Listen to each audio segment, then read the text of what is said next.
I know you, I know your name, I want to pay for you tuition. Please, no. Nobody should do that for you.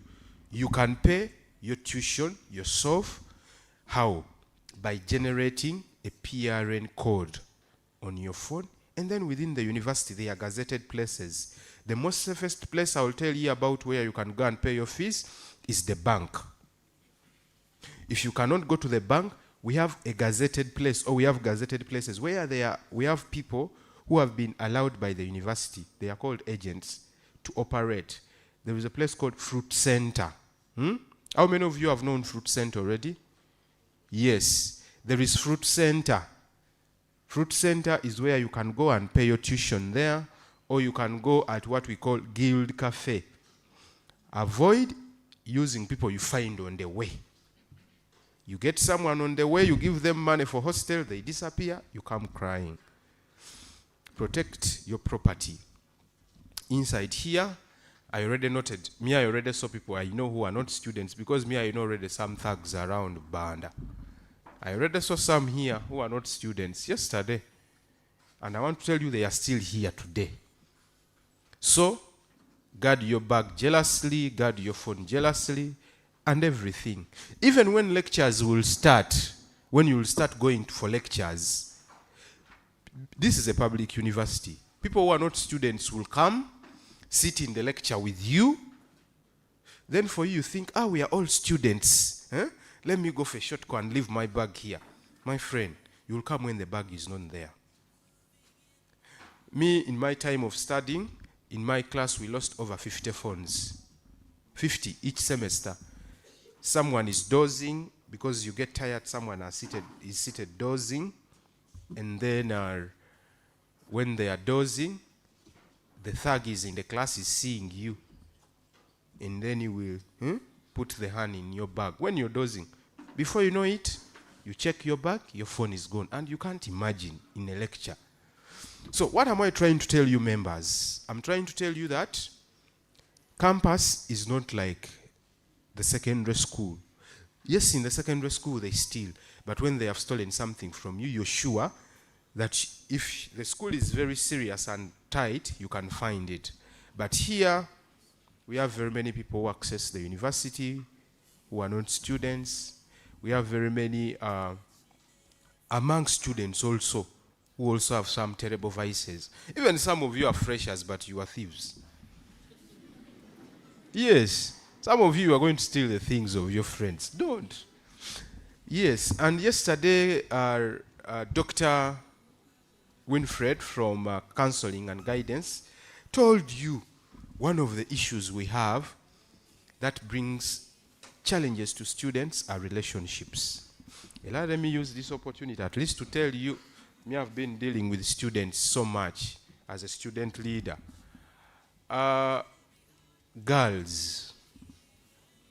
Girls, let these handsome men not deceive you. That now we can be together. We have begun campus. You see, we can start this relationship. And then I marry you after campus. So you bring your hostel money. And then we add it, we make some business. You'll be staying with me. I've had these cases. I've had cases where girls have been deceived and they have given their hostel fees to the boyfriend, and within a week, the boyfriend chucks you and chases you out of the room. He brings another girl. Others, they give tuition money to the boyfriends. The boyfriend tells you, within this first 5 weeks or 2 weeks, let's first make this money reproduce. Your tuition, let it reproduce, we get profit, and then we shall pay the tuition, and also we enjoy life. My friend, why can't he use his tuition? Why yours? Why yours? So, I've seen all sorts of things. You came here to study. You didn't come here to get married. You didn't come here to look for a boyfriend. You didn't come here to search for the most handsome man or the most good man. I don't know, whatever. Same to you boys. Some of you also are very gullible. The girls bull some of you. So I'm just giving you an advice as an elder brother to you. Focus. Focus. People come on campus and say, campus, I cannot go for the lecture. I'm free to do whatever. My friend, time for graduation will reach and your friends are graduating and for you not graduating, because it happens. Next, when you have challenges, don't keep quiet. When you've messed up, you've given a boy tuition, they have eaten it, don't keep quiet. Or you're going to the lecture, you're not understanding what they are teaching, you want to cry. Don't cry. Look for hope. We have the mentors. Me, I'm going to be always here. And I will give you my number. Don't overcall on it. Yesterday, they gave you the number here for student study scheme policy. The people in charge told us you overcalled on the phone. And the battery had to get done. Don't call like that. When they give you a number, you call when it is necessary. Don't just call. And for me, if I give you my number, it's better you send me a text message or a WhatsApp message. Don't call. Just send a message. Why am I talking about that? We have had students commit suicide because of problems that can be solved when they talk about them. We have had students die of hunger in the hostel. Don't die of hunger. When your food is done, speak out. Because some of you, they have given you, and also, when they have given you money, 500,000, the semester is almost 4 months, my friend. Don't eat the money in August and finish it. At university, we always have what we call Black November. Black November is where things are hard.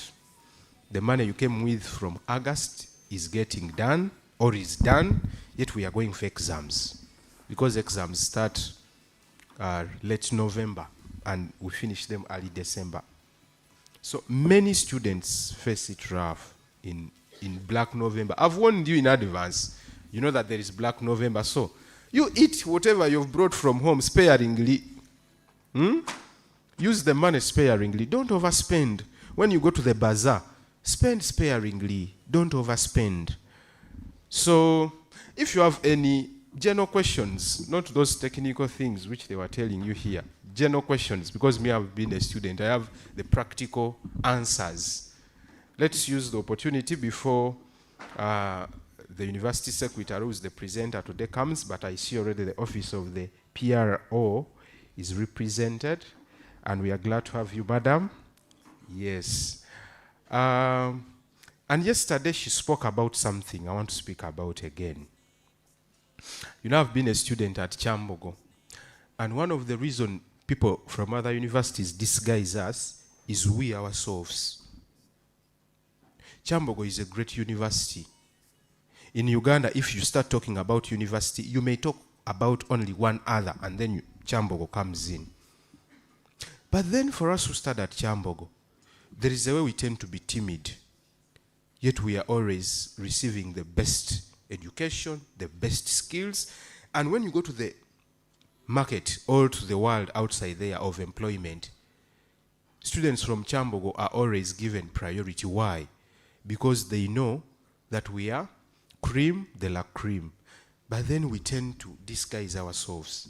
My friend, feel proud to be at Kyambogo. There are people who wanted to be here and they have not gotten the opportunity.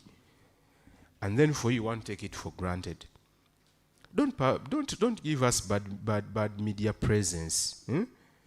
Some of you may be TikToker influencers. I don't know, you on those platforms. I'm happy that in the recent past, like this previous year, we received year 1 students who are influencers on TikTok, and they have done us really good. We have like 3 whom I know. They show around the university in a positive way. They use their TikTok to speak nicely about the university. They use their TikTok to advertise positively. People, they always say, there is a saying that Rome was never built in a day. Yes, we may not be where we want to be, but we are in a better position. Those who have been at Kyambogo 10 years ago, if they tell you how it was, for you, thank God that you're here. So, give Kyambogo good media presence. If there is something good about Kyambogo, come out and say it loudly. If there is something bad about Kyambogo, defend Kyambogo. You defend it because it is your home. I also know you come from homes. Not everything is good, right? Yes. Let's be proud of the good things of our home, and then those that are not good, we better them together, because now you're part of the family. So I want to ask you to ask any questions if you have anything that's not clear. Don't get overwhelmed. Being in year one is normal. Within a month or within 1.5 months, everything will stabilize. I ask you to do everything on time. There is surcharge. The bursar is going to come. We have what we call surcharge. If you don't pay tuition in time, there is an extra fee that will be charged on you. So when they give you tuition and you want to sit on it, you know you'll pay an extra 50,000. And then for you also, you're supposed to do central registration. As you are new students, you must register in the university system. They will tell you when and how to do that central registration. Please, when they tell you, start immediately. Don't postpone things. You don't have anything you're doing. You are not very busy. Don't say, we come to campus to enjoy. You're on the phone scrolling the whole day. You want to go out. My friend, do what brought you. So any questions? Anyone who wants, you ask anything. Just feel free and ask anything. Ask anything. The microphones are here. I will respond. If I can't respond, I will tell you where it can be responded to. Ask anything. You have no questions. Everything is okay. You have understood everything I've been telling you, and everything is moving on okay.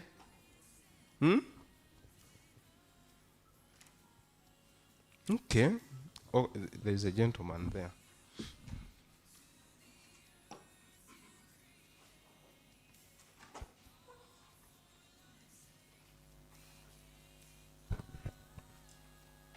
Thank you very much, sir, for this opportunity.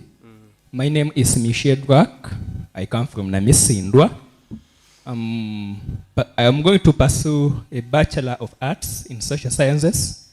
Actually, my question is pertaining registration.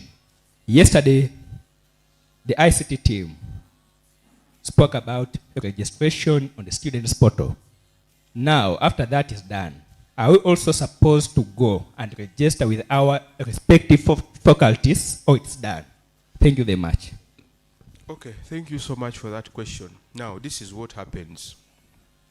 At university, only this time will you do a physical registration this semester.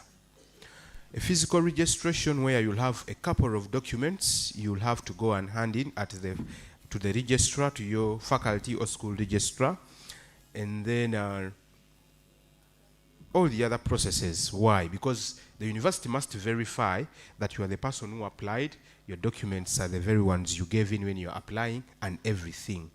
So that registration, yes, is done depending on the arrangement they will give. Sometimes it is they do partitions or divisions per faculty, and they inform you where to go.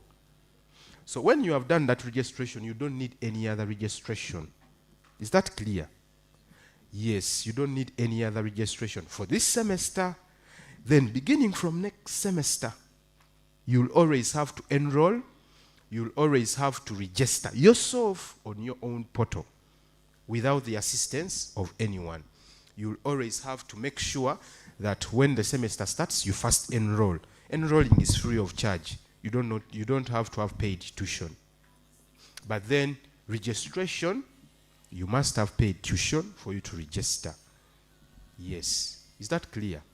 So you don't need to go and say, hey, I want to register the faculty again. No.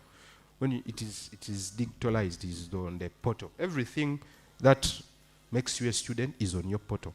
Even when you have done your exams, your marks will be on your portal. When you pay tuition, it is your portal to show that you've paid tuition. Everything. And that's why I told you to guard it safely. Someone there has a question. Who has the microphone? Can you give that gentleman a microphone?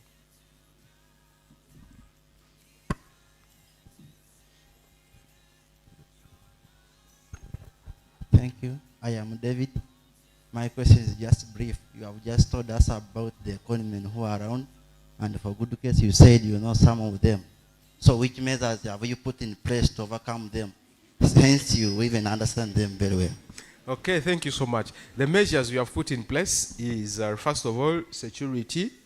When we see people who are not meant to be here, we tell security and they are taken or they are told to go away. Secondly, you must have known that it is hard to access the university by the gate, right?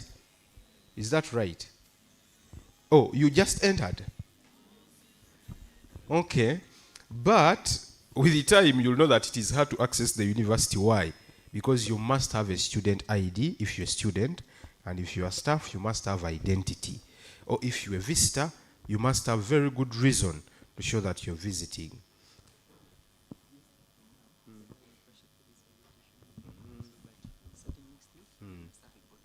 So I've been informed by my brother here that, of course, it was hard to torture you, to ask you for ID when you don't have. However, open your portal. This week should not end when you don't have a portal open, because it will be your password to enter campus from next week. Continuing student, majority have IDs. And then also, I want to warn you in advance, not to be a culprit of people who don't have IDs when the time for yours to receive has come. Make sure when you have opened your portal, take a picture. They will send, wherever you take it, they will send you that picture in soft copy. The people of ICT must have given you already a contact or some kind of arrangement where you will send them your picture and they put it on your portal. Your portal must have your picture. I think those of you who have opened the portal, you've seen a space where a picture is supposed to what? To be. That place must be filled with a picture. The soonest, the better. Because when you don't have a picture and your lot, their IDs are printed, and your ID is not printed, you are going to suffer till the day you are going to graduate. And when you miss, you've missed for good. Take this very seriously. When you miss, you've missed for good. That means for all the 3 years or 4 or 5, depending the course you're doing, you are going to spend here, you're going to have to face that inconvenience. Please take a passport photo, if possible today. Take a nice photo which you know will appear on your transcript when you're done and you are happy with it. Take the photo knowing that is the photo that will appear on your transcript. So don't just take a lousy picture when you have a cape, when you have hair that is funny. No. Take a picture which you yourself you're proud of. So I'm telling you these things because some of these things, no facilitator will tell them to you here. Like nobody will tell you, take a picture on your portal. No. And I know this very semester, they might print for you IDs. So if you miss, potea, you'll have missed. And for next week, you must have a portal to access the university. So those of us who have not yet opened our portals, if the instructions they were giving here were very hard, ICT team is around, our mentors and peer educators are around, they can help you. So please utilize the people around. Don't finish the orientation week when you don't have your portal open. And if you have opened your portal, now go and take the picture I'm telling you about. A representable, like a picture that presents you and you're proud of it. Any other inquiry or question? Yes, here's an inquiry.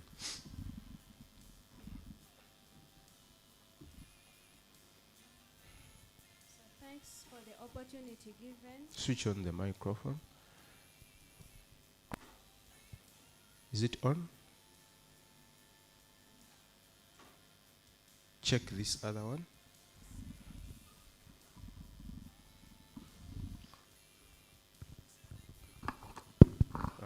Yes. Thank you for the opportunity given. I'm profound to be in Kyambogo.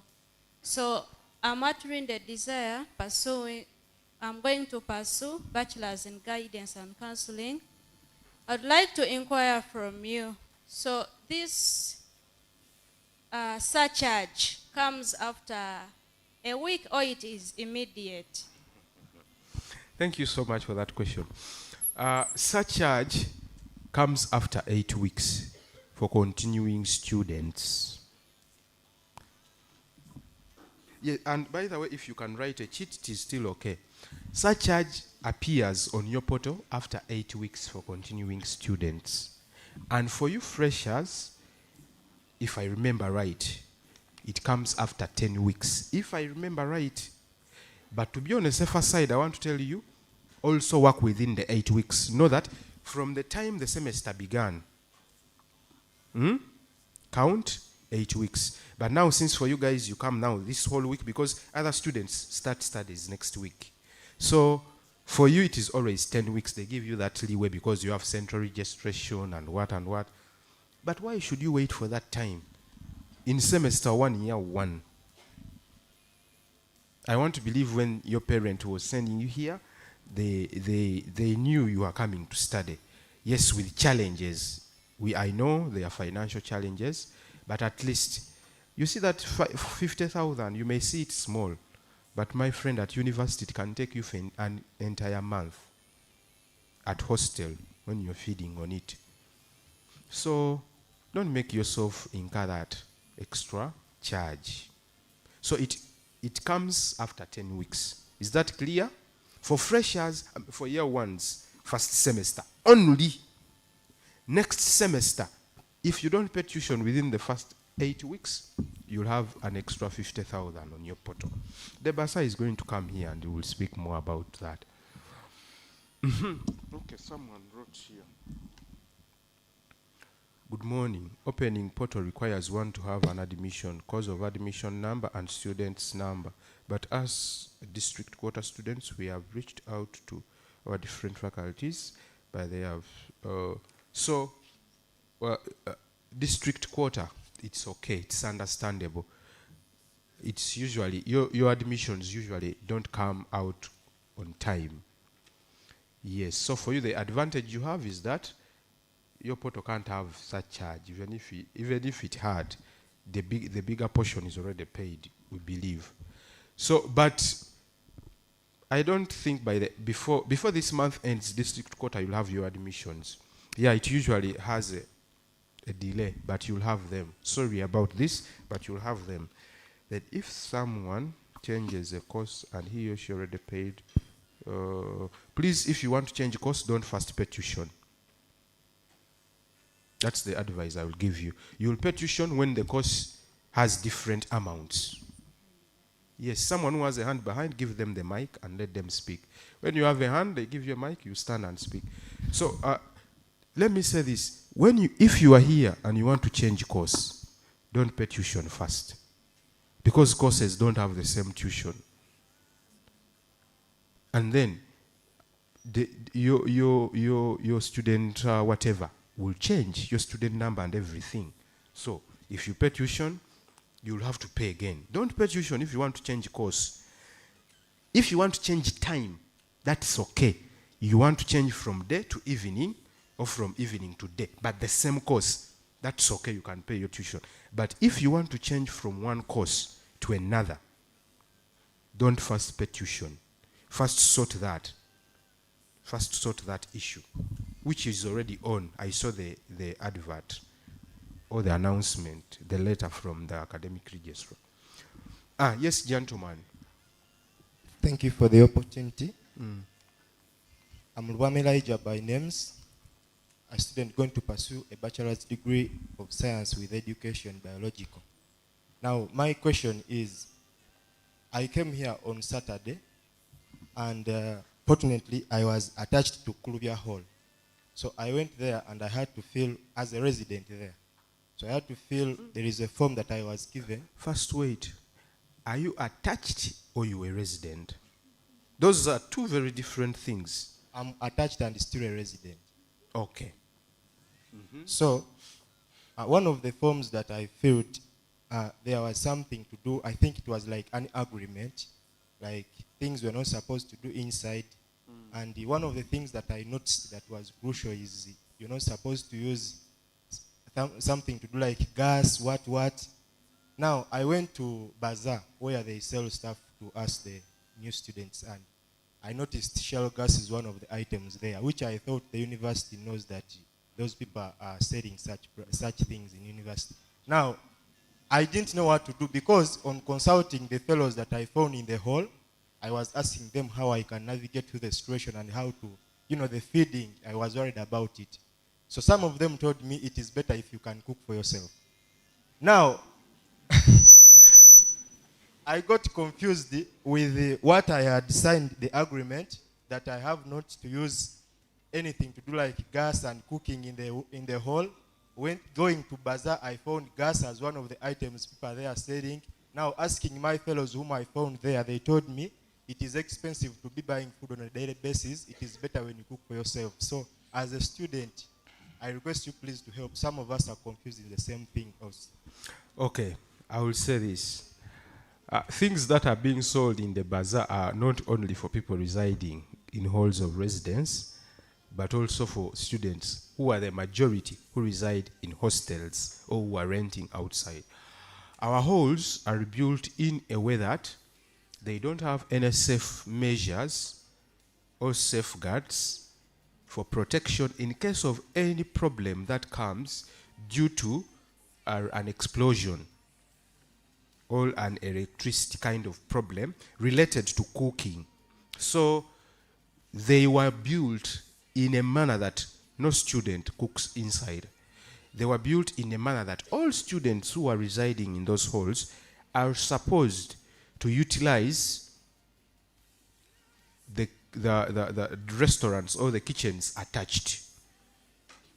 You will be keen and observe that each hall or near a hall there is a kitchen attached. I will start here. Mandela, Kennedy, Nanziri, that area. There is a kitchen. Those of you who have reached there, you know that, right? So, the ideal situation is that if you stay in that radius, you're supposed to eat there. If I go to Pearl, Kulubia, you are meant to eat at the Kulubia restaurant.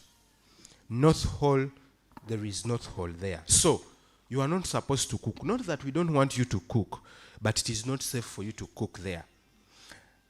In the recent past, we had a problem in the outside hostel where gas burst.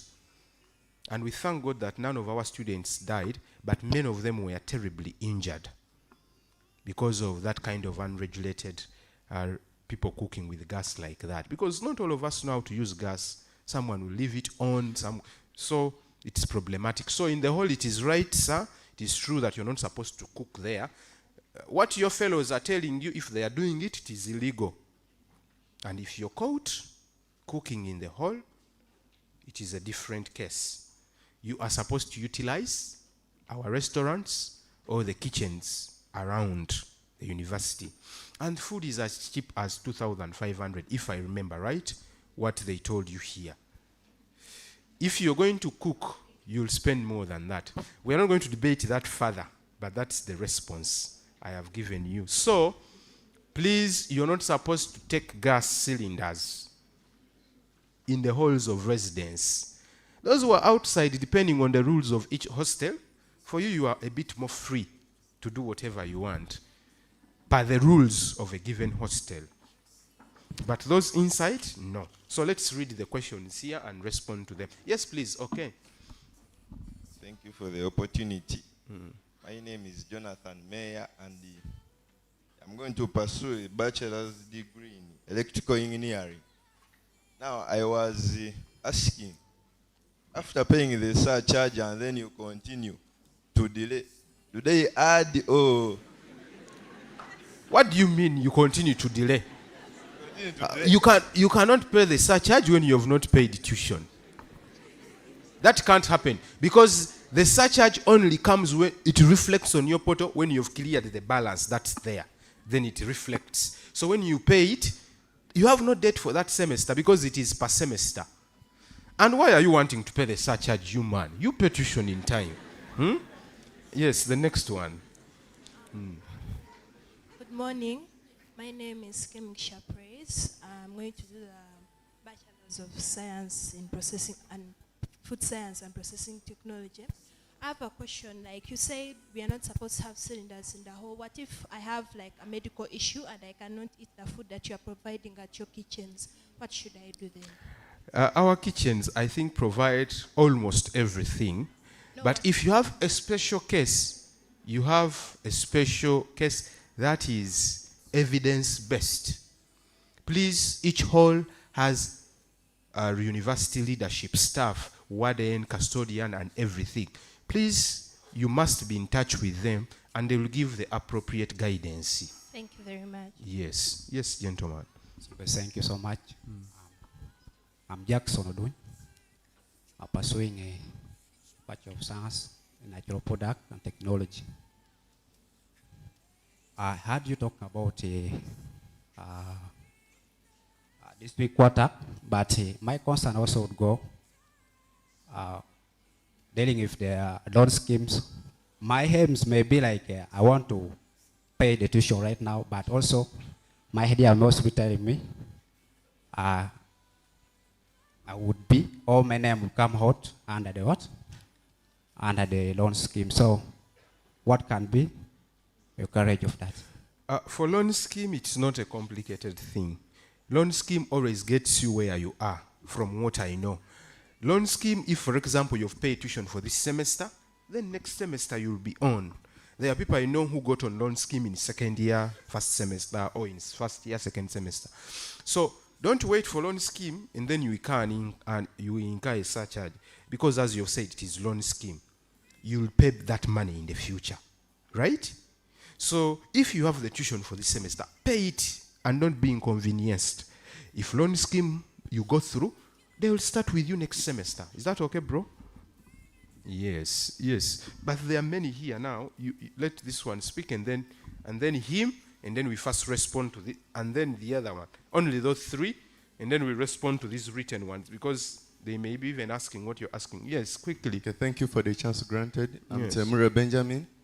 I'm going to pursue a Bachelor of Science with Education Biological, but my question is two in one. The first thing that you have told us about condiments, and it has become hard for me to buy a laptop. I don't know whether, do you have where we can get laptops within the campus?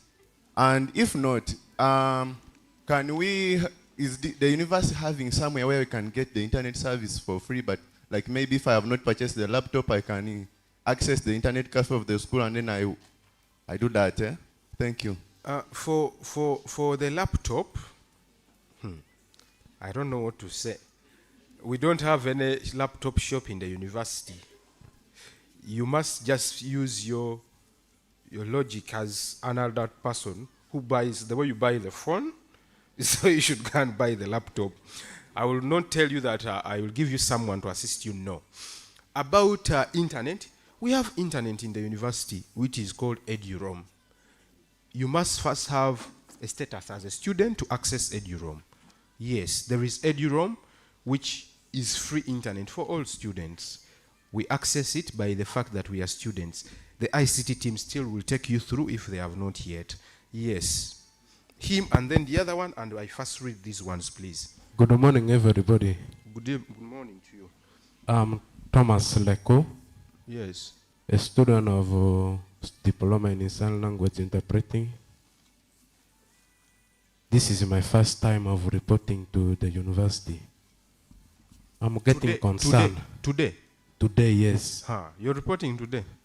I'm getting concerned of one area. Yes. About the issues of accommodation. I found you are talking about the issues of accommodation. Yes. Students should not use gas in their halls.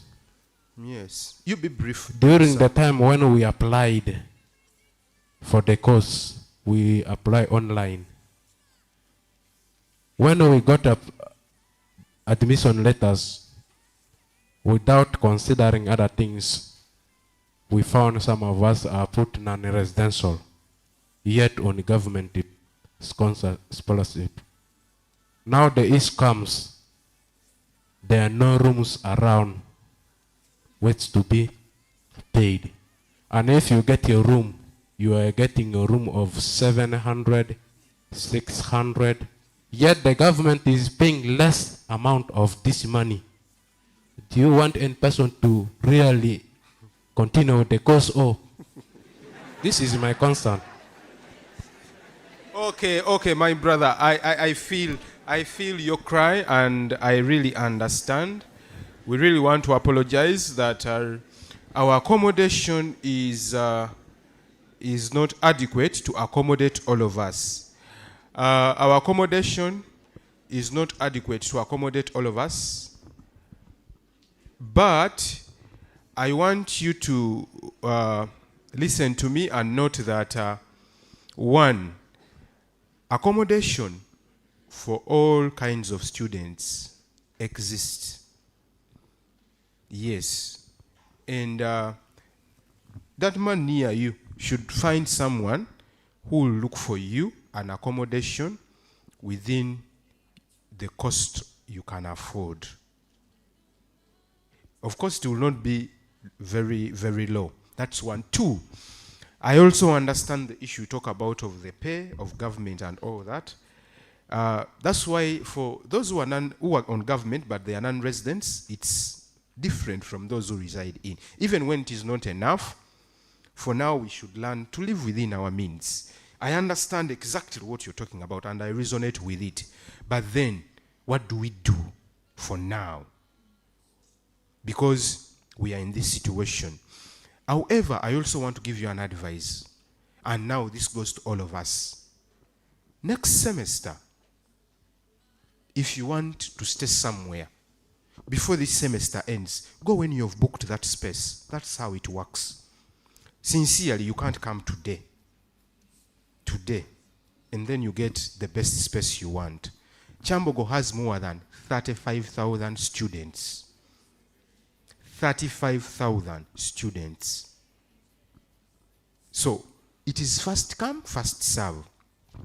And please note, because I come from the students' welfare department, if you are in the hall, if we gave you space in the hall, you have to stay there for a full year. If you're on government, those who are on private, it is okay if you got a space in the hall. If you're on government and you are in the hall, you're going to stay there for the whole year. If you leave the hall this semester, next semester you'll be given living out allowance or food allowance, which is equivalent. Someone staying in the hall. Because we want to streamline that so that, because some of you stay in the hall one semester, then after you leave, the next semester, you'll have to persevere for a full year before you leave.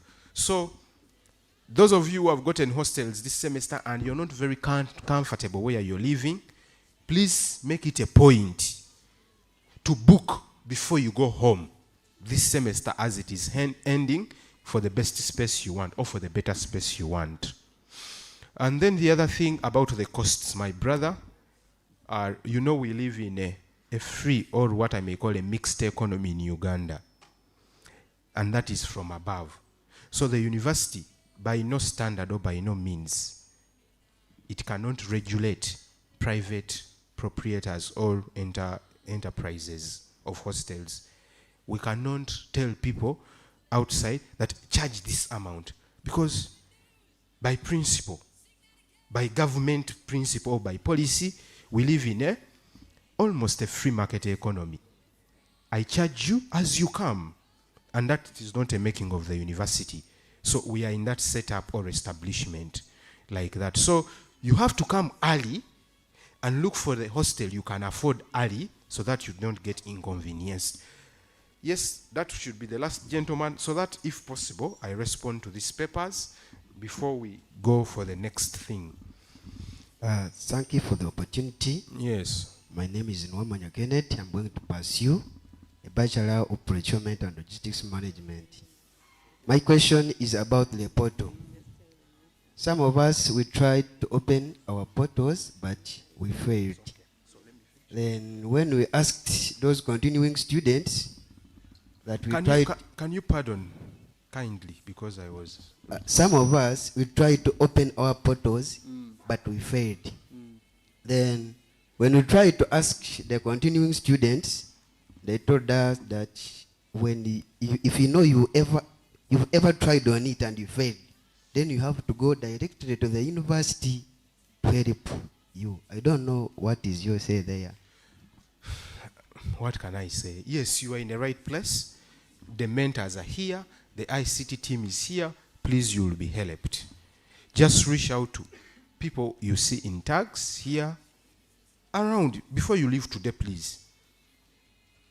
Mukulu, gentleman, please, that young man needs to be helped and open the portal. Thank you. Okay.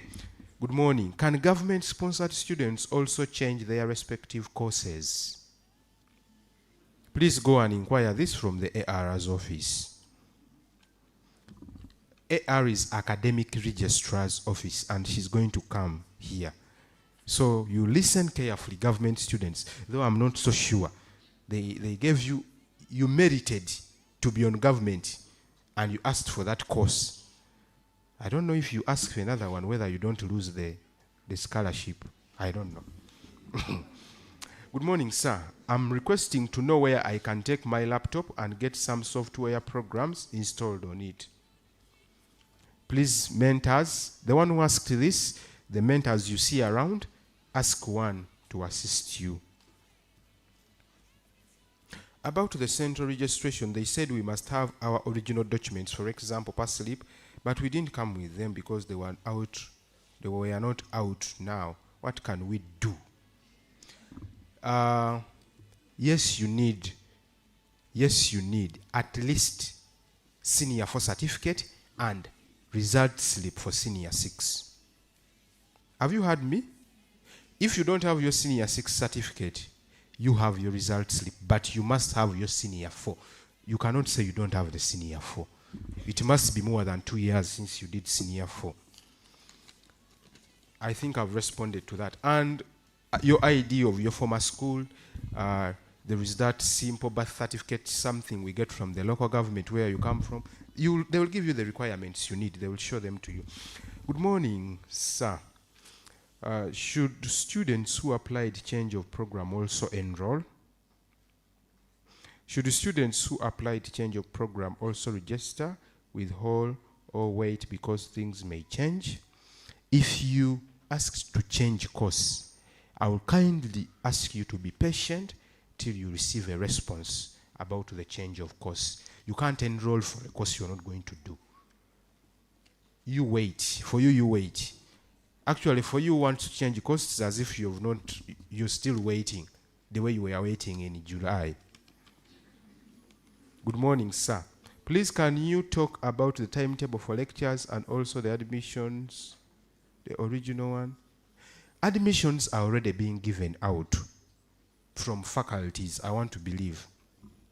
Also, please utilize the mentors, I will say again. If you have your course and you don't know where you belong, please ask the mentor that I do this course and I want to know where I belong. Then about lectures, they will give you programs in your WhatsApp groups because you will form WhatsApp groups of the courses you do and the people you study with. You be patient, you'll get those. Next, in the portal, I opened the amount to pay is the same. Yet others under government sponsorship have not understood this. In the portal I opened, the amount to pay is the same. Yet others under government sponsorship have not understood this for sure. I've failed. If I want to change a course, how do I know whether there are any available slots? By merely applying. Apply. If you will not be allowed to change the course, you do the one you have. Let me first stop here for a meantime so that we can have a presentation from the PRO office who will brief us about what the university secretary does, because I think is unable to make it, so that we continue. I have more questions here and I will go through them later. And those of you who have more inquiries, you'll do so later. You're welcome, madam. Can we clap for her?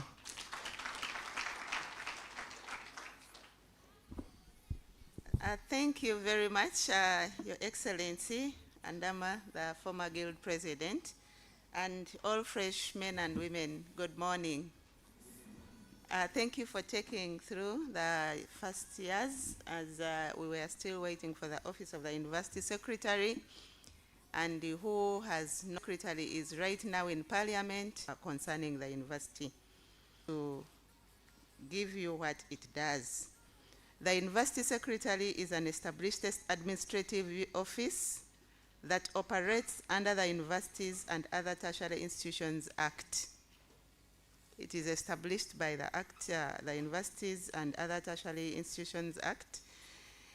The office sits at the main building, that is at second floor in Senate Building, what I told you yesterday that the students call it Senate Building.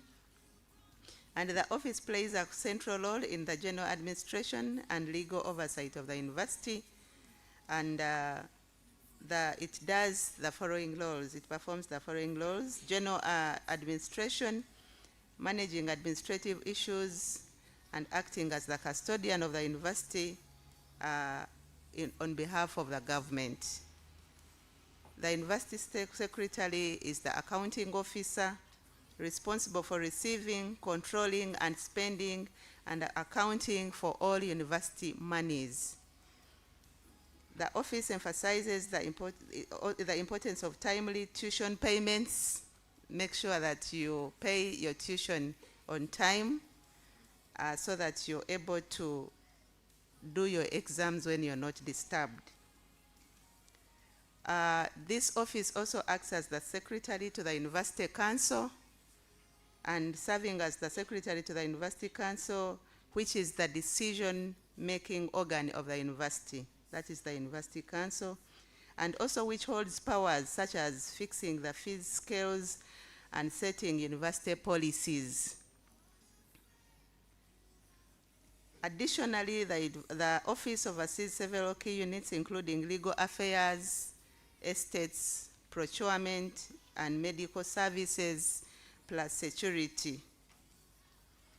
The message, while I was here, the Deputy University Secretary sent me a message to speak to the first years, and his message was, please focus on your studies.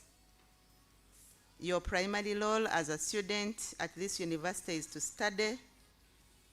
He's warning you against diverting from this role by participating in activities that lead to contempt of university regulations, and this is likely to create academic poor records and which can lead to your expulsion from the university if you don't follow the rules and regulations of the university.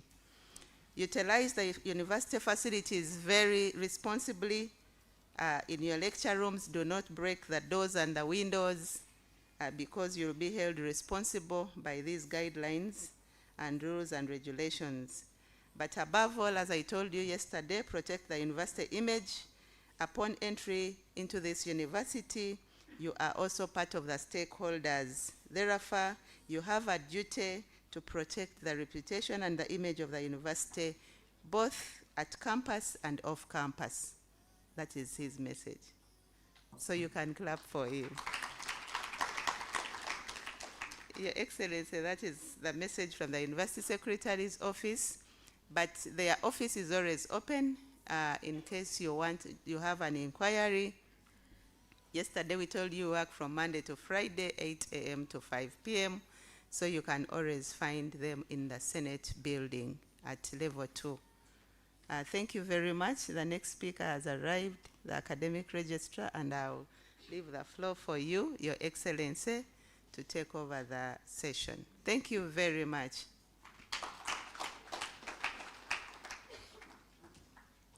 Thank you so much, PRO, and we are glad and grateful for the information. Now we are going to the next session where we are going to have the academic registrar and, as you hear, academic registrar.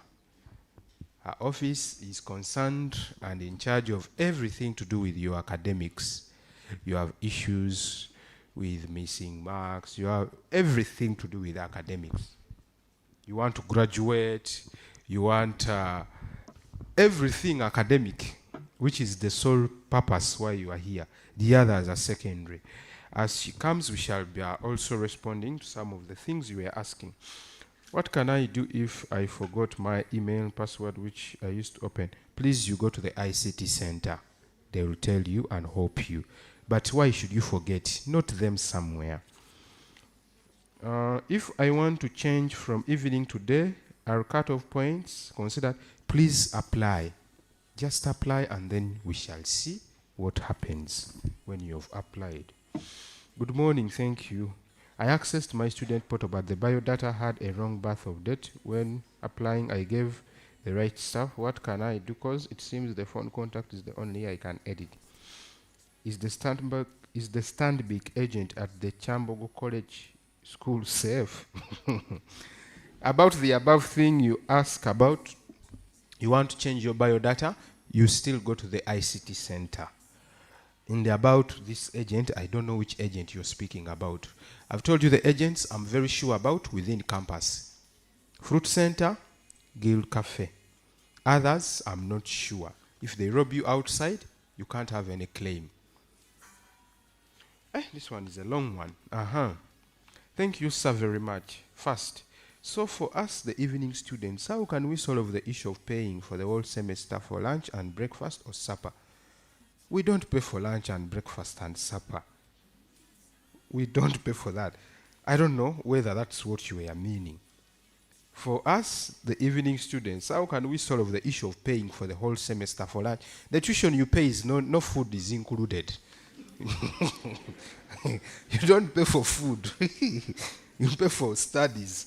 Food you feed yourself. Because it is only the whole students in the campus who pay for the whole semester lunch.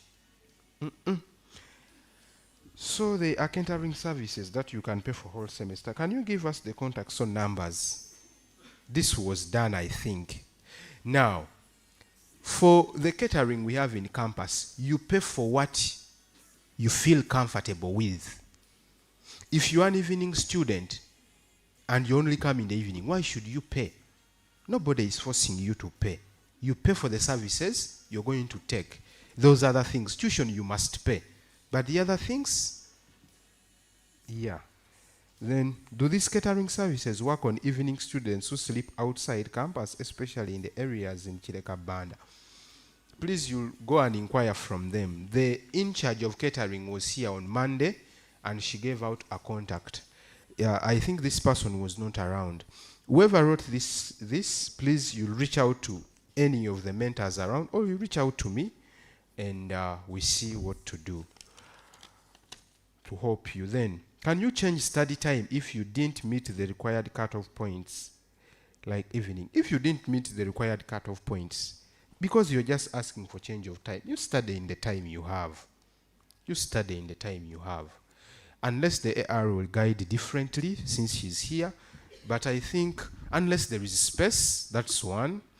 And also, unless you meet the requirements, surely. Otherwise, the good thing, you're not asking for change of course. You can study where you are. Then this one is asking, so after I generate the PRN to make partial payments, but when it reached time for paying to enter the PRN, it was saying that the PRN is not identified and there is no student registered to that PRN. Kindly listen and listen carefully. Please listen. For you to pay tuition, you must have a PRN code. And for you to get a PRN code, you must have first opened the portal. So you first have to have the portal as a student. After having the portal, and you're sure that that is you and everything is there, if you want to make partial payments, the way I see this person, you seek guidance from where you've gone to pay. Because if you just generate a PRN, for that PRN, it will be for the money they have billed you, the general amount. If you just go to your portal and you say, generate PRN. If you want to pay a half money, you want to only pay functional fees, there is an entire whole process. You go on the portal to do that. you don't pay half money or you don't pay partial payments the way you pay full tuition. The PRN you generate directly is for the full tuition as it has been billed on you. If you want to pay partially, you must have to navigate another kind of way. And always the people who assist us know that. And then also, now this one, if you pay your tuition on your portal and you don't go and do your central registration within the stipulated time, you will still be charged the surcharge. Have you heard that? If you pay tuition on your portal, but you fail to go and do central registration in time, they will surcharge you because you didn't register. We can only know that you're a student when you have registered, and you can only register when you've paid tuition. Even all the other coming semesters, even if you go and pay your money, yes, the portal will show you have zero balance. But if you have not registered, we don't know you. The university doesn't know that you exist.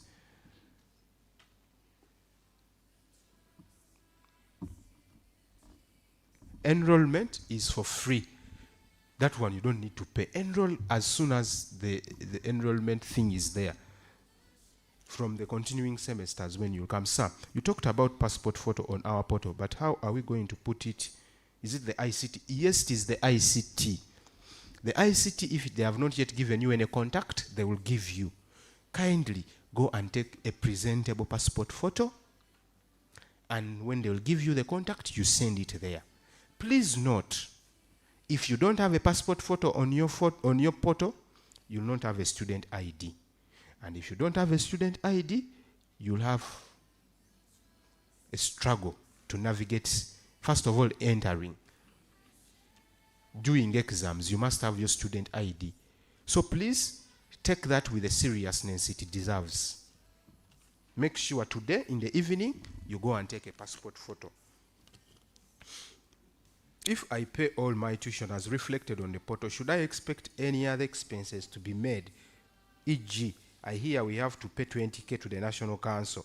Can you please clarify? Yes, please. We pay each academic year separately National Council for higher education fee. It is 20,000 per academic year. Academic year has 2 semesters. This semester and the semester will come in January to May. So that one also they generate a PRN. Let someone not tell you, hey, you give me your money for council, I give you a receipt. They generate a PRN code. You go to Student Center, Fruit Center, and tell them, I want to pay National Council for Higher Education. And please, you must keep that receipt. You must keep that receipt, which they will give you after you've paid. Because when you are done with campus and you want to graduate, you must confirm that you paid that money of National Council. So yes, we pay National Council. It is 20,000 per year. Our academic year is always from August to May the following year. That's how it runs. I think we are now going into the session for the AR, for the academic registrar. And I would like to welcome the team from the academic registrar's office. And I ask you to listen attentively, please. Listen attentively. Let me ask this question as they settle. Let me respond to this, For me, I already paid tuition, but I want to change a course. You mean I will not change a course? Please, you will not. Unless you want to sacrifice that money to the university.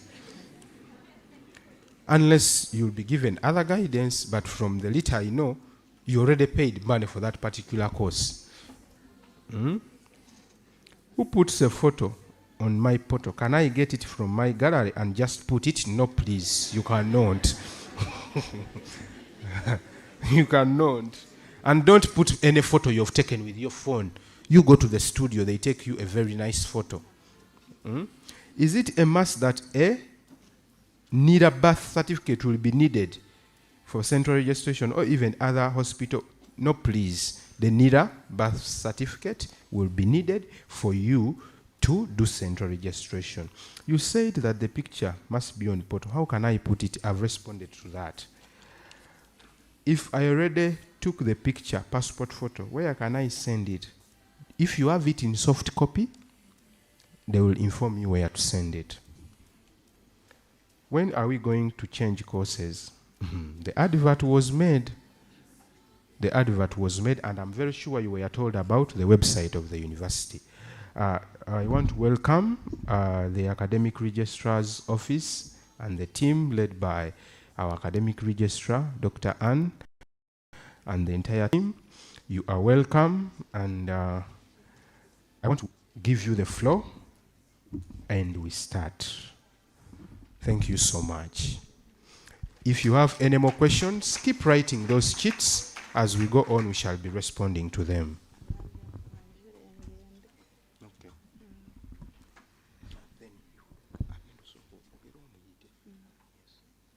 Good morning once again, freshmen and freshwomen.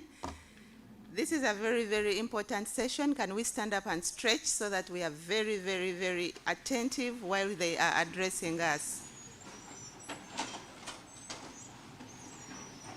Let's stretch.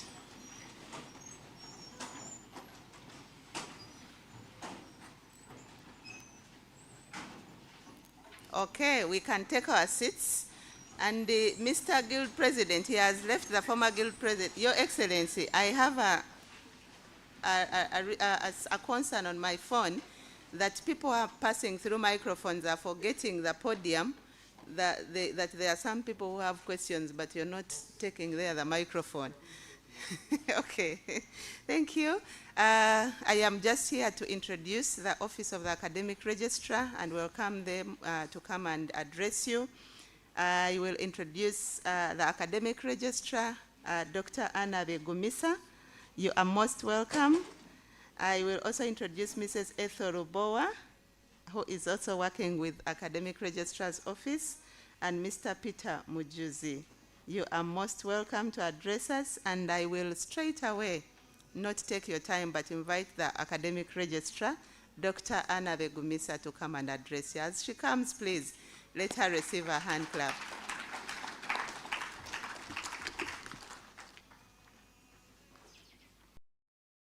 Good morning, everybody. Thanks for welcoming us, PR, and I don't want to call you former Guild President. It sounds funny. But I stand on the protocols that was made at the beginning of this orientation. So I will not breach any protocol. I will not repeat it. And I'm welcoming you all to Kyambogo University. And as your academic registrar, I'm very thrilled to welcome you to this vibrant academic community. I congratulate you on your excellent performance at your previous academic levels and subsequent admission to Kyambogo University. You have joined the best institution in the country and in the region, and you are privileged to be part of the great Kyambogo University brand. Thank you for choosing Kyambogo University, and this is the best career choice you've made for yourselves.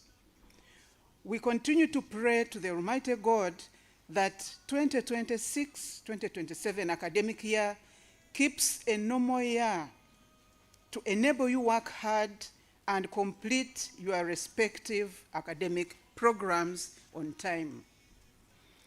Kyambogo University's vision, I hope you've been told, and I know you know, is to be a center of academic and professional excellence in the region, and its mission is to advance, promote, and develop skills in science, technology, education, and other such fields having regard for quality, equity, progress, transformation of society. Now, you're going to be part of this arrangement by attending lectures, utilizing library resources, being ICT compliant, displaying mature behavior, being disciplined, and disciplined, part of it is timekeeping, recognizing and reporting problems. Don't have a problem and you keep it to yourself. You are going to be part of Kyambogo by making sure that you dress decently and being proactive and following rules, regulations, and procedures of the university. You should maintain zero tolerance to sexual harassment, avoid harmful distractions like substance abuse, and prioritize personal safety. Management, Kyambogo University management remains committed to helping students realize their full potential while at this university. Visit the office of the academic registrar or your respective faculty or school head of department, your dean, and any other person in responsibility at the university in order to present all your academic-related challenges and problems.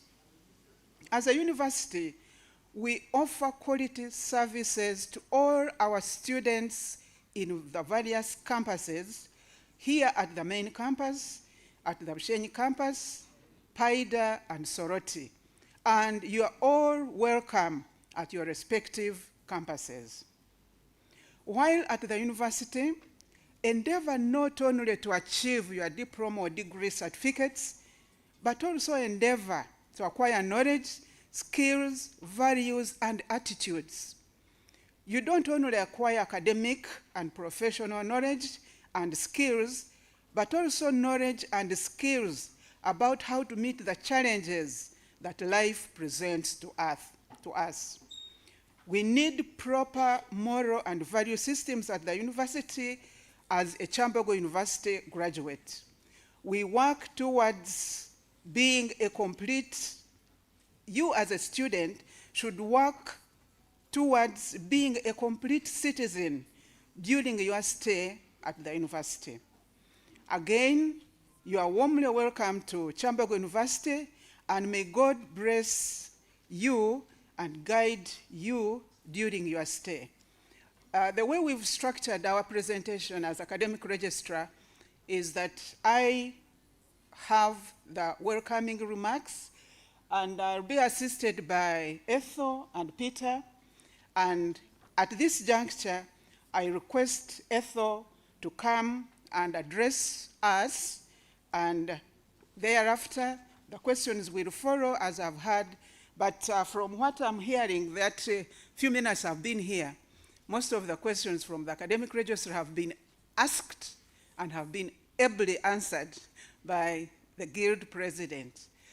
Now, Ethel, come and please address us, knowledge and skills for service. Thank you.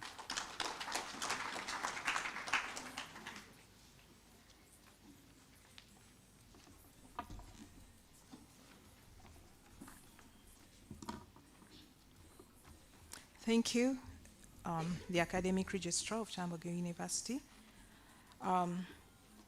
Good morning, everyone. Once again, I would like to welcome you all for this session. I've already been introduced, and I'm absolutely delighted to stand before you. You are officially the historic undergraduates and graduate freshers of the 2026-2027 academic year. In a special way, I would like to welcome all students that have gained admission on government sponsorship. Congratulations upon having been selected among the many. Today we are going to demystify one of the most important offices you will interact with during your time here. That's the office of the academic registrar. Think of this session as your roadmap to a smooth, stress-free campus life. Sorry about that.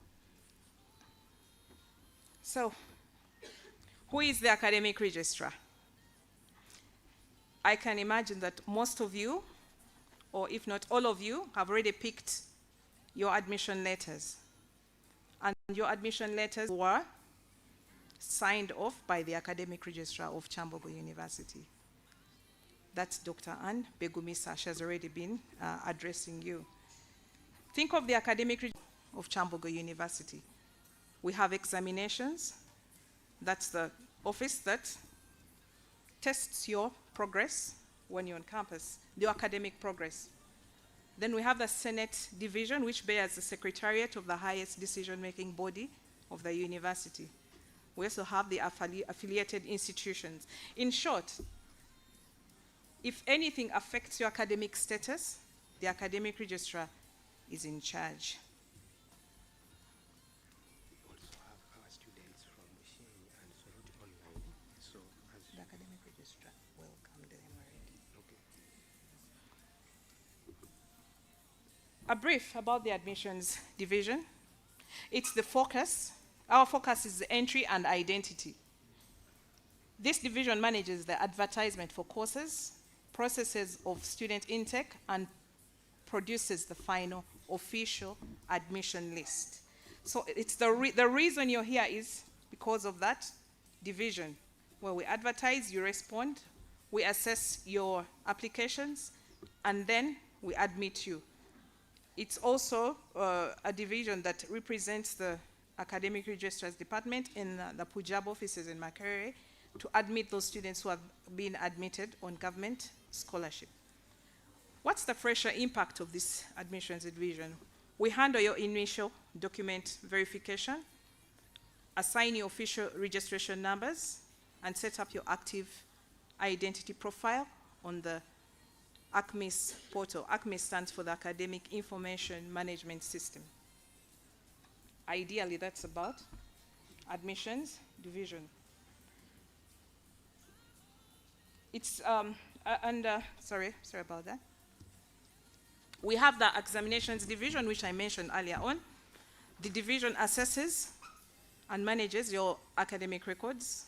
We organize the logistics for all end of semester examinations, manage external examiners, and maintain the safe custody of your student scripts and continuous assessment marks. Admissions, I forgot to mention, is headed by the head of admissions. She's not here with us, but she's called the deputy. Her title is the Deputy Academic Registrar in charge of admissions division, by the names of Miss Winhope Tukamhebwa. We also have admissions division, examinations division, headed by Miss Florence Asio. We have the Senate division, which I mentioned is the secretariat for the highest decision-making body of the university. The focus is for governance and academic policy. The division serves as the operational secretariat for the University Senate. It's the supreme decision-making body. We draft curriculums, semester schedules, academic regulations, organize all university ceremonies such as admissions and graduation. The impact of this division to the fresher is that we enforce student academic discipline. If a student, for example, is caught in an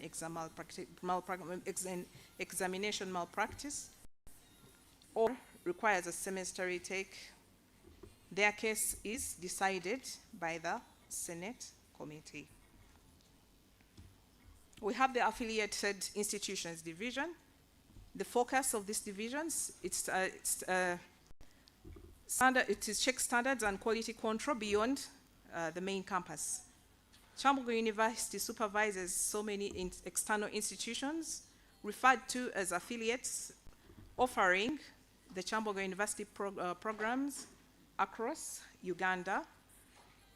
This division monitors their curriculum, verifies their examinations, and assures quality. What is the impact of this division for a fresher? While you're on the main campus, this division guarantees that if you join a partner center or take a cross-institutional course, your academic records or credits remain fully certified under the Kyambogo University seal. roles of the academic registrar in your academic journey. The first part I mentioned were just the different areas that are handling the different roles of the academic registrar, but the following are the major roles that directly impact your academic journey: admission, verification, and registration. The academic registrar secures your academic state, your student status. One, by providing to you a provisional admission letter. Your current admission is temporary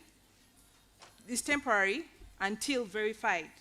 We are all going to go through a verification process. If you read your letter, both the ones that you drew from your student portal and the one that has been issued to you, the pink one, they are all stating that it's a provisional admission letter. We're going to have to verify this through a process called a registration process. The purpose is to authenticate your academic documents. So prepare enormously for that exercise. The schedule for that exercise is going to be issued out to you, and the exercise will be handled by the individual faculty and school registrars. The academic registrar has various people who have been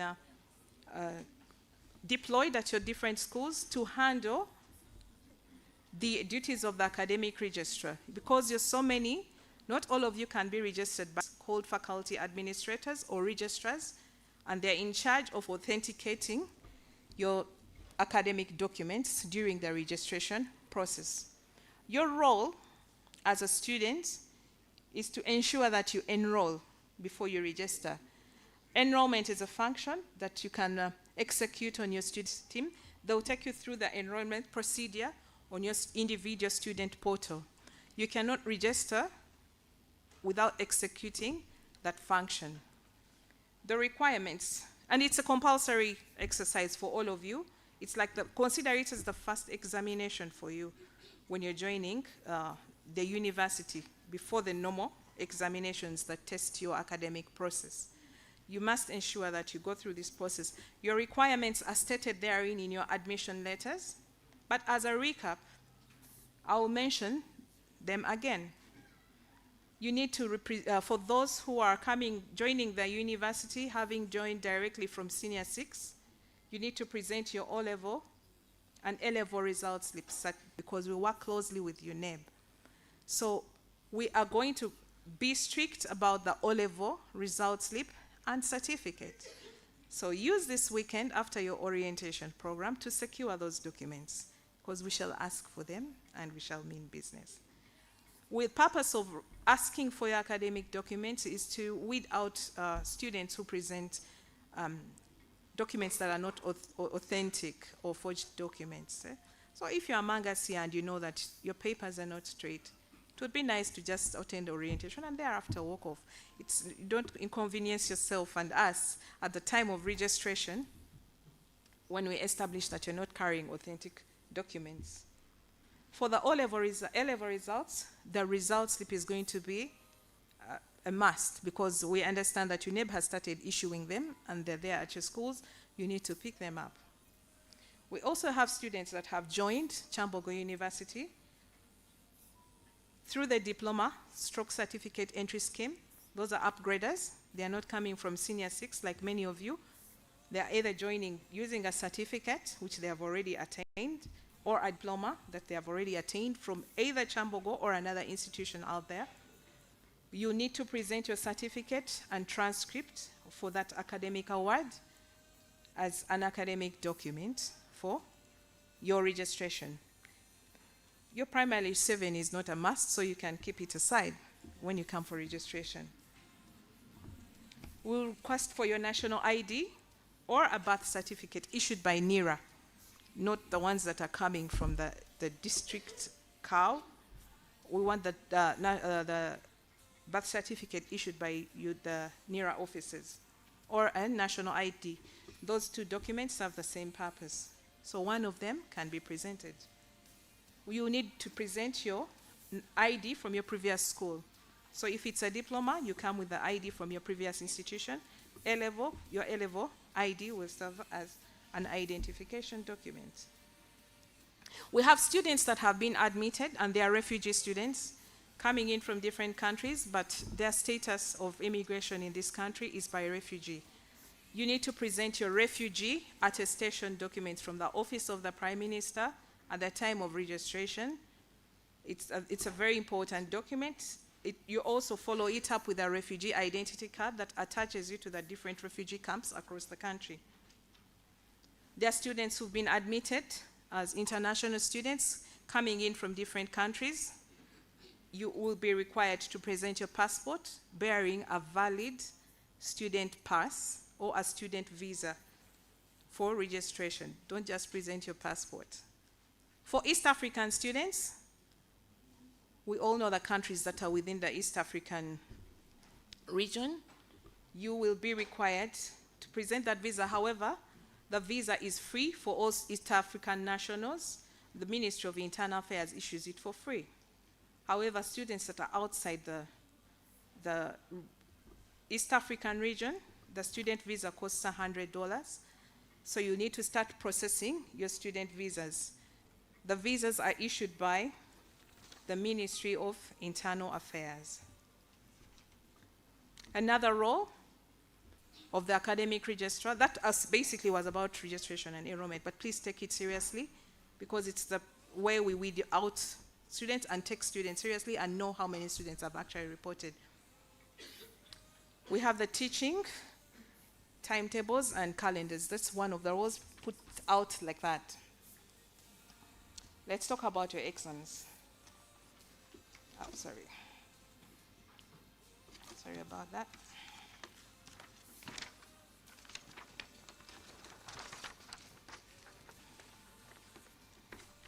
So once you have registered, how do you know where to go?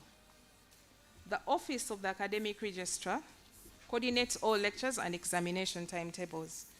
Please take note that Kyambogo operates a strict 7-day academic week. Are we there? This means that lectures can be scheduled anytime from Monday to Sunday. Do not assume you have weekends off. They are not there. Keep your eyes on the official university website and notice boards. If a lecture time changes, the AR will post it there. Personal or religious schedule clashes will not change university dates. So plan your time wisely. So many of us very often come here and say, for us, our Sabbath day is on a Wednesday. We do not do anything on Wednesday. The university will keep going because we have different religions and different affiliates in terms of Christianity and other aspects. You meant to make sure that we practice equality. We're not going to honor any day and as a Sabbath day. Lectures will happen, examinations will happen, courseworks will happen at any day as long as they are scheduled. So we shall not alter dates for lectures because you have a religion or personal schedule that is clashing with the university timetable. All official semester dates, adjustments and notices are published on the official university notice boards and websites. We are so serious. As we sit here, examinations have already been scheduled. I think your exams will be in November. Before you even have your first lecture, the exam dates have been set for you. So prepare for your exams in November. Yes. Examinations and integrity. The academic registrar oversees the secure setting and printing of your exams. The date is there set for you. 24th November, we intend to examine you. Make sure that before you enter, you'll be required to present an examination or registration permit when you're going to sit for your exams. Remember that registration exercise I talked about? Once it has been scheduled, you'll be required to print out a registration card, which you must present at the entrance when you're going to sit your examination. So no student is allowed to sit for examinations when they are not registered. That's just how important that exercise is. It feeds into your exams. A big word of warning for you. Kyambogo University has zero tolerance for examination malpractice. Cheating, bringing phones into exam rooms, smuggling in summary notes will land you straight before the Senate Examinations Committee. Remember the committee we talked about? The consequences are severe. They may include suspension or even permanent expulsion. Sometimes it gets so hard, and we say that you should never be admitted for any program again in the university. So we have a zero tolerance for this kind of practice. Keep your integrity intact in your academic journey. We have the role of securing your academic records and transcripts. Every test you take, every coursework assignment you hand in, and every final exam mark you earn is securely stored by the academic registrar. The offices are the ultimate bank of your academic data. At the end of your course, we shall use these records to print your official academic transcript and graduation certificate. My tip for you, do not wait until your final mark to check your marks. Do not wait until your final mark to improve your marks. They will have happened already. Routinely check your student portal every semester to ensure that your continuous assessment marks are there. And if there is an error, report immediately to the office of the academic registrar. Another tip for you here is, please take your studies seriously. Concentrate right from the very first stage of your studies. Don't wait for the final semester. The university does not have final examinations which are considered, where we consider only that your assessment is continuous from semester 1 of your very first year. So take them seriously and study appropriately. Your ultimate goal is graduation. I'd like to hear you say, we shall graduate. Work hard. No, I say work hard, you say graduate. We shall graduate. Work hard. Work hard. Yes. The ultimate goal of the academic registrar is to see you walk through the graduation square. The academic registrar organizes your graduation ceremony, the academic registrar compiles the final graduation booklet and will present your names to the University Senate for final clearance. Even after you leave Kyambogo, the academic registrar keeps your records safe for future reference, for your employers, and for higher studies. Every piece of registration paperwork you do today is a brick building your path to this very final stage. You may experience a few roadblocks in your pursuit of your program, and we are here to address them. There are students who may be admitted for programs they are not comfortable with or they are not happy about. Maybe they were pushed by their parents, or maybe they thought they would not get the programs that they desire. You're given a chance to change your program. You're also given a chance to change your study time. We have different study times, day and evening. We have set out a circular for you, which I think you have seen already, about calling for change of program and change of study time. Have you? Yeah, perfect. You're good students. So the request is submitted through your student portal, and the deadline is August 14th, 2026. The fee for change of program is 50,000. That for change of study time is 20,000. However, you must factor in the following. There are terms and conditions that apply to your request to be granted. You must be within the cutoff points for the program that you want to change to. It's not a must that you'll be granted that permission. 2, there must be some space. There's some classes that have been they have been admitted to full capacity. We may not have the space there. So it's not a guarantee that you will be granted permission to change program. And please do not change before you are granted permission to. The academic register must grant you that permission to change to the program that you desire. All our information is on the website. The weighting criteria is there. And I trust that students who want to change program have gone through career guidance from their different school, and they have different schools or respective schools, and they have been acquainted with the weighting criteria followed by all public universities through your career guidance offices under the Director of Studies. So the weighting criteria is there. It's public information. Check under the menu for admissions on the website. You'll find the weighting criteria there. The cutoff points have also been published. So ensure that you are changed to a program within which you fall, the cutoff point you meet. That fee is not refundable even when you have been rejected. And it's not transferable to your tuition fees. So you pay it knowing that it's a non-refundable fee. Personally, I call it a disturbance fee. So we shall charge you. The same goes with change of study time. It's paid for, and it's not a guarantee. You must meet the criteria that I mentioned. We have students who want to change campus. The academic register already mentioned that we have students from Bushenyi, Paida, and Soroti across Uganda. Changing from campus, main campus, to the outside campuses is very encouraged. Please, we welcome the idea, but of course not all programs are there.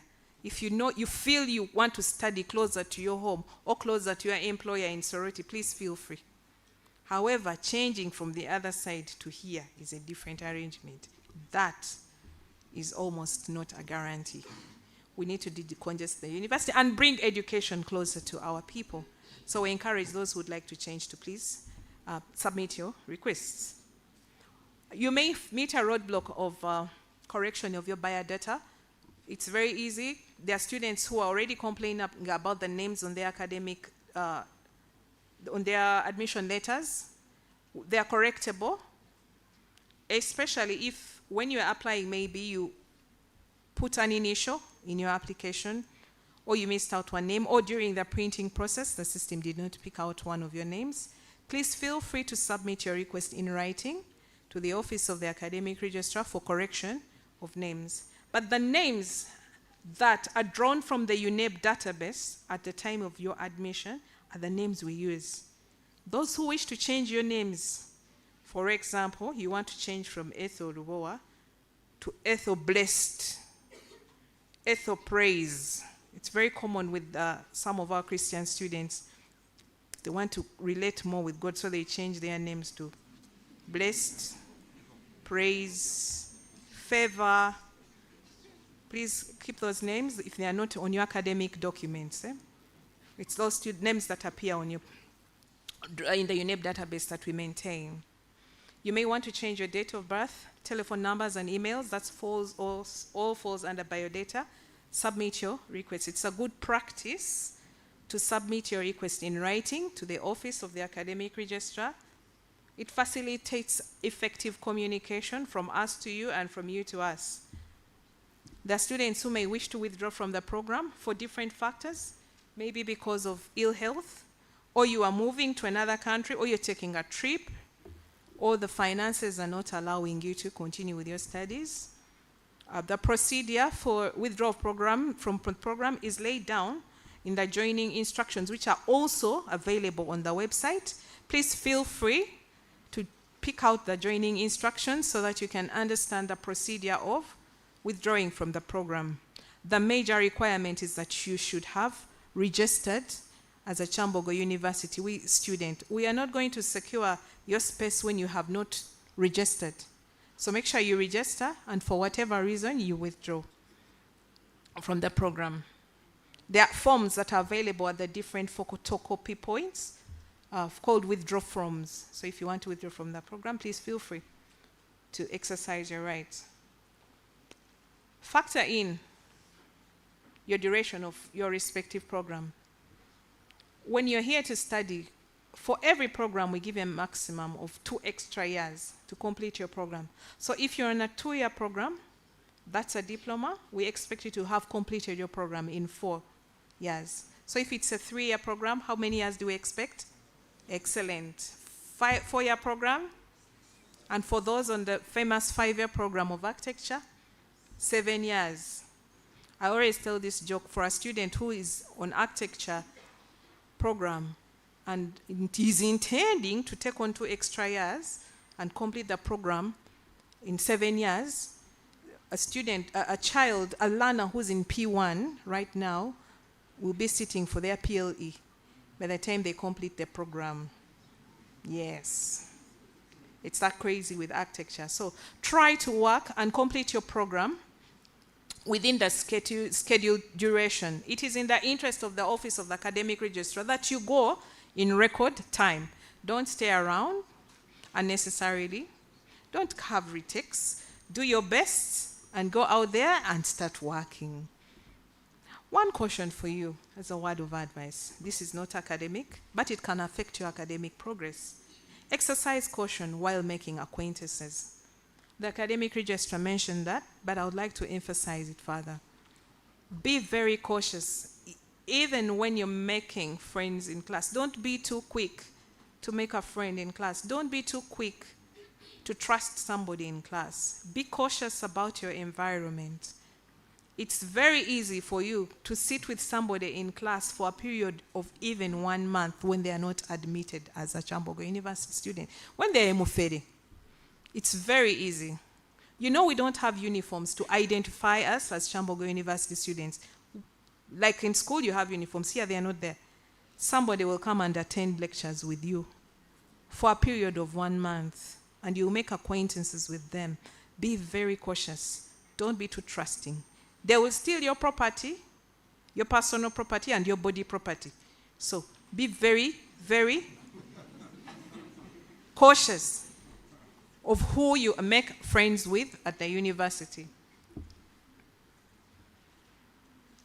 Just a few keys to a stress-free stay as I wrap up. I call this the 4 golden track or 4 golden rules to survive and thrive at Kyambogo University. First, registration is not a one-time event. You must register online every single semester. Second rule, pay your fees on time through authorized banks using a payment reference number generated from your ACMIS portal. 3, ignore campus rumors. Only trust the academic registrar's notices or official notice boards. There are so many rumors that can linger around. Be very cautious where you put your ears. And then finally, never throw away a document. Every bank slip, every examination script, coursework script, every registration card, keep in a safe folder. They are your insurance policy. Once again, I welcome you to Kyambogo University family. Thank you for your time and for your attention. You are embarking on a beautiful, life-changing journey here at Kyambogo University. Remember, the Office of the Academic Registrar is not here to scare you. We're here to support you and protect the value of the bachelor's degree, of the postgraduate degree, of the master's program, the PhD, or the diploma that you will earn. We'd like to open up the floor for questions and answers. Thank you for your time.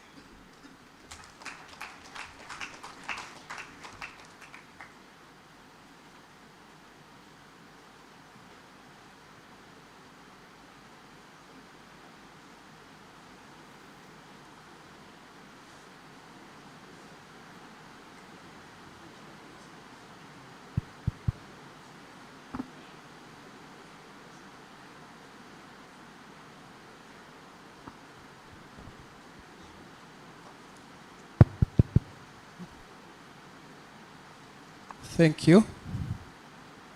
Academic Registrar team. Let us have questions, but please straight to the question. Don't tell a story. Don't give a scenario. Good morning, everyone. My name is Nasozi Shakira, Bachelor's of Science with Education. Hold on.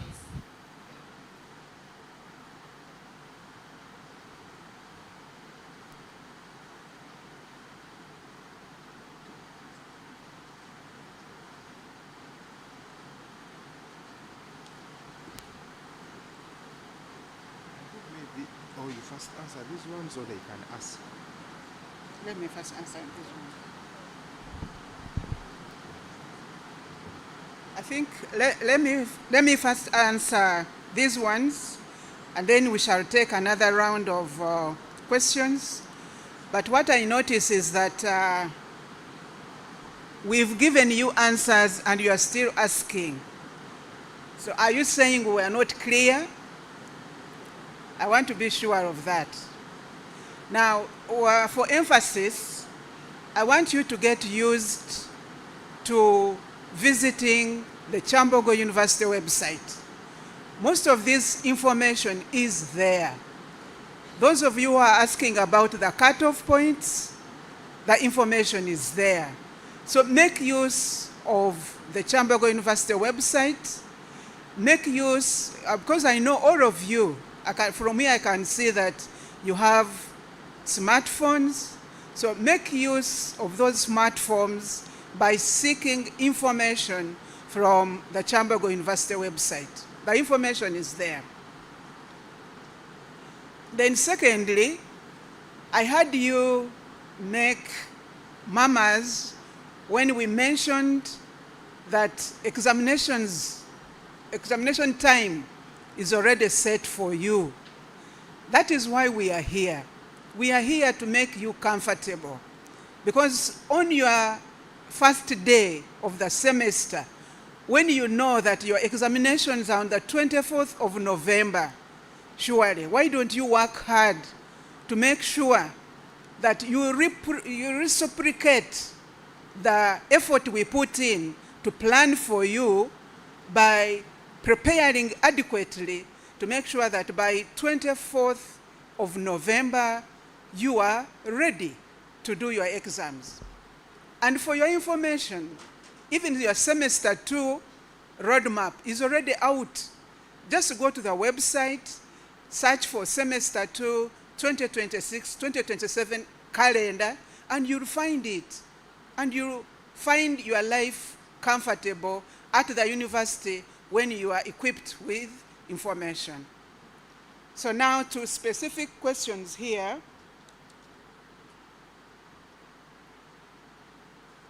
Some of the information I will leave for the bursar.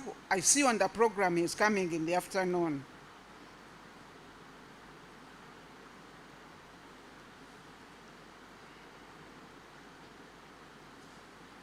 So somebody is asking, can one change program if they have already paid the tuition fees?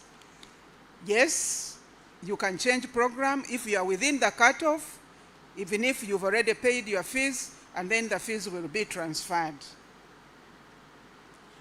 This one is asking about the cutoff. I've said, please visit the website so that you know the cutoffs. This one is asking about bursaries. The bursaries is a business of the bursar who is coming in the afternoon. Then somebody is asking how they grade the students who are admitted to second year. What I want you to get interested is to make use of your faculties. And if you will find that most of us in the university, we have an open door policy. You just come to the university and enter, to the office and enter. So make use of your faculties so that you know how some of these things are done.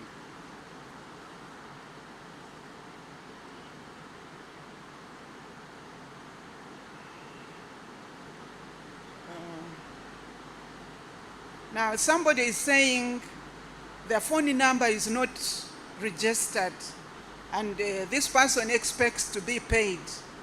Rugaravu, You may have to help me answer this one. Oh, thank you so much, AR.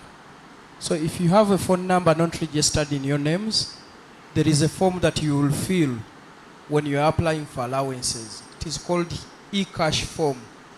You'll fill it, it will be signed by your wardens, and we submit to the bursar. So you can stay with your number, but each time you apply for allowances, you'll fill that e-cash form. Thank you so much. Thank you. Now, Ethel emphasized the fact that there are forest people at this university. Now, somebody here is saying that there is a rumor that you pay an extra 100,000. Please make use of your portals, and whatever fee is not reflected on your portal, do not pay it. There are so many wrong people around us, and as freshers, you are always the target. So be aware of that, and never pay any money to any individual. The money is paid through the bank, and the money must be the one which is reflected on your student portal. Don't pay anything outside that. So I don't know where this one got this, that you pay an extra 100,000. I don't know to who. So let's be cautious. Be cautious that there are conmen around us, and they are targeting you as the fresh student to let me use the word steal. So be cautious and don't fall prey to those people. Now, I think we can listen to your questions. Good morning, everyone. My name is Nasozi Shakira, Bachelor's of Science with Education, Economics.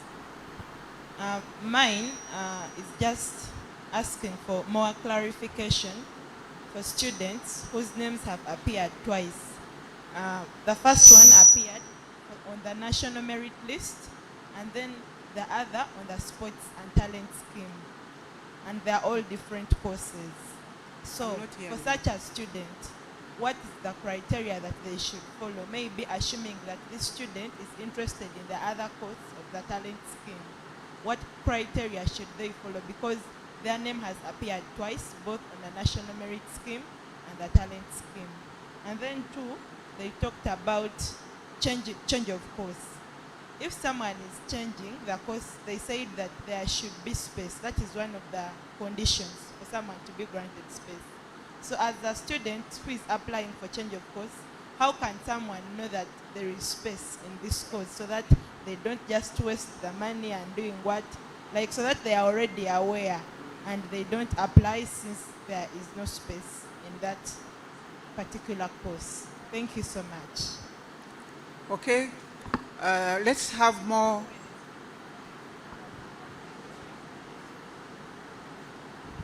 Good morning, everyone. Modern Newton. I just have some 2 to 3 concerns. You talked about navigating academic roadblocks, but you left out changing of subject combination for us who would like to pursue a bachelor's of arts with education. Specifically, I wanted to change my subject combination from history economics to history Swahili. So I don't know the criteria. I tried doing it via my portal, but they told me to reload the program. But again, another thing, attaching those required documents on the portal, how do I do it? Another question about the one of the documents required to be, for one to be registered. You talked of the birth certificates. But for me, I have a birth certificate from the local government. Is it valid or is it invalid? Thank you so much. There's another question here.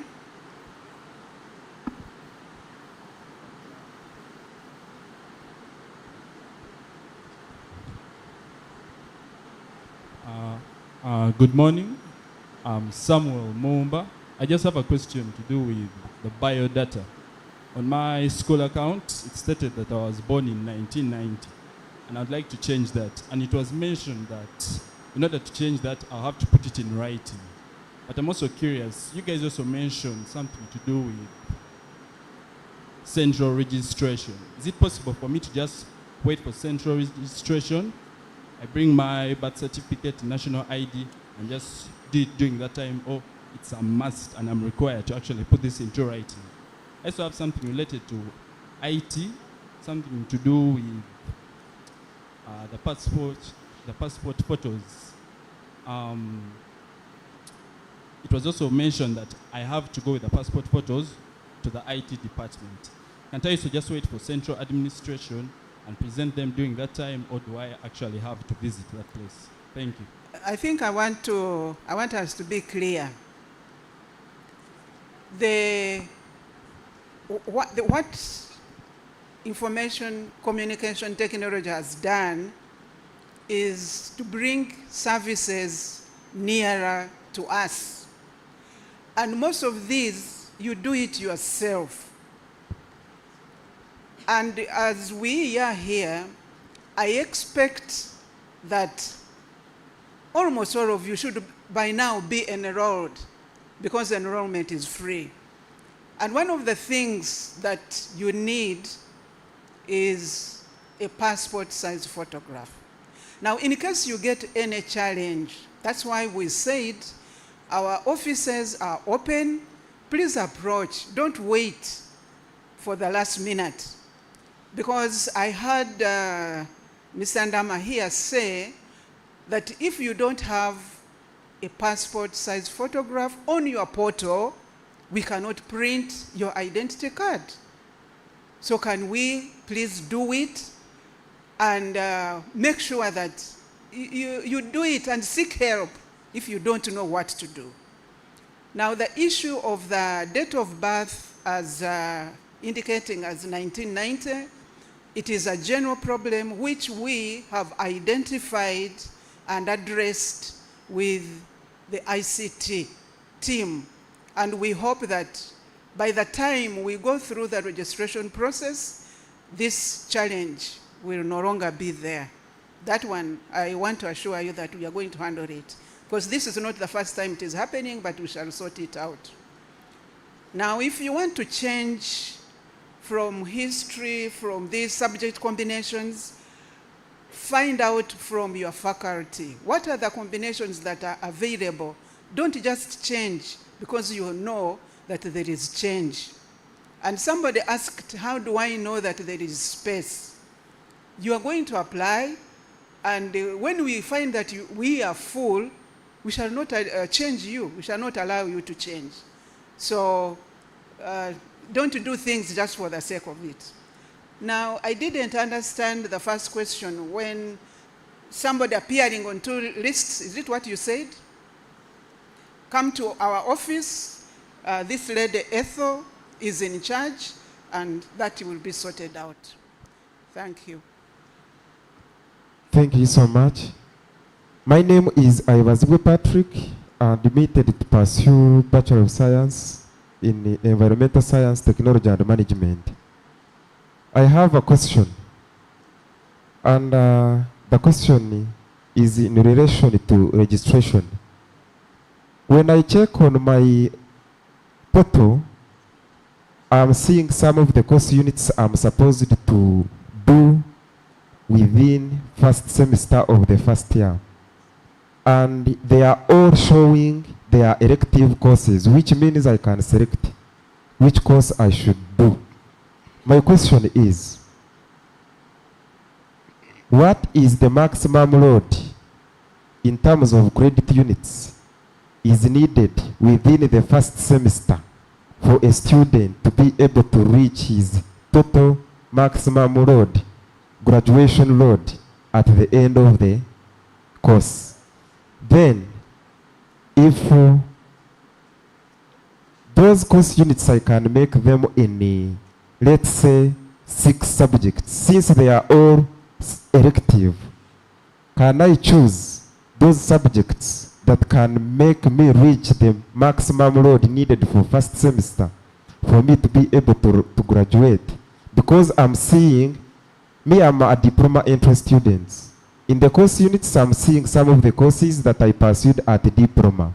So that's why I'm asking a question, so that I can be able to understand which courses I can choose that maybe I didn't pursue at a diploma for me to be able to reach the maximum graduation load needed for graduation. Thank you. Now, I want to answer that direct. We have a problem whereby students who are admitted through diploma holders scheme think that they know. That's a big problem. And because they think that they know, they end up missing lectures. And our little study has shown that those students who know they know end up failing. So do not look at your diploma and think because you've done the diploma, therefore you can relax on your bachelor's. Am I clear? Do not think because you studied it at diploma, it is easy at the bachelor's. That is one. Secondly, please, and I repeat this, make use of your faculties. Go to your head of department and address what you are asking. What is the maximum semester load? We have the minimum and maximum semester load.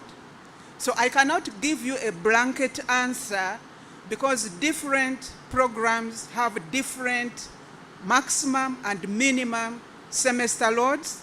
They have different graduation loads. So we cannot give you a blanket answer. I'll be misleading you. Please make use of your faculties so that you get to know the answers.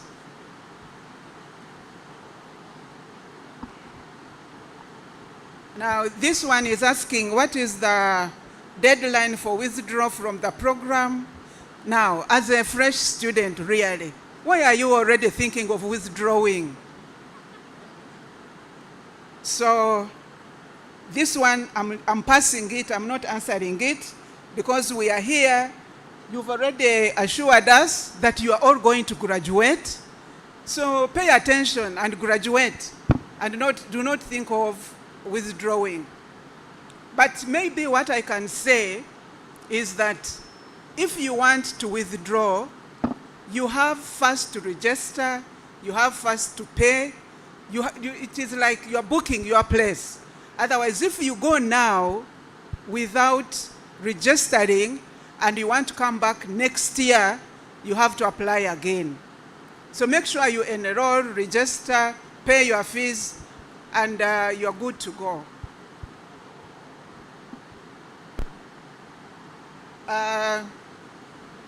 Ethel was very clear about the birth certificate, and since this question is coming up again, I'm calling Ethel to come and elaborate on the need for the birth certificate in order for you to register. Ethel.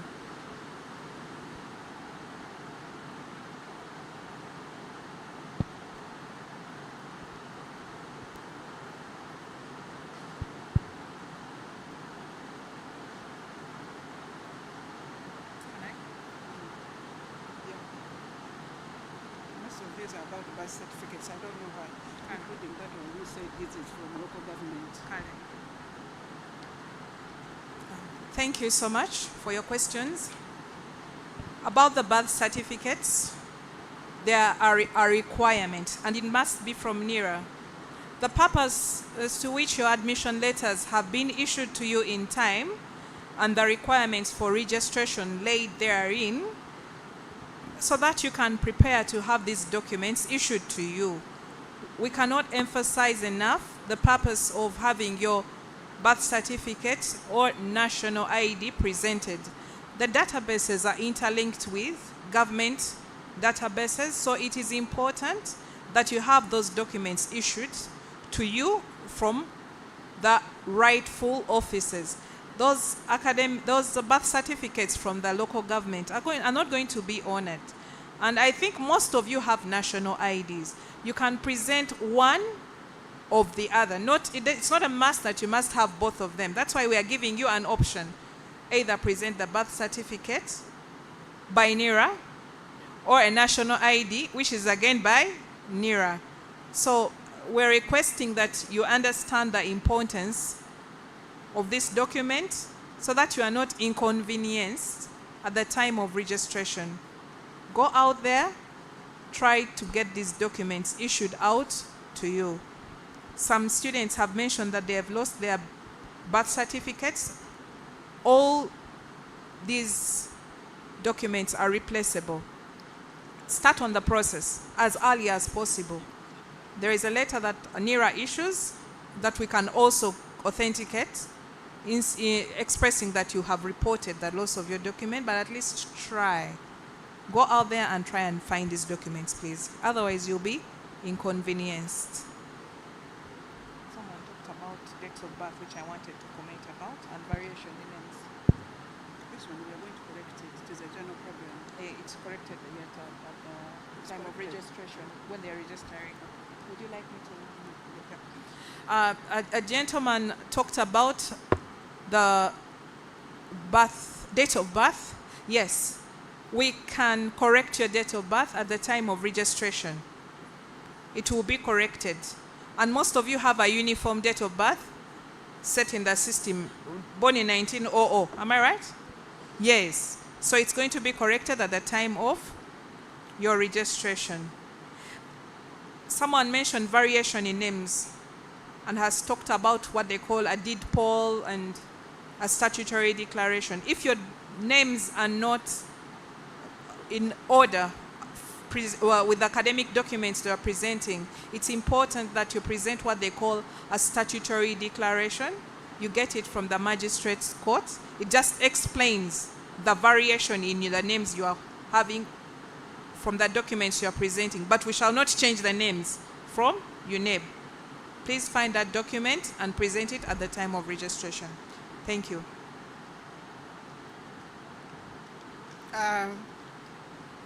There is a question here.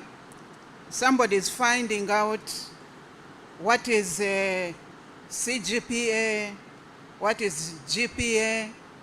Now, the way we've arranged this orientation program, you are going to have specific orientation at your respective faculties, and most of these CGPA is cumulative grade point average, GPA is grade point average.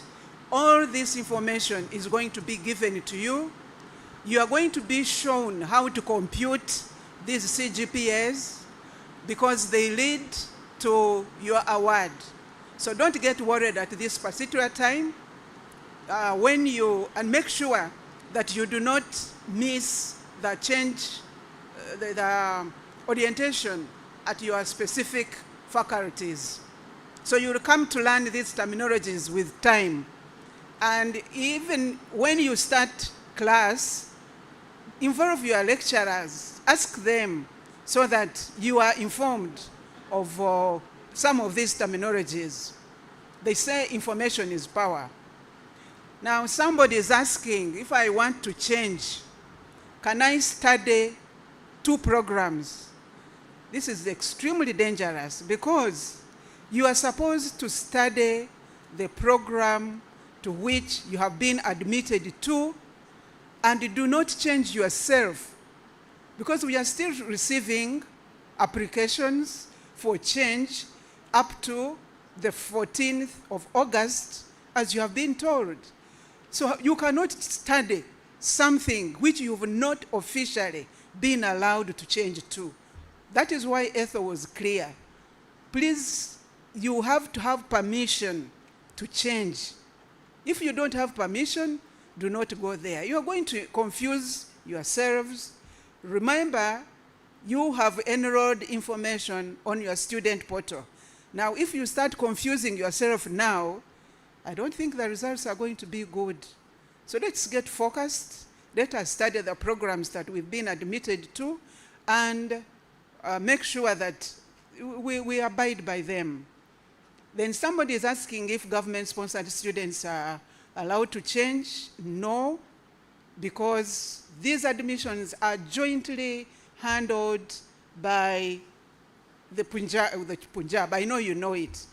All the public universities meet in Makerere, and we receive admissions for government-sponsored jointly.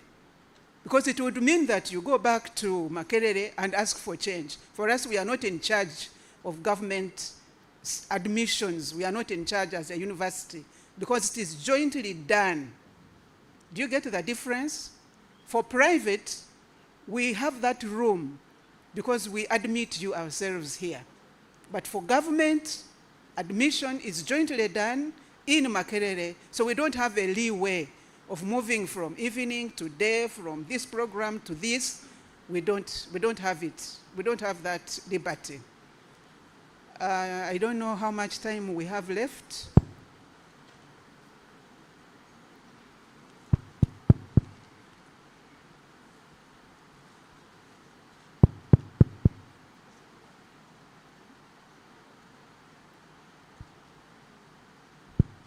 We can take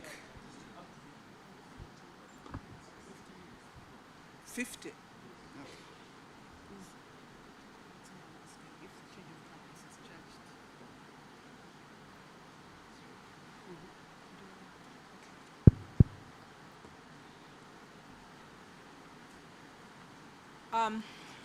Someone asked about the fee for change of campus. Change of campus is free of charge. That's why there was no money attached to it. All the money that we mentioned is about change of program and change of study time. If you wish to change campus from main to the other outside campuses, it's free. Please don't try to change from the other side to here. Most of the programs which you want to change to, sorry? So please try to stick where you are or join the other campuses. We have received so many questions related to finances and loan scheme. We're requesting you direct those questions to the BASA's office when you're interacting with the office of the University BASA. Another has asked about having been admitted for a study time which they did not request for. That is true, especially those that were requesting for evening study time, and we admitted them for day. That happens, and the university has the authority to change your study time, especially if we admit students on the evening program and they do not meet the required number of students. We have a minimum number of students that are required to be in a class. So if we admit students for the evening study time and they are few, very few, it's not cost effective, we admit them so they can study with the day class, because it's not cost effective to run just a handful of students in a class for the evening study time. Students have talked about missing academic papers. Maybe they have a result slip or a certificate for O level or A. The admission letter is very clear. We require both, and you have the time to find them. These documents are there in your previous schools. Go out there and pick them. You're going to be inconvenienced, and yet you know that it is avoidable. So go out there, pick those documents from your schools, because we are going to require them at registration. Those who have lost their national IDs, we've emphasized it, all documents are replaceable. You can replace them, go and request for a replacement, and you'll get helped. What if you have differing names? Remember I talked about a statutory declaration? There are students who have names that are differing. At O level, you have 2 names. On your birth certificate or ID, you added an extra name. I gave an example of myself, adding the name Blessed because I am blessed. So I decided national ID, I add the name, the word. I don't know if it's a word or a name. I add the name, word, Eto, Dubowa, blessed. Those two names, those are two different people. Please visit the courts of law. Visit a magistrate's court. Talk to a lawyer, and they will give you a document called a statutory declaration or an affidavit. It explains the variation in your names. That document is normally registered in the Uganda Registration Services Bureau, and we are able to access it on their website to authenticate it. I want to thank you so much for your time. I think we're opening up the floor for other questions. Okay. Thank you so much. I'm called Moses Okure. Yesterday I got some guidance from the IT, but they referred me to AR. I enrolled as in service in Soroti in May, and I was successfully enrolled there on my portal. But it has now become very difficult for me to enroll now to the portal here. So I want guidance.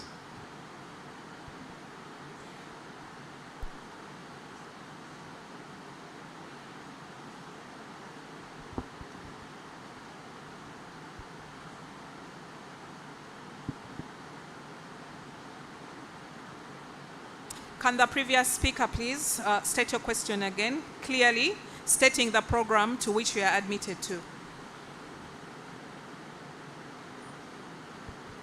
In Soroti, I was admitted in the BEPE, Bachelor of Education, Primary, External, only my private as in service, but I had previously applied to Kyambogo, the scholarship, which I successfully got it. Now I was admitted on a government scholarship. Now, I am failing to now enroll here because they told me visit AR so that you can get guidance. Thank you. Okay. In summary, you are saying that you were admitted in May for the Bachelors of Education Primary, and now you have been admitted again as a conventional student, as a full-time student for another program. Yes, you are unable to enroll because your data already exists in the system.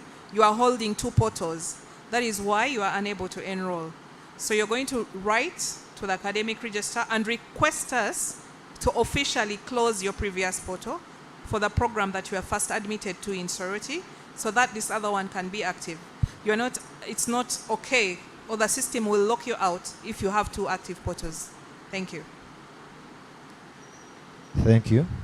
Simbwa Mark Morris is the name. Bachelor of Arts with Education. Now I'm asking for, on behalf of my friend who is not here. He was admitted on government merit diploma. But when he came here on Monday, we went to the admission office and they sent him to his faculty. And then the faculty sent him back to the admission office. And then the admission office said that they haven't received the lists. And now he cannot be helped. He's not yet registered. He does not have the portal, and he's not a student of Kyambogo. And then he went back home. He's just seated and stranded. Thank you so much for your amazing question. We have students who have been admitted through what they call the Joint Admissions Board, and they're coming in on merit of government for diploma programs. Those lists of students have not yet reached the university from Ministry of Education and Sports, but they are out there on social media. That's where they have been released, and the university cannot depend on information on social media because it's not an authentic source of information. So we are working closely with the ministry to pass on that information to us so that we can generate admission letters for the students. He can wait. The information he received from admissions division is true. Please hold on while we work with the ministry to get that information. Good morning, colleagues. I'm by the names of James Kawiso. I hear that for the government-sponsored students, there are those on merit selected from Makele, but I hear that there are those also admitted through diploma entry. I think those ones are selected by the university. They are also admitted on this scheme. Okay, the program. Can the university also arrange for the evening for those students from diploma entry? Thank you. I think your question is basically you're asking if a government-sponsored student can study in the evening. Is that what you're asking? No, all government-sponsored students study during the day. So stay put, keep there as a day student and enjoy the program. Because as a government student, that's where you are placed. So it's not possible to change your study time as a government student. Well, thank you for the opportunity. Ndawa Stephen is my name. My question is about the admission. According to my admission letter, the requirements that are required have to come with a proof of payment of the mandatory fees. And according to the invoices I have on my portal, they show that both the tuition and the functional fees are mandatory. And they said the provision letter, the admission letter is provisional. It ends in 2 weeks after the beginning of the semester. So is it a must that I have to pay all the fees in those 2 weeks, or I have to pay some?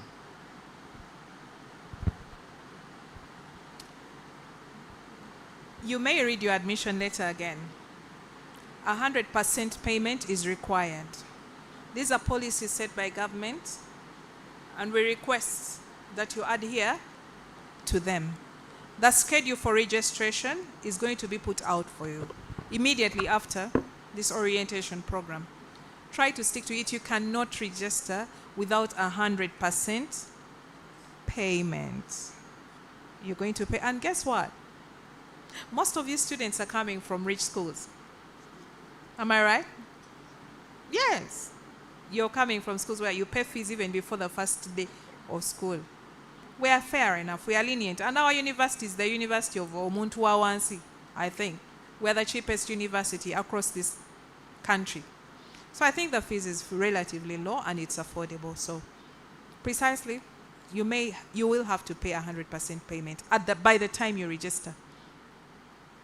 If you do not register within the scheduled period, as you shall see in the communication that will come from the academic register, you'll pay a surcharge fee. But it's also very little. It's also affordable. But it attracts a surcharge, a fine. A student has asked, if a student wishes to forfeit government scholarship and take on private sponsorship to which they have been successfully admitted, what are the procedures? Any student who has gained admission on government but also was admitted on private sponsorship, please complain in writing so that we can close the government sponsorship portal.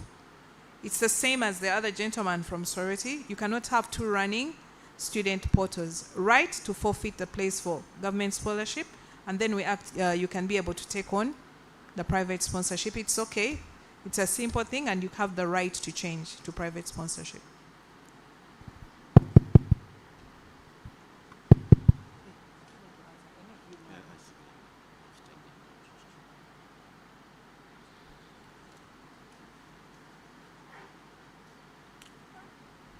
All the district quota students admitted on through district quota or district merit admission, you have not yet received your admission letters, that's true. The admission procedure for district quota requires that the recommended student is verified by their district. That verification process goes through the Ministry of Education and Sports. So most of you who have been admitted on district quota may have been verified through the Ministry of Education and Sports, but we are awaiting communication again from the ministry to give us a go-ahead, to grant us permission to issue a letter once they have verified or authenticated the information that has come from your district. So hang in there, be patient. Once this information is out, you walk to the offices of the admissions office, located on Block 2 behind Senate, and you'll get your admission letter as long as the Ministry of Education has cleared you. So it's not just a matter of seeing your name on the list of district quota you go through 2 steps of verification that are very important. The first step is your district verifying you. The second step is the Ministry of Education verifying you. Then we shall issue you your admission letter from Admissions Division. Thank you. My name is Ainebiona Wirzma. I'm going to do Bachelor of Science Technology in Chemistry. Now, for the people, some people in my course, we found our student numbers were duplicated with some other people in another course. We addressed that issue to the admissions office, but there is no response at the moment, so we are missing some of the activities. We have not yet accessed the portals, and I don't know what to do. Thank you, Ainebiona. I think you've interacted with our office on that issue, and we gave you up to Friday. I remember very well. That issue is being handled. There was a system mishap, but we have handled it. The letters are actually almost ready. We are working together with the administrator to sort it out. You will eventually report by Friday to the faculty to pick your new admission letter. That affects only the PTD students admitted on the science, technology, physics, on government sponsorship, national merits. Report to your faculty on Friday for the new admission letters. It was addressed. Good morning, ladies and gentlemen. I'm Kasa Dennis Suvo, pursuing Bachelor of Science with Education. My question is, some like me, I lost the ID from my former school. How can I be helped? You and the like, so many who have asked that question, we've said it over and over again. Documents are replaceable. Visit your previous school, they'll give you an introductory letter. Schools are aware about this registration exercise that happens in all public universities. They will issue you another letter. It will not be an ID, but they can give you an introductory letter, one which I will honor it. So visit your previous school. They will assist you.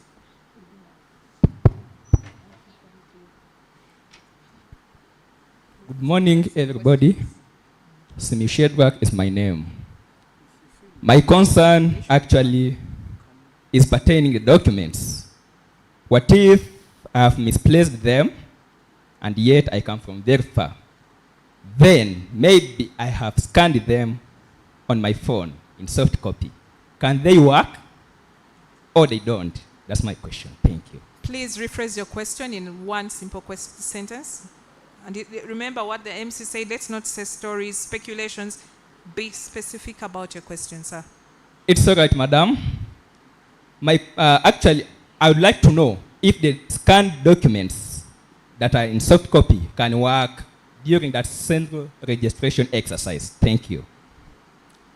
Scanned documents are not acceptable. They do not represent original documents because they are simply scanned.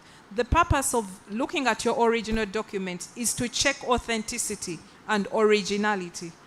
It's very difficult and almost impossible to verify originality of a scanned document, of a photocopy. If you have lost your documents, replace them, have them replaced. UNEP replaces documents. Any institution that issued your academic award replaces documents. So work within this time, start on the weekend to have all the documents that are required for registration that you may have lost. Start on the process of replacing them because we are going to require them. Regardless, you mentioned that you come from far. I don't know what far means in this case. Far is very, very, it's different. Someone will say I come from far and they are coming from Mokono. Another one will say I come from far when they are coming from Karamoja. And to me, Karamoja is not far. So it's a one-day's journey, wherever you are coming from. Unless you're saying you're coming from outside this country and you require a flight. But this is a very small country. You can reach all corners of this country in one day. So travel to your far destination and get your document replaced. You're within the time for registration. I think we're answering the same questions over and over again. That means we've probably exhausted our time with you and we're just repeating each other. Unless it's burning, we'd like to close the session.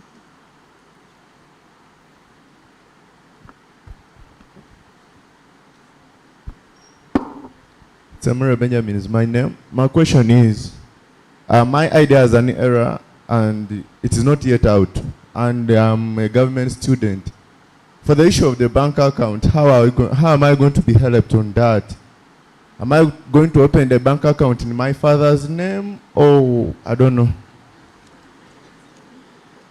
We mentioned finance issues, address them to the university bursar. Anything to do with money. Or the dean of students. Please. Thank you. I am David. My question is just brief. I wanted to inquire whether our course, like the programs which we are given on this campus, are there some additional subjects, or we shall only be doing those subjects?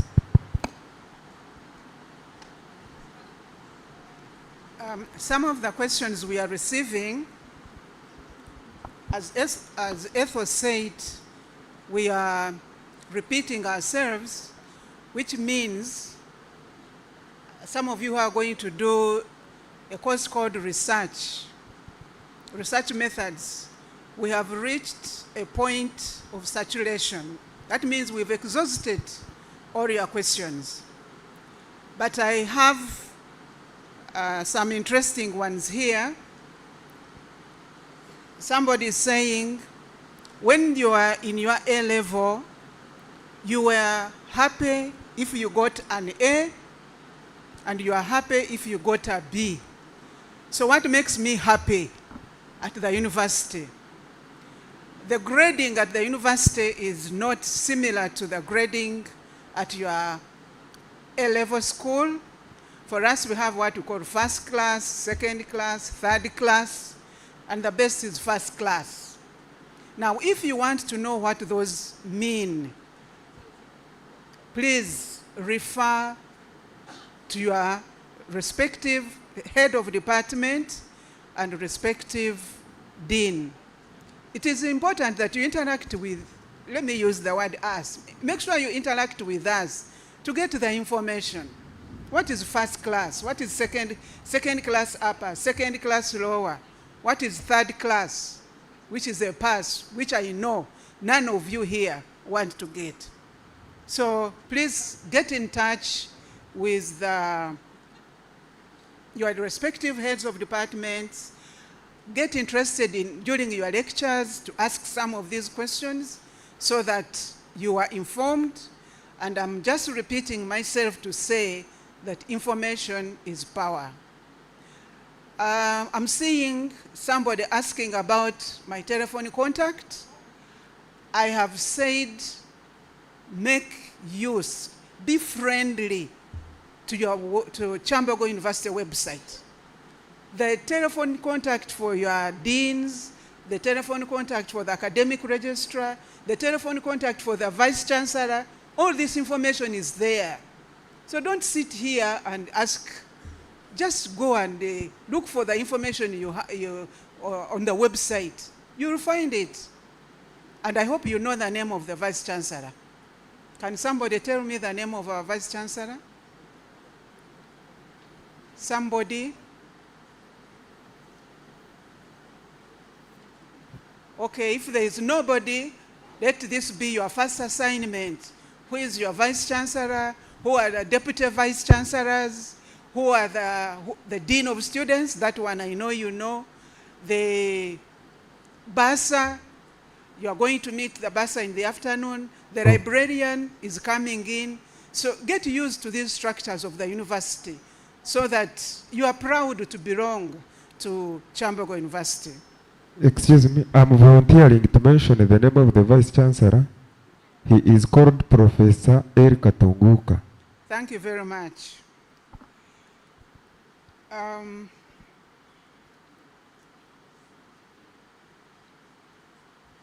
Now, the issues to do with funds, I think we are also repeating ourselves. Let's reserve those questions for the university bursar, who is coming in the afternoon. Thank you very much. And I think we've exhausted most of the questions. Am I right? No. So that I hand over back to the Dean of Students' office. I had a no. From where? I know was from me. Yes. Good morning. Good morning. My name is Chivirango David Israel. I'm going to do a bachelor's degree in vocational studies in agriculture. My question is, for registration, you require an ID or a birth certificate. But my ID is not yet out, but I have that document that is always issued when you are getting an ID. Will it work? I think I wish I could answer that question the way I feel. Because the issue of identity card, ETHO has labored over and over and over. So somebody to say no on an issue of an identity card, I think we are being unfair. So if you want that answer, after this meeting, interact with her so that you know what to do. Otherwise, we've been here, and don't tell me that we are wasting your time trying to answer most of your questions. Over to you, Dean of Students. Thank you so much, our dear academic registrar. A big hand clap for the academic registrar. That office is the office that admitted you, and it is the office that is going to teach you, examine you, and it will be the same office to graduate you. That is why it is so important that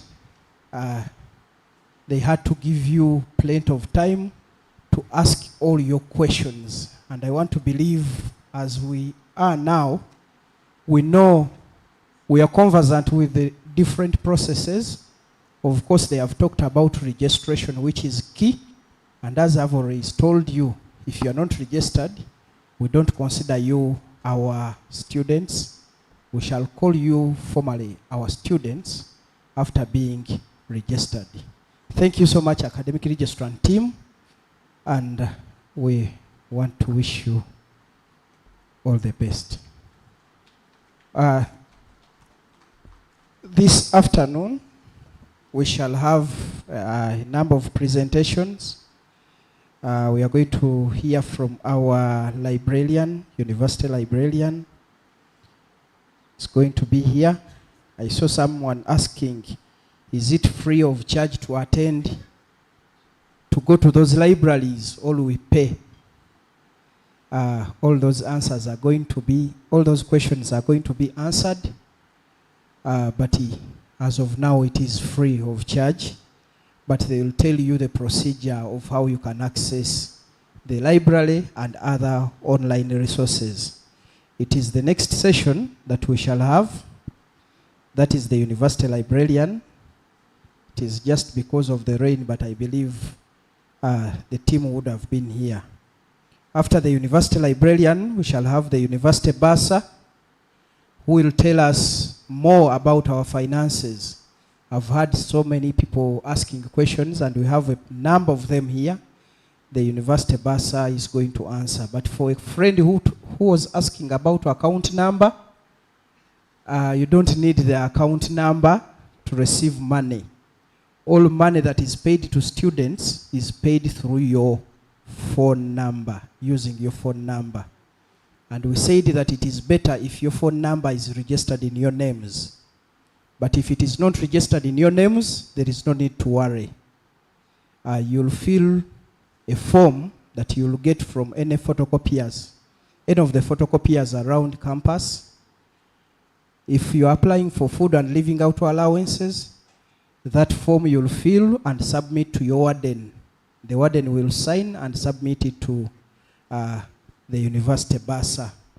If you are filling any allowances like faculty allowances, someone, an administrator from your faculty, will sign and submit to the bursar, so there is no need to worry. We don't need your bank account.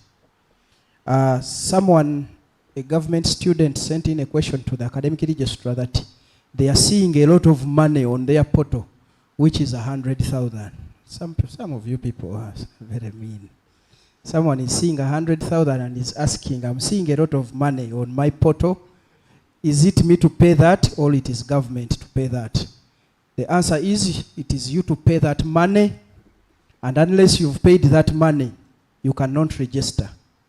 And if you've not registered, we cannot equally give you your allowances.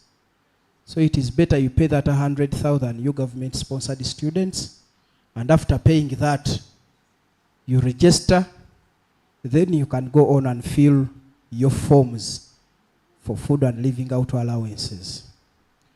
I think after the university bursa in the afternoon, 3 to 5, we shall have ICT team resume with sessions. They had a session yesterday, and I believe most of us here are registered. How many are not registered? By show of enrolled. How many have not enrolled yet? By show of hands. Okay, we can see that we have some that are not enrolled. Please fear not. This afternoon we are going to have ICT. It is going to take us through that entire process and teach us some other online resources that we have to access. Tomorrow, please take note, tomorrow we shall be here but in shifts. So from 9 to 10, we shall have School of Management. Students doing courses that belong to School of Management should attend from 9 to 10. Then after 10 you will leave. 10 to 11 we shall have School of Education. 11 to midday we shall have Faculty of Agriculture. Midday to 1 we shall have Faculty of Special Needs and Rehabilitation. 1 to 2 we shall have Faculty of Arts and Humanities. 2 to 3 we shall have Faculty of Social Sciences. 3 to 4 we shall have Faculty of Engineering. And 4 to 5 we shall have Faculty of Science. So if you belong to Faculty of Science, you can stay at your hostel and come at campus at exactly 4 to 5. So if you are not sure of the faculty that you belong to, you can attend all sessions. But if you are sure, yes, we have people that maybe have not accessed their admission letters. But the admission letters are available, I'm told. You can go and pick them. People on district quota and are here. Talented sports personnel, talented sports persons, district quota, disability scheme. You can go and pick your admission letter such that you know the faculty or school you belong to in order not to attend all sessions. On Friday, which will be our last day here, 9 to 10, Dean School of Built Environment. 10 to 11, Dean School of Computing and Information Science. 11 to midday, School of Vocational Studies. Midday to 1, School of Art and Industrial Design. Now, in the afternoon, 2 to 3, we shall have all of you here for convocation. I won't tell you what convocation is such that you can come and know it. Please be here for convocation, all of you. And 3 to 4, which will be our last session, we shall have the guild leadership. You'll get to know your leaders. I know at one point you'll need these leaders. So it is important that you come and see the executive. You have a look at the GRCs. We have the people we call GRCs, which are Guild Representative Councillors for each faculty and school. Those are the people that will help you there in your respective faculties. So Friday will be our last day, and I request that please come and be here. I want to emphasize on the issue of time. Tomorrow, each of your faculty has exactly 1 hour. So it means if you say, I'm from Faculty of School of Management, and you report at 10, it means you'll attend a session of School of Education. So they will be talking about things you won't be understanding. Hallelujah. Yes. ICT, as we transit into the next session, unless there are questions, but I don't believe we have. ICT, thank you.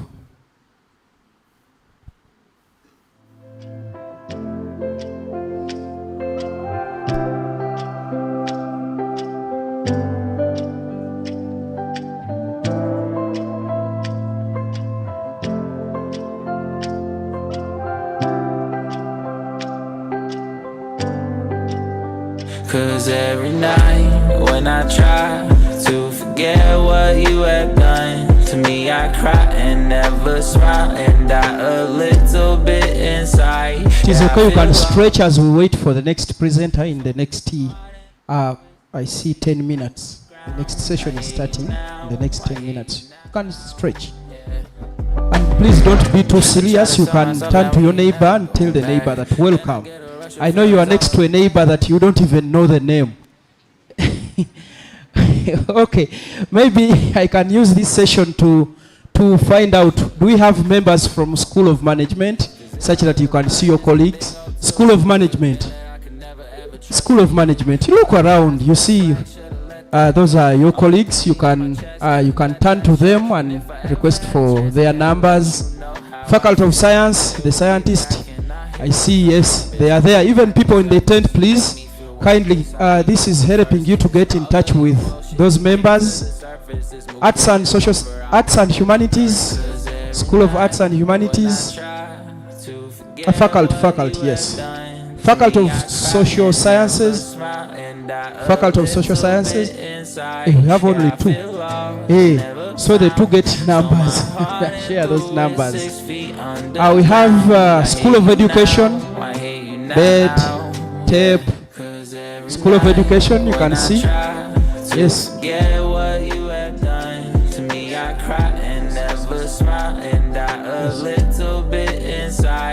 Faculty of Engineering, the engineers. Where are the engineers? Oh, can see. School of Built Environment. Expect it. Hey, we have 1 there, and so many in the tent. I can see you people in the tent. Thank you. ICT. I can see people of Art and Industrial Design. ICT, yes. You see, now he's earning from the skill. Is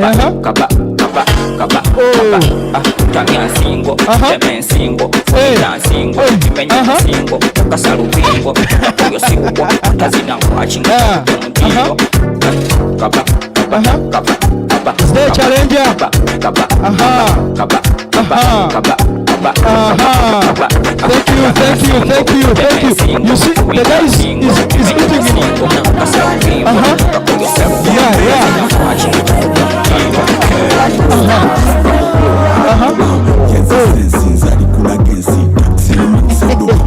There is no challenger. I know you are there, but you are shy.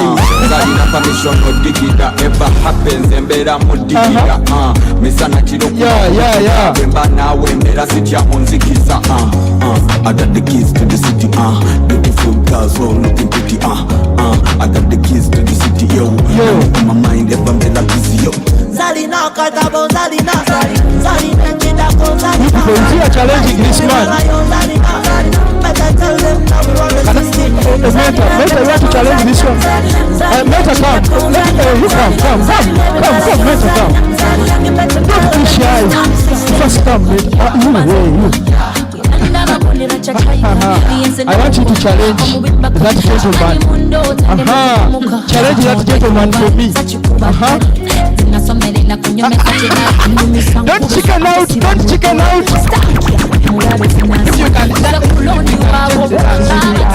Hey, which one do you? They put Lingala. Should they put Lingala?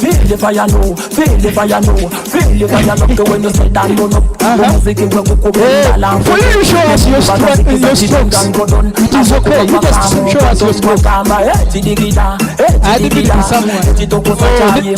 I'm scared.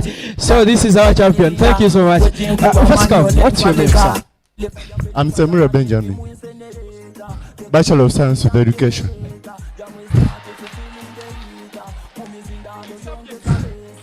The subjects biology, chemistry. Yes, I'm from Namisinda district on district quota. You people, you joke with people. People have talent. and now you see, here at the university is a space where you have to grab opportunities. And this guy has grabbed an opportunity. I see he has now very good breakfast. They have given him very good breakfast. Sir, yes, we have a challenger here. Where? He has come to represent us mentors. And,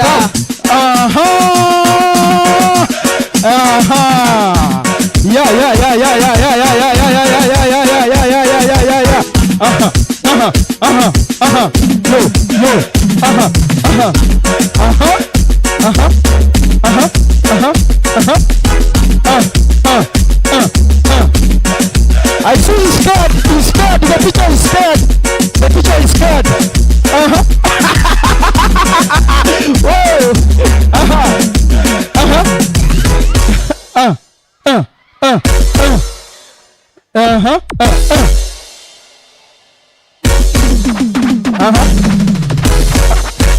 I see you also prepare one Lingala song. One Lingala song.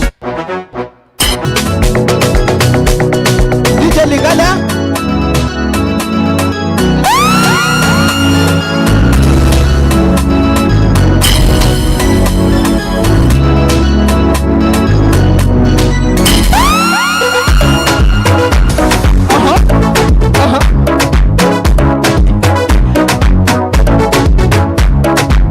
Which one? This one? This one?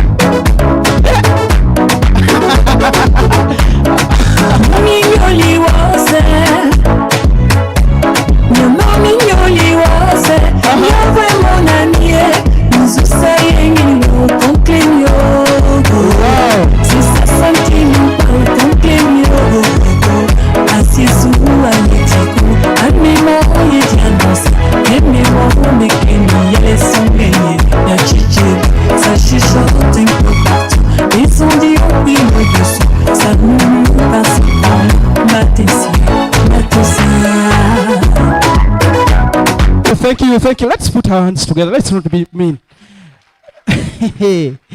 Have you seen the challenger? The challenger. Oh, I want to thank you so much. Thank you for spicing up our session. It was really wonderful. It was beautiful. It was entertaining. I want to believe people have enjoyed. It was, yeah.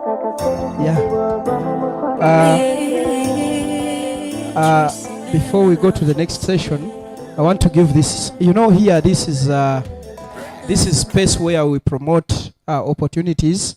I want to give you just 1 minute to come and greet these people. Just 1 minute, and make it a minute.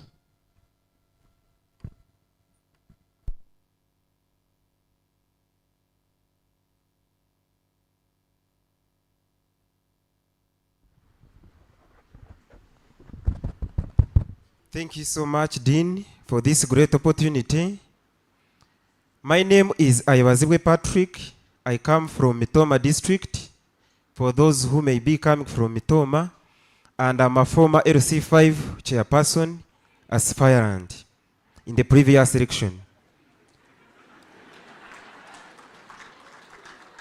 The reason I'm here, while I had just entered, I found the academic registrar speaking, and there were so many questions raised by students.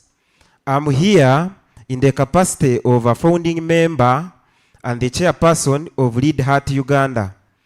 This is a community-based initiative that offers career guidance, education, and leadership awareness with a mission to help students from across different institutions of academics to help them be able to foster a passion profession initiative where we help students to be able to identify themselves or do what we call self-discovery and be able to turn their passions into professions.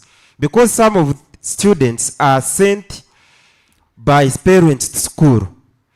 Upon reaching school, someone studies a course which the parents have pushed them to do. At the end of the day, they realize that they are not meant for those courses, which creates a very big gap in employment and industrial skills. So we help people to refine their passion into professions that they are pursuing.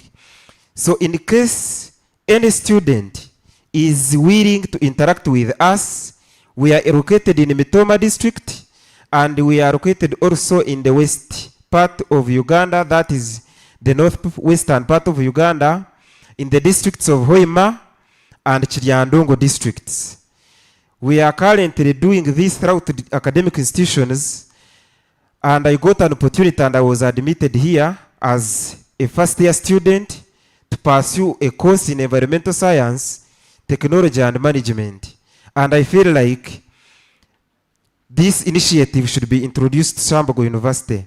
So whoever feels he may be lost or he was just pushed, you can reach to us. We help you refine your potential, how you can turn the profession you have been given into your passion, and you pursue your journey to be fit to the employment sector of Uganda. Thank you. God bless you.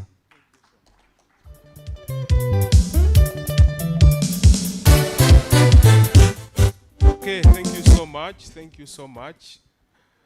You asked a lot of questions today, and I want to believe majority of them were answered. Majority of them, we want to believe they were answered. And still we want to tell you, don't feel shy, don't feel overwhelmed. Don't feel as though things are hard. People are here to help you and to make sure that you stay here is very fruitful and very enjoyable. So you'll be enjoying the music in the background as we wait for the next speakers or the next facilitators from the library. I remember someone asked a question about buses. That are the buses free of charge? Can they drop you where you stay and all that? Unfortunately, no. The university buses cannot be dropping you where you sleep or where you stay. They are there to take you for trips. Depending on the course you do, there are courses that will be having different trips and all that.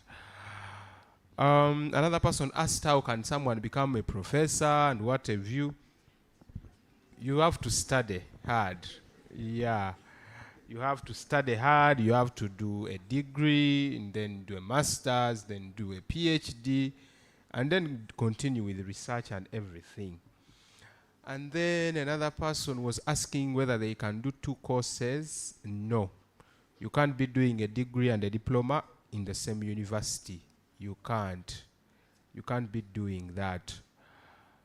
Yeah. So, practically, those are some of the things you asked here, which I remember that were not very relevant. It's time for the library team, and I would like to believe that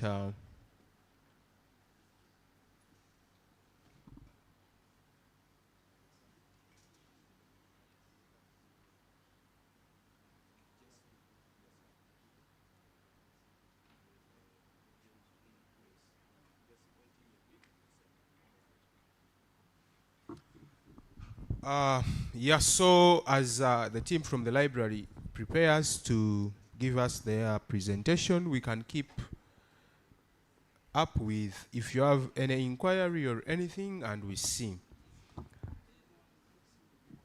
Anyone with any question that you feel has not been talked about and is still burning you?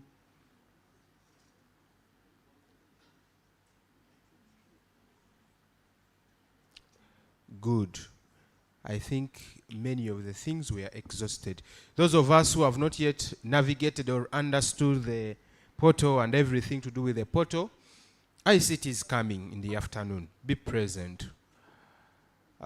If you don't know your faculty, you don't know what, just go and look at your admission they gave you.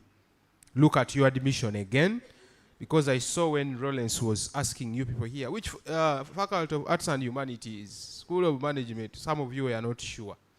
Go back and look at your admission letter.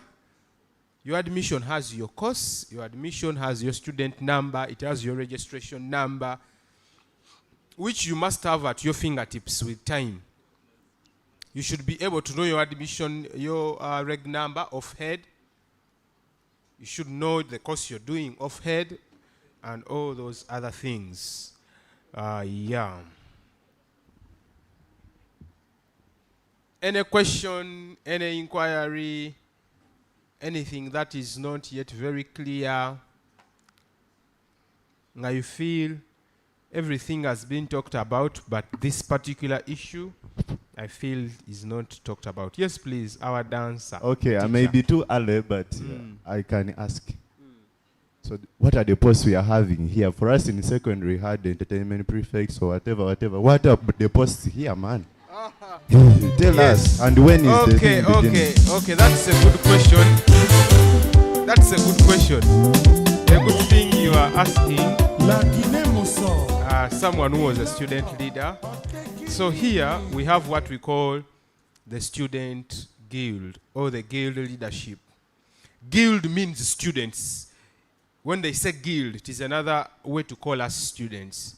So at university we don't have prefects. We have guild leaders. And guild leadership is in three ways, is in three styles. I'll start with the toppest leadership, and then I'll come down.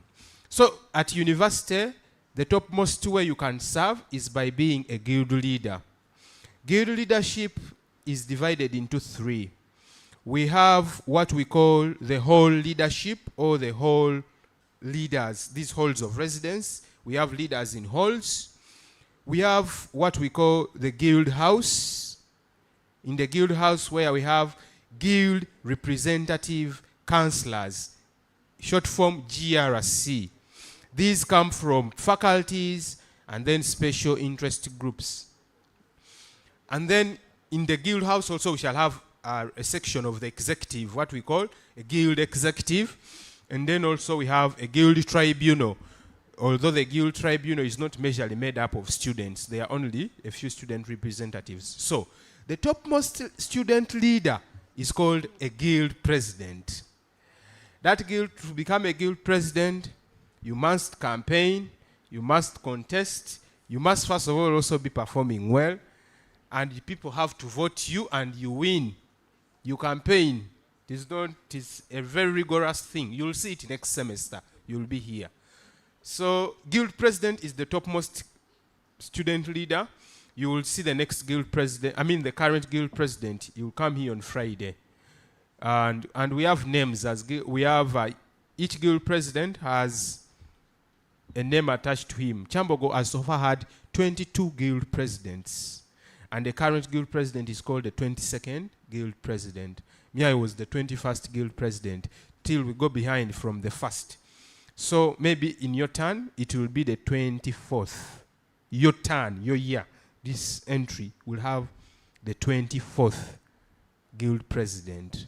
Maybe that guild president is here. There can only be one guild president at a time. We can't have the 23rd from them because the year one doesn't qualify to be a guild president. You don't qualify in year one to be a guild president. You must be a continuing student. So, yeah, there is a guild president. A guild president has a cabinet where we have ministers. They'll come here and you see them. We have ministers who are in charge of different dockets. We also have, I told you, the GRCs. we have the whole executive. Then we go on to have leaders in cultural institutions or clubs, movements, and associations. We have our academic associations or clubs. We have cultural associations. All those are avenues for leaderships. We have our different religious institutions. We also serve there as student leaders. We have class prefects or class representatives. That's also an avenue. You learn more and more about the student leadership with time. If you want to familiarize yourself more with the guild leadership and everything, we have a guild constitution. It is on the website of the Dean of Students. Yes, you can find there the constitution. So I think the team from the library is ready. Would like to welcome you and give you a chance to interact with our new students of the academic year 2026-2027. You're welcome.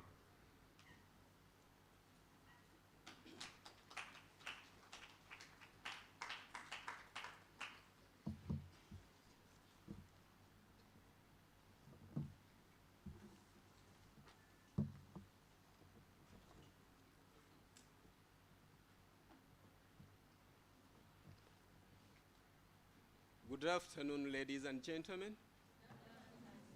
We are happy to receive you at Kyambogo University.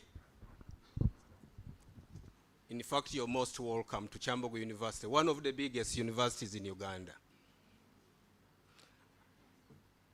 I am standing here on behalf of the university librarian, and we are going to be talking about issues concerning the library and your academic issues at Kyambogo University. So you have eaten food from other departments, from other faculties. Now it is our opportunity as a library to tell you what you should expect from us. Kyambogo University Library Service, we have got our orientation program for fresh students for 2026-2027, and that is you. And at this moment, I am part of you. We are all in orientation. Why the library? You should be asking yourselves, why the library? The library is the heartbeat of academic and research pursuit of the university. And given the fact that you're here to study, we are well positioned to serve you and enable you to meet your targets at the university. Libraries play a crucial role in supporting education by providing access to diverse and quality resources, promoting lifelong learning, facilitating research and innovation, fostering collaboration and networking, and enhancing multiple literacies. So, if you're here, they have provided you a lot of information from the other faculties.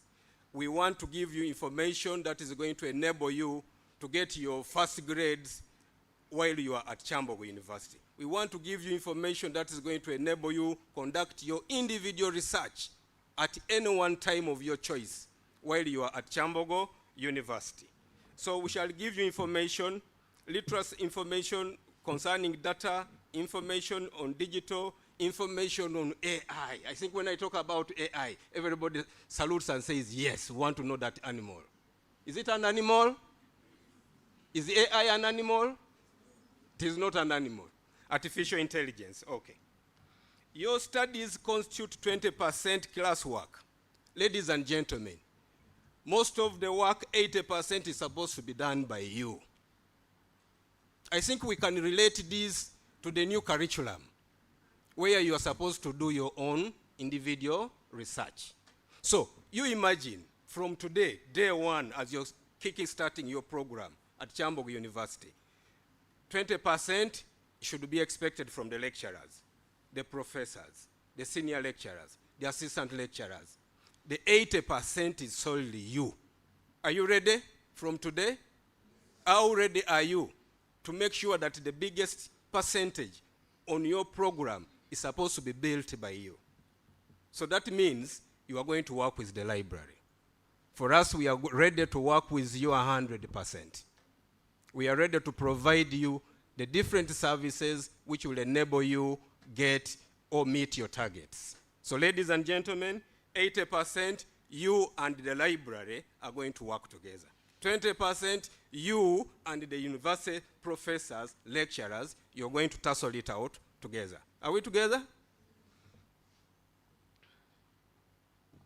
Overview of Kyambogo University Library Service.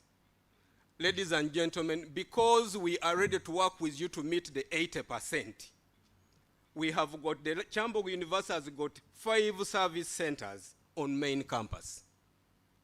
All these are placed in different faculties, schools, and they are ready to serve you. 3 off-campus libraries at the Bushenyi, Soroti, and Paida learning centers. Ladies and gentlemen, I think you are one of that big group which reads not only to prepare for exams, but reads to keep developing and gaining more knowledge. So, when you are not at Kyambogo, let's say you are in Soroti, you go to Soroti campus, learning center, you're still a member. Go visit the library, continue with your research. Let's say you are in Bushenyi, go to the university library, Kyambogo University Learning Center there. Go to the library and make use of the library and solve your problems. When you go to Paida, ladies and gentlemen, Kyambogo, this is the newly created center. Go to the library and the resources are there. You will see, as we continue, that wherever you are, you can access the library. Given those smartphones you have, wherever you go, you'll be able to access the library. Central Library. I am now talking about the library service centers at campus, Kyambogo University main campus. We have got we have got Central Library. It is right behind CTF here. That beautiful building, as you see the image there. It is meant for you. So ladies and gentlemen, Central Library is located at Hallow Rise. That road is called Hallow Rise, and it is at the end. That's the library. It houses the office of the university librarian. The university librarian's office is in the Central Library. The digitization unit is also placed in that library, Central Library. Let's say at the end of your program, most especially the master's and PhD students, your research work will be digitized and it will be accessed by the public. So we have got the institutional repository. So all research works will be digitized and will be accessible when you access the institutional library. Technical services section. Ladies and gentlemen, this is a section which is responsible with acquiring information materials, physical and electronic in nature, for you to use. So when you once now that you're registered as Kyambogo University students, you are going to be accessing the print resources, for example, the books, and the electronic resources. We have got databases which have electronic resources. If you are not going to read a printed book, you will be able to download a printed article, journal article, such that you are able to meet your targets. I will be talking more about that. We have got a computer lab with 120 pieces. At every one time, 120 users can sit in the computer lab and do individual research. So if you don't have a personal laptop, we are welcoming you. Remember, we are together in the 80%. Are we together in the 80%? So you are welcome to the library. We also, as a library, we have got 120 laptops for you to use. So you go to the library, you register, and you'll be accessing one. The gentleman I moved with him with a purpose, is the ICT librarian. So when you go to him, you will be able to access what you want. When you find me, you will be able to share with me your ICT issues when you come to the library. Ladies and gentlemen, we also have got 120 tabs in the library. Call them tablets. So we are trying to move with you, the AI lovers. So we shall support you in your individual research, and we shall work together to meet the 80%. Ladies and gentlemen, as a library in the Central Library, we have got 19 research carrels. Research carrels are special rooms, most especially meant for the PhD and master's students, not forgetting the university staff members who are conducting research. So these 19 research carrels are special rooms. On request, we assign you one at a time. You enter there, sit down, do your personal research, and meet your 80% and your entire agenda as where you are at Kyambogo University. Ladies and gentlemen, the Central Library has a sitting capacity of 580 users at a time. Are we ready to fill it? Are we ready to fill it? I don't hear the vibe. Are we ready to fill that library at one morning, let's say tomorrow? Or you are ready to fill it at the time of exams? I don't like that. I want us to be habitual library users who come to the library to seek for a smile. Are you aware you can get a smile from books? So you should not only come to the library at the time of exams, but let us be habitual library users even before exams. Ladies and gentlemen, moving away from that, the Central Library has closed access print collections or books. We have a section which is caged, and it has special collections, which if we lend them out, you will not access when you come to the library. So what we are doing, we allow you to access to these materials only within the library premises.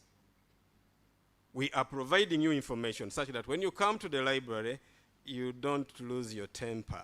That why are you not lending me this book? There are sections where you will borrow books from, and there are sections where you will only borrow and use within the library. Other open sections you will borrow and take home and use for a given period of time. As a registered user only, non-registered members with the university will not be able to borrow.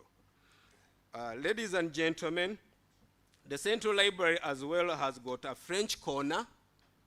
French lovers, where are you? Bonjour. So when you come to the library, we have got that section, and we are ready to serve you to satisfy that kind of need. Another service center we have as a university library, we have got the Barclays Library. Barclays Library is just next to the main administration block. That library is located between the main hall, East End, and the Faculty of Agriculture. So it serves users from faculties of vocational studies, arts and humanities, social sciences, School of Management and Entrepreneurship, but not limited to that. You can as well enjoy the sitting space there and some other general information materials when you find that it is convenient for you. But these ones I have mentioned are the major collection areas which you can find in that library and satisfy your research needs.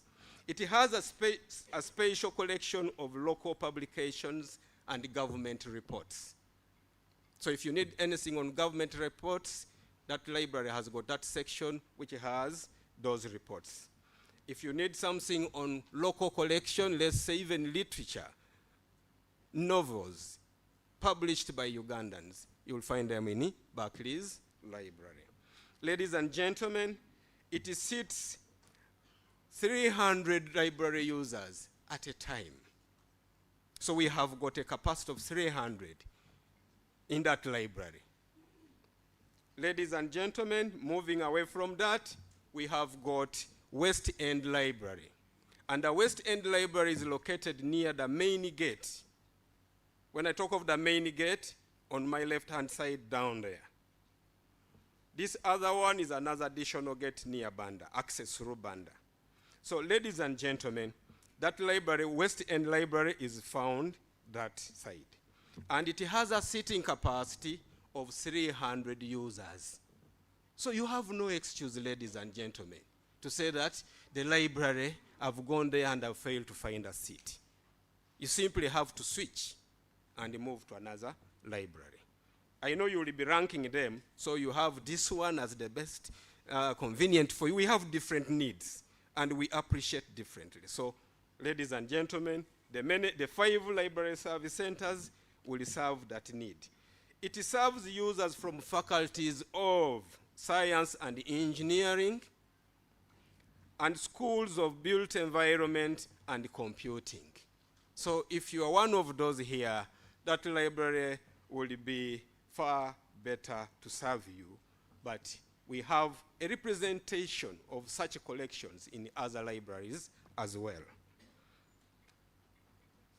Now I go to education. We are in orientation. Let's move together to education library.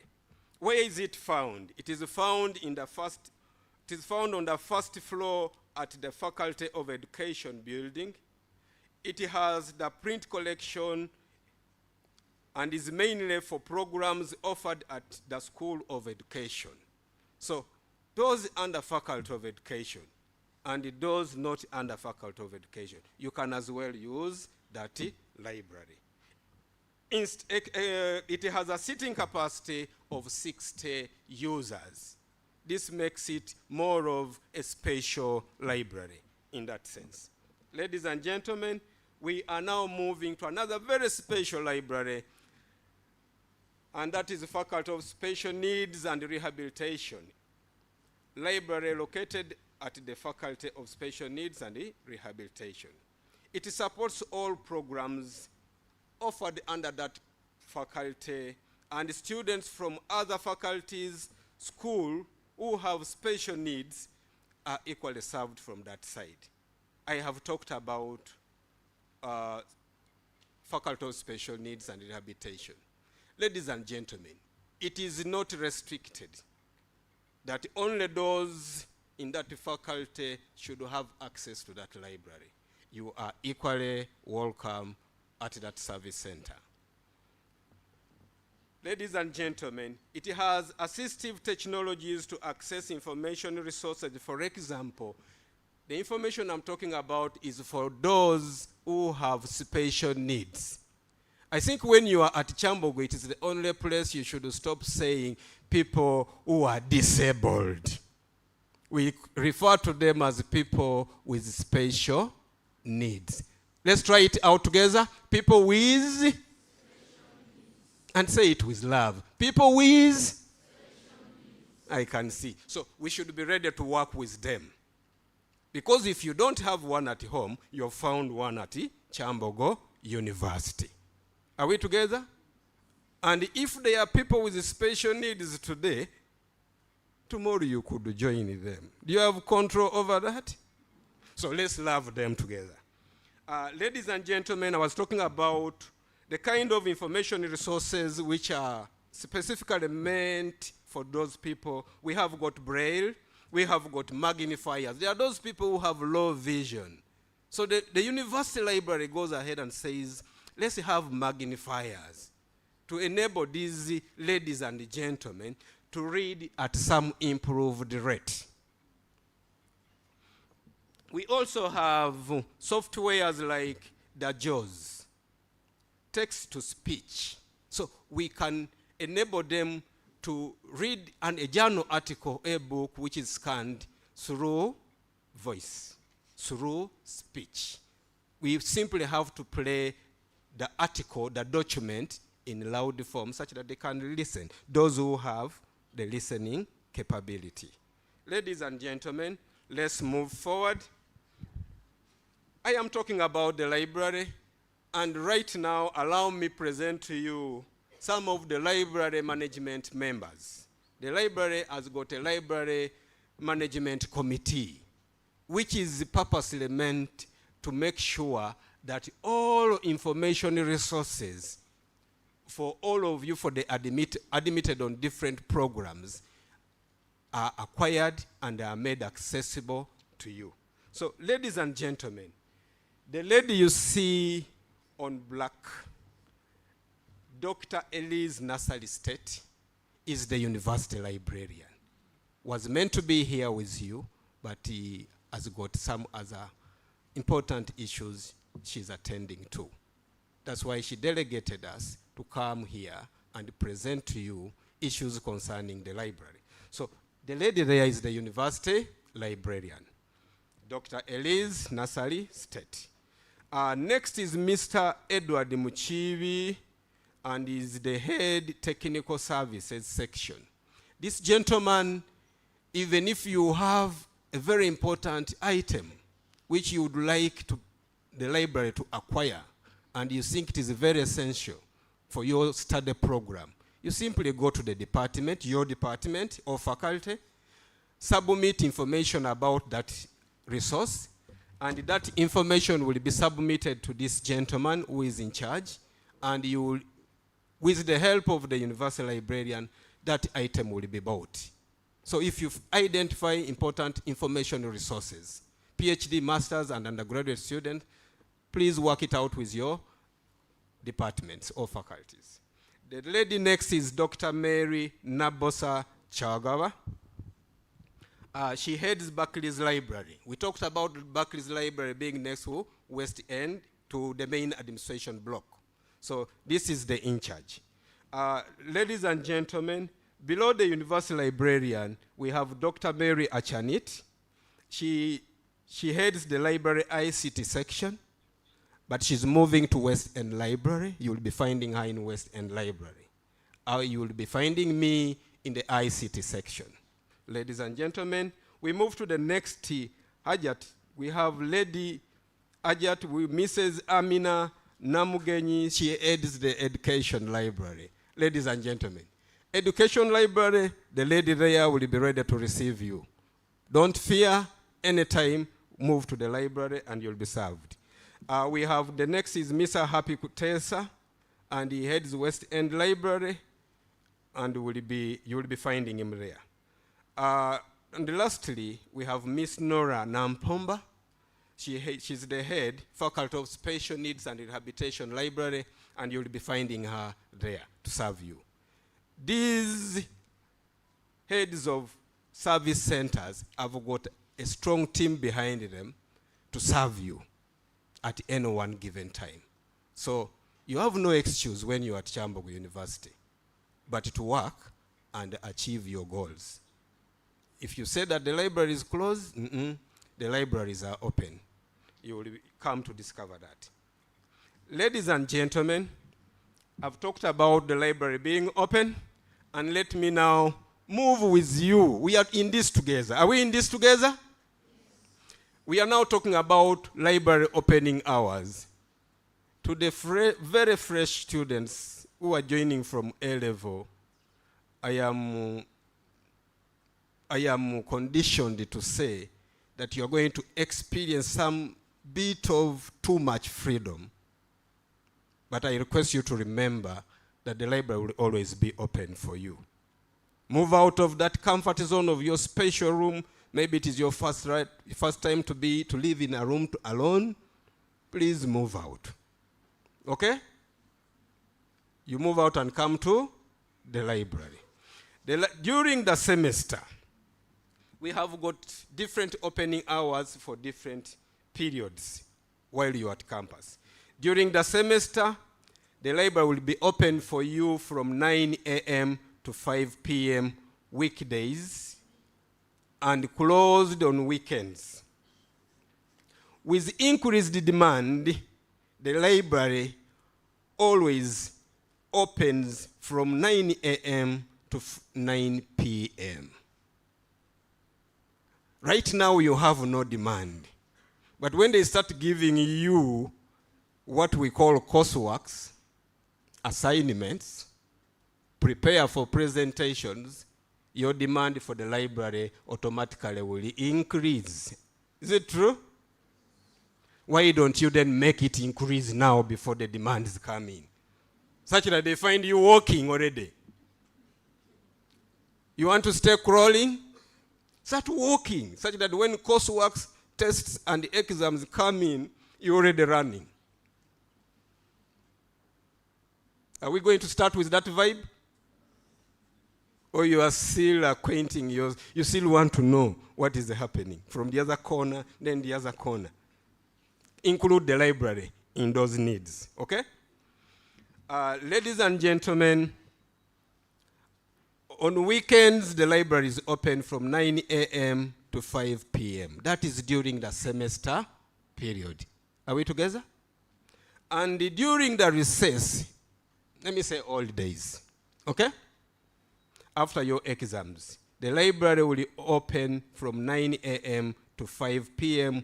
only from Monday to Friday.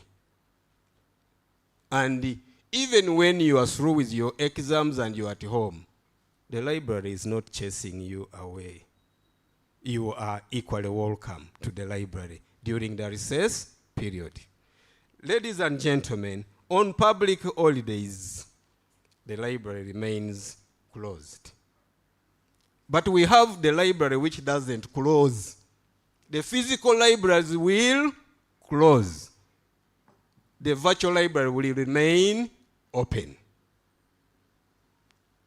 So you can continue accessing the library, you can continue with your research even on public holidays. Is that a nice service? You like it? We shall see. Ladies and gentlemen, general services offered by the library. What do we offer? We offer reading space. You may not want to read. Let's say it is a Monday, you say, I want to do personal reading on different things. You see, people are innovators. You could be doing research on your personal things. And you have what to read, but you don't have where to sit. Are we together? So you come to the library. We shall offer you a very comfortable seat. Very comfortable space. Conducive for that kind of research, for your innovation. Ladies and gentlemen, we also have borrowing and reservation services. When I talk of borrowing, we are going to borrow, you are going to visit the library. Right now you have not identified what to borrow. But when you visit the library and you visit our bookshelves, I am very sure you're going to discover something interesting to borrow.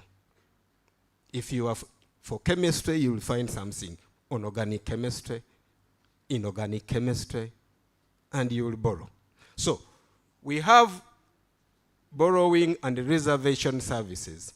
You come to the library after registration. You cannot borrow before central registration. So when you come to the library, you identify a maximum of 4 textbooks. Print. You can decide to borrow at a time 1, then another time 1, or you decide to say, I want to borrow these books once and use them for the given time the library is going to give me. Let's say maximum of 2 weeks. You get it? So you borrow these books, take them to the library. But let me say this right here before I move away. When you borrow a library book, you are responsible for it. You have created your own library for 2 weeks, and if it gets lost, you will have to refund. There we refer to the rules and go to the online publishers and find out how much that book costs. And then you have to replace it. So don't just borrow and you also become a librarian and you also start lending to other fellow students who will have no condition attached to that book and they will fail to take care of it. So when you borrow, please keep it well. Are we together? Reservation. You may come to the library and you want to borrow a book on organic chemistry or the mustard seed by President Museveni, and you find it has been borrowed by another person. So you can simply go to the librarians and inform them that you wanted to borrow book X, but it is missing from the library. We shall confirm that the book is really missing or it was borrowed by so and so, and then we shall make a reservation. When somebody returns it after 2 weeks, you will be the next one to take it. We do that to make sure that your needs are met when you visit the library. Ladies and gentlemen, we have got reference services, both short-term and long-term reference services. You may come to the library and say, but what is the name of the university librarian? What's the name of the Vice Chancellor, Kyambogo University? Where are the toilets in this library? Where is the French section in this library? If I don't want noise, I want to discuss. Do you have space for me and my group members to go and conduct a discussion in a group? Ladies and gentlemen, such questions are reference questions, and we have special people to attend to you. So at any one moment, please walk to the library. As far as information is concerned, the library is going to serve as a police station. Any issue, please report to the library. We shall serve you. Only that we don't have guns, but we have information resources. Ladies and gentlemen, we have got the ICT section. ICT, we offer ICT services. I take you back to what I mentioned earlier on. We have got a computer lab with 120 desktop computers, with 120 laptops for you to use, with 120 tablets to match your current needs of special gadgets. So they are meant for you, not us. So you come to the library, you need them, go to the ICT desk, and you will be served. Ladies and gentlemen, those who want to send emails, you want something quick, you have a coursework, don't wait. Come to the library. Internet 24/7. Masanyalazi 24/7. What else do you want? Comfortable seats. Very conducive environment. Come to the library and you will not regret. Assistive technologies for special needs users. I talked about softwares like JAWS. I talked about the Braille. I talked about speech reading aloud for those who are unable to read visually, the visually impaired. And then allow me move to another item, that is the print resources. The books. The library is well stocked. It is one of the well-stocked libraries we have in public universities. If you walk to the library today after this orientation exercise, you are going to see smart shelves with books waiting for you to read them. By the way, every book is inviting a reader. Please come and read me. Who are you who is not ready to go to the library to pick the books which are calling you to read them? And the library is a growing organism. Say, where are people to come to the library? So you should come to the library. You should make sure that at least you own a pub. You say, if I don't sit here, I should sit there. You see that kind of choice. So you should have a seat where you think, when I sit here, I'm comfortable. When I sit here, I understand quickly. And the print resources are there in all libraries. Those in the open section, you'll be able to borrow them. Let me talk about the e-resources. Ladies and gentlemen, you have no reason to regret coming to Kyambogo University. The e-resources I am talking about, the electronic resources, we have got a body which is called the Consortium of Uganda University Libraries. So we acquire all electronic resources for all university libraries who are members to that body together. The electronic resources you are going to be accessing here, those at Makerere are accessing them. So you are the same footing. Possibly you're even better off because our internet is better. Okay? So the e-journals, the e-books, all of them are there for you to access. We shall, like you see, for print books, you can see that photograph there. People are reading, and they are seated next to the shelves. They can pick anything they want at any choice. Research support services. This takes me back to the 80%. When I talk about the research support services, here the library is ready to work with you to meet the 80%. The computer laboratory with 120 computers for you to use. Internet access available 24/7 so long as the library is open. Laptops available. Tablets 120 for you to use. Research carrels, those special rooms I told you for the masters and PhD students, or including the university staff members. Those special rooms are only found in the central library. Then we have the literature section, the literature search section. So when you come to the library, we have got different spaces for different users. Discussion groups, different spaces. General reading, we have spaces. You simply go sit down, read, and do your own literature search while accessing the open resources on the shelves. Document delivery services. Ladies and gentlemen, we can also deliver documents to you through email. You send us an email that you've been trying to look for journal article A and you could not find it, we shall search for it, find it, and deliver it to you. So don't wait. Please give us work. Come to the library and give us. Come to the library and give us. We are ready to work. Research quality control services. What do we have to control or to contribute to research quality control services as a library?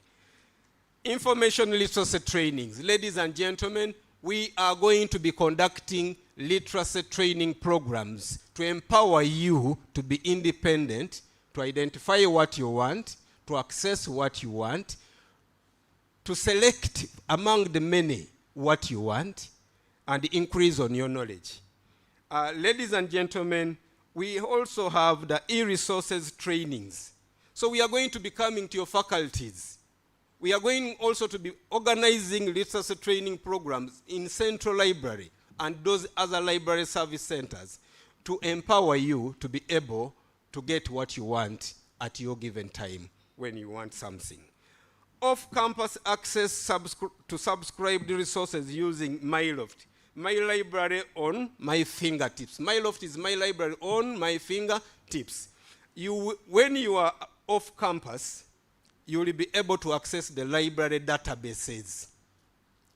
Whether you are in the toilet, the library is open. Whether you are at home in Mukono, the library is open. Whether you are in Banda, in your beautiful hostel, the library will be open through this software, MyLoft. My library on my fingertips. Referencing support using Mendeley. Ladies and gentlemen, when you are at campus, there are certain standards that must be followed. When I talk about referencing support using Mendeley, there are softwares which are meant to create references. Softwares which enable you when you're conducting your research. The masters and PhD students, this touches you, pinches you, and it concerns you more. So you will be supervised by Professor so-and-so, and the faculty is using Mendeley, or at Kyambogo we use Mendeley for citation and referencing. So you will have to learn how to use this referencing support softwares. So you come to the library, or we come to your faculty and train you. And you learn how to use such softwares. Because the supervisor will say, if you're not using this software, I'm not going to supervise you. So there are certain standards which the university puts up, and they have to be followed by library users, by students, by lecturers. Then we have similarity check using Turnitin. Ladies and gentlemen, have you ever heard of copying somebody's work? Now at university we refer to it as plagiarism. When you are reading a book written by let's say James Lukwago, and you are copying everything the way you found it in that book. When you bring your document for us to check for the similarity index using the software we call Turnitin, the similarity percentage will be high.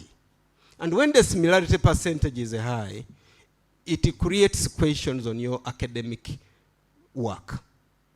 So this software will help you to always check how original your work will be for the academic purpose you're producing it for. Identification of credible journals. The library will help you to identify credible journals. Journal articles which are authored by recognized publishing houses. Or journals, let's say you want to publish an article, the library will help you to identify a credible journal which is suitable for that work. Other journals are not credible, are not academically authenticized. So when you publish your work in journals which are not credible, your work will be disregarded. They will say it is substandard. But when you publish your work, let me refer it to a registered university and a non-registered university. So when you get your degrees from a registered university, they will be recognized. When you get your degrees from non-registered universities, they will be substandard. Are we together on that?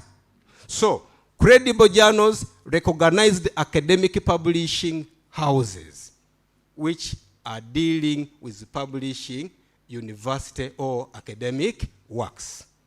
Ladies and gentlemen, ethical use of AI tools. Do we all know about AI, artificial intelligence?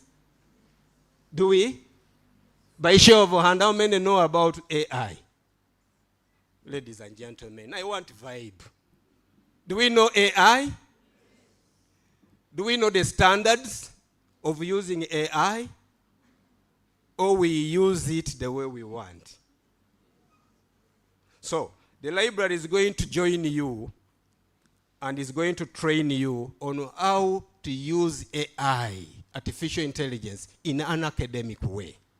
And we are saying ethical use. So how do we learn to use AI with respect to academic work?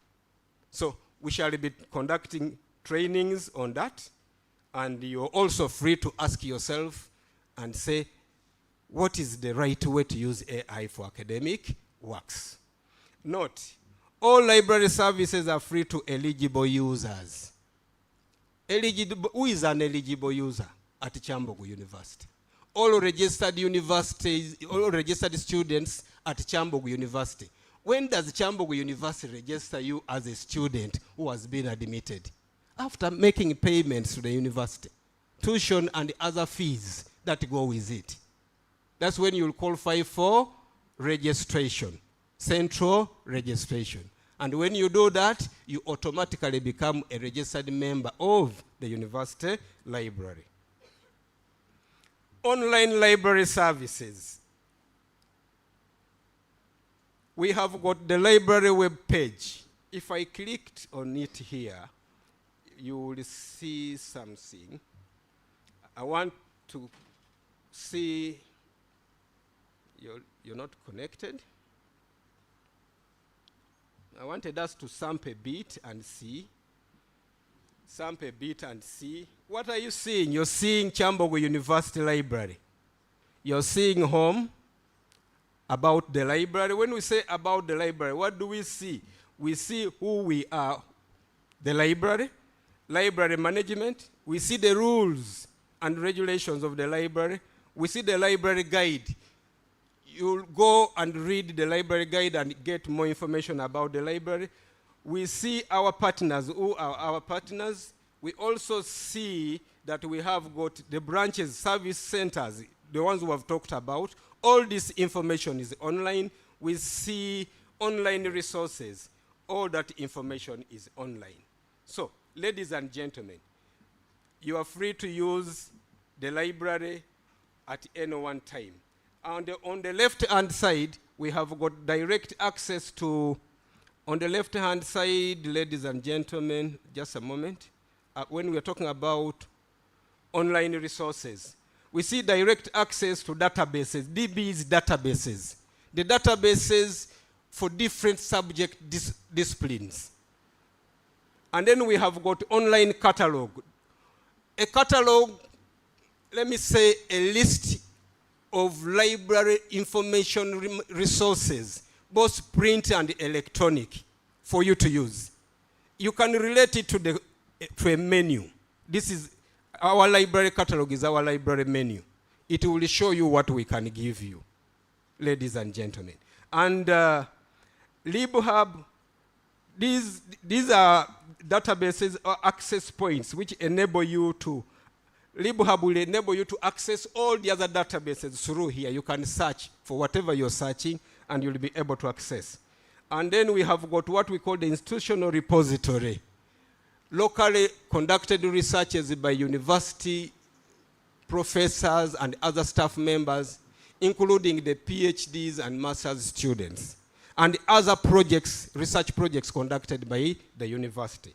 Ladies and gentlemen, TIL is an agricultural database, and then we have got, we talked about the e-resources menu, and then we also have the e-resources A to Z databases. Then we have got the Research for Life. We have got open access resources. We have got the e-books. We have got remote access, that is MyLoft, my library on my fingertips. Then we have got publishers. Ladies and gentlemen, I don't want to go into detail of each of these because we are waiting for you in the library. We have got a special library orientation program which is detailed for you to empower you to use the library.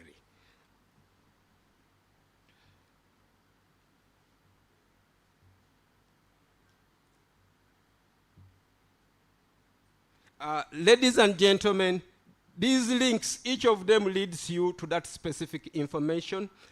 This other link is the online public access catalog. Let me go to this. The others, the links, you can access them, and when you come to the library, we shall be able to take you through each of them. Let's see the library briefly before we move to another one. So, ladies and gentlemen, this is the interface, the homepage of our library catalog, online public access catalog. On the left-hand side, I know you're seeing the library catalog, and this drop-down menu, you can search for the library resources in the library through the title. Let's say you know the title of a given book. You key in the title, you will be able to access that item. Author, if you know the author, you will be able to search that item using the author. If you know the subject, you will use the subject to see and access that item which you want to read. ISBN is International Standard Book Number. If you know it, it is always at the back of on the cover of the book.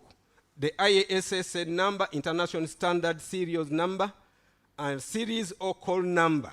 We are going to take you through all these in detail when you come to the library, such that we can find the books. I want to do one sample search quickly, and we move away from that. Let's see any book on, let's see the collection on statistics. Let's see what comes out. Generally searching the statistics collection.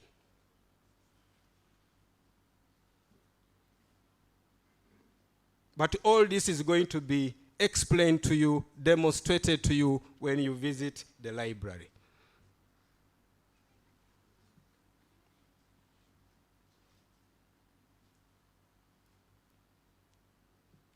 It's a little slow. Allow me to take you back, but we are expecting in the library. We shall go through all that in detail.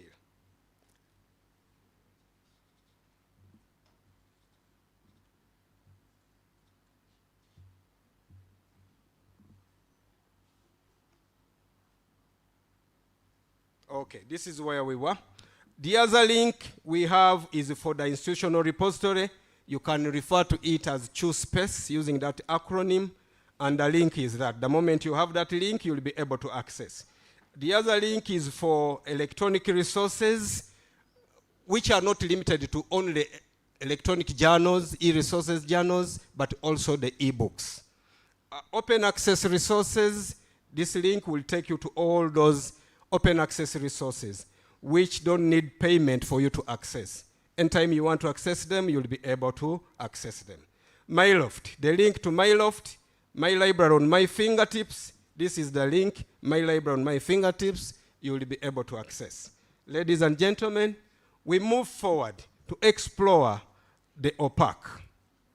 This is the interface I had reached on, and this link will take us to that OPAC, and once you click on it, it will open and you'll be able to search for the different library resources which you need. If you need ebooks, you will be able to access. Even if you need just metadata, information about a given library information resource, let's say a book, you will get it from here.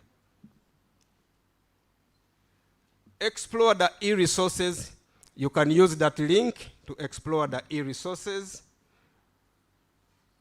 Online support services. You can contact the office of the university librarian. The email contact is there. You can contact or make inquiries using elibrarian@kyu.ac.ug. You can follow the library on social media to receive updates on Facebook, Kyambogo University Library Services, or on X, or former Twitter, X @Kyambogo Library. So you have no excuse. If you want to ask us anything at any one moment, please, we shall be waiting to listen and serve you. How to access library services, admission to the library. Ladies and gentlemen, you have to be a registered student or user of Kyambogo University.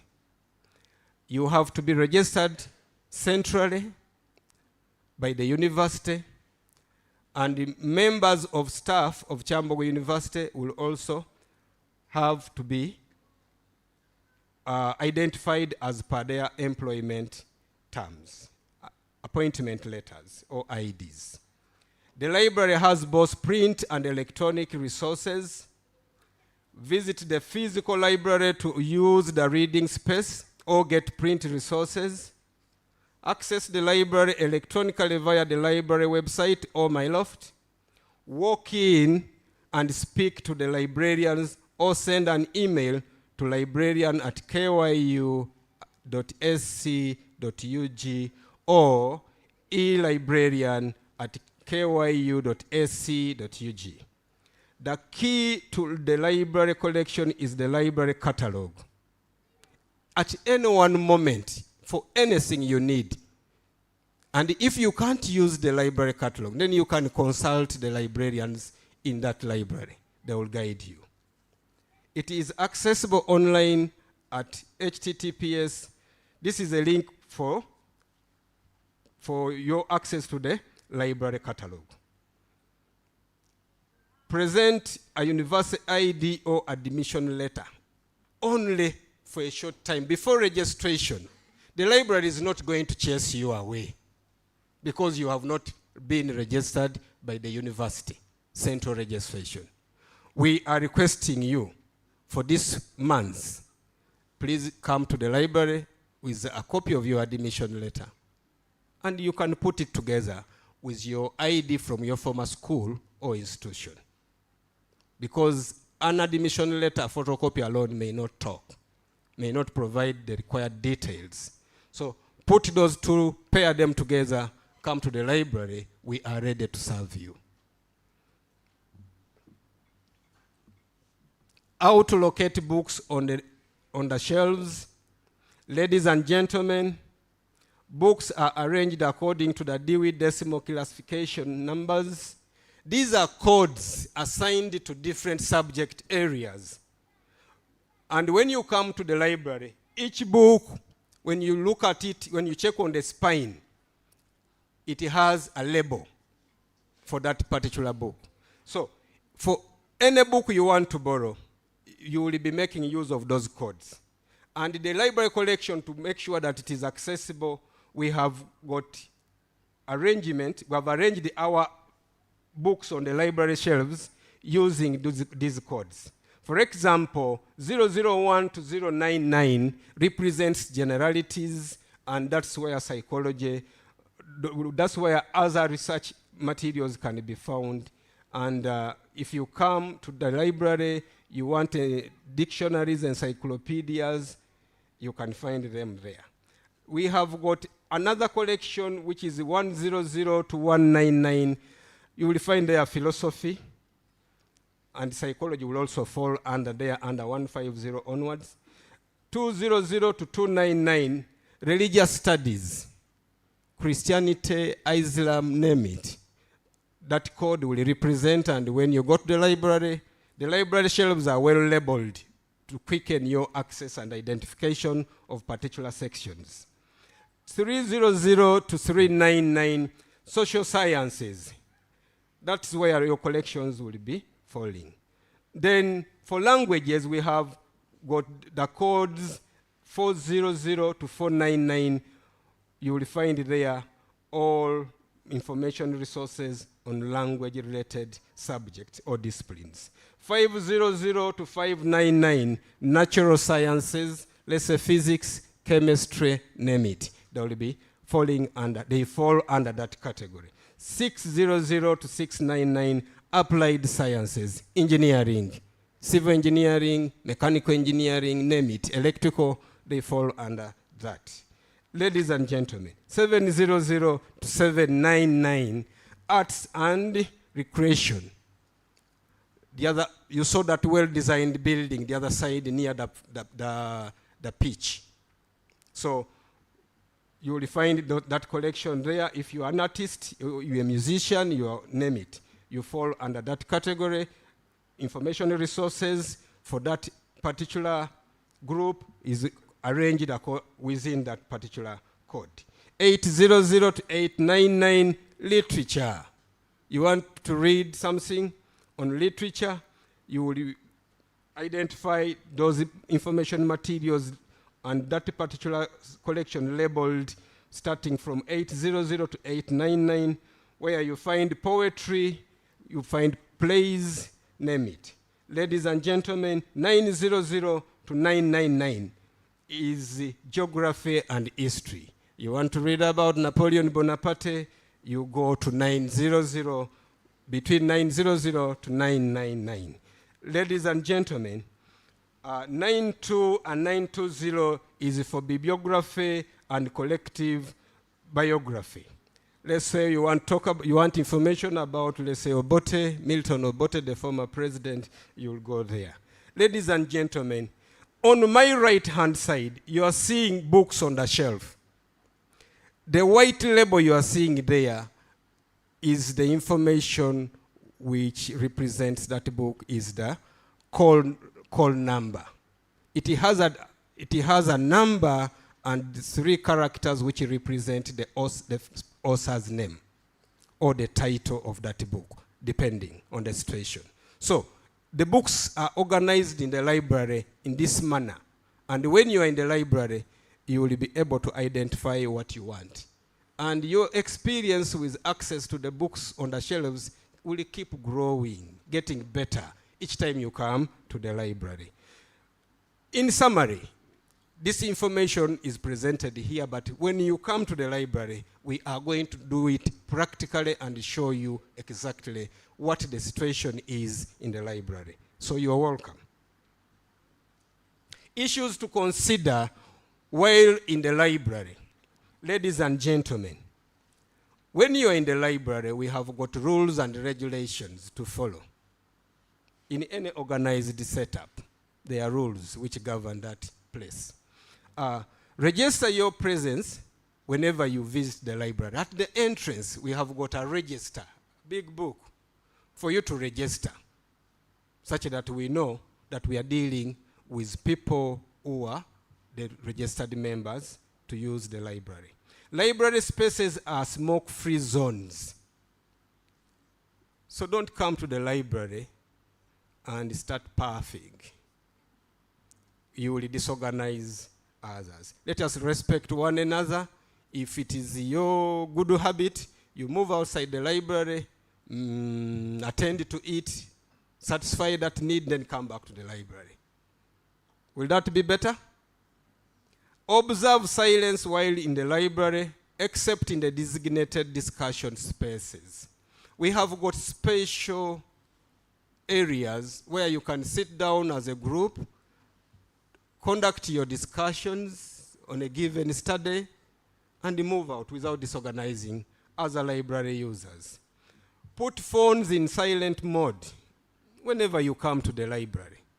When it rings, you can move out quietly and attend to it and get back to the library. We don't want to fine you. It looks funny. So simply observe the rules and regulations. We shall not say, you have broken this policy, this rule, and we are charging you. Let's be friends, okay? Ladies and gentlemen, bags, briefcases, metallic containers, umbrellas, overcoats are not allowed in the library for safety purposes. Some people, they are not here. Those who have long hands who are not here may want to make use of their overcoats, may want to make use of their umbrellas. Some people who are not here, their tempers need to be tamed. So when you have an umbrella and your temper is not controllable, you may cause harm to somebody. So because of some of those reasons and others, we are saying when you're coming to the library, please leave your bag somewhere, leave your briefcase somewhere. Don't come with metallic containers with an intention of walking away with a library book. Don't come with an umbrella because you're going to spoil our library materials, most especially during rainy seasons. Don't come with overcoats. Roman 6, books consulted within the library should be left on the tables after use. When you come to the library, it is not your work to organize the library. You read as many books as you wish. We shall put them back to their rightful positions. Because every book in the library has got its permanent position. Do you know it? No. So leave the book where? On the library tables, the reading tables. Okay? Do not reserve seats in the library. Right now, you have not made sense of those seats. But tomorrow, you are going to start calling one another. Please book for me a seat next to you. We are requesting you not to do that. Let us serve the person present in the library as we wait for the one coming. We shall see how to sort that. Okay? Ladies and gentlemen, still on rules and regulations, all readers leaving the library in possession of books, papers, folders, box files, etc., must present them to the library staff for checking at the point of exit. Besides, we have got surveillance cameras. So those who have long hands, and they are not here, you tell them, please go read and leave everything there. Ladies and gentlemen, any disorderly or improper conduct will render the library user concerned liable to suspension from the use of the library or any other appropriate action. If someone decides to say, I am special, in a way which is not needed by many, so that person should be taken away from the many, and you go and exercise your uniqueness from somewhere else. We don't want it to be you. Let us all behave and use the library well, such that it can still continue encouraging others to come and use it. A suspended user shall reapply in writing to the universal librarian with evidence of apology to offended parties for readmission to the library membership. So it is easy to be a member, but difficult to be readmitted as a member after suspension. Why should we go to all those extremes? I think it is not necessary.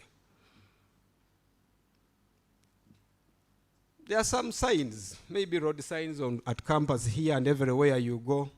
Please, while here, follow instructions. While on your way home, follow instructions to avoid stress and any other inconveniences.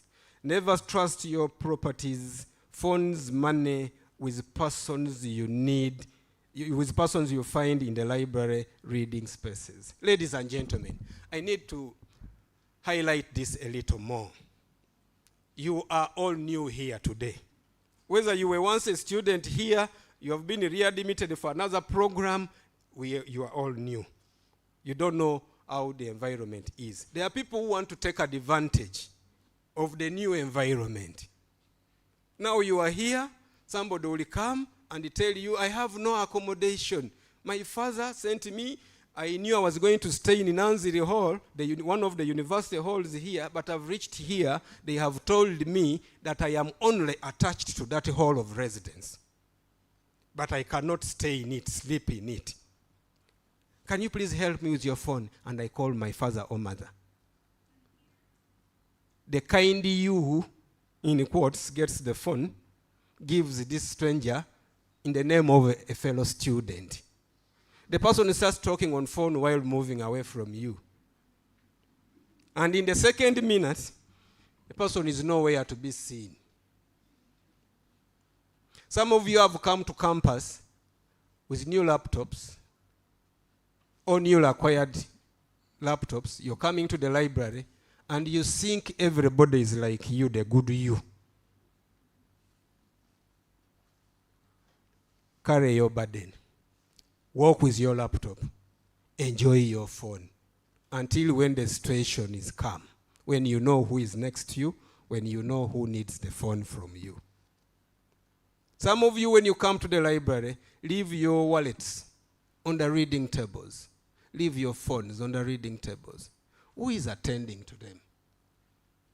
Please don't trust the person you don't know right now. Move with your items. If you find that you cannot help the situation out, talk to the librarian and see we can be of help. Always consult a staff on duty for help. I think that sums it up all. Security alert. You are responsible for personal security and your properties. I think I have looked at all this. Disclaimer. Any loss incurred in the library premises is not a responsibility of the library or its staff. Yes, we shall give help. We shall help you to find out what has happened and see whether we can recover what you have lost. But remember, we are not solely responsible for your items.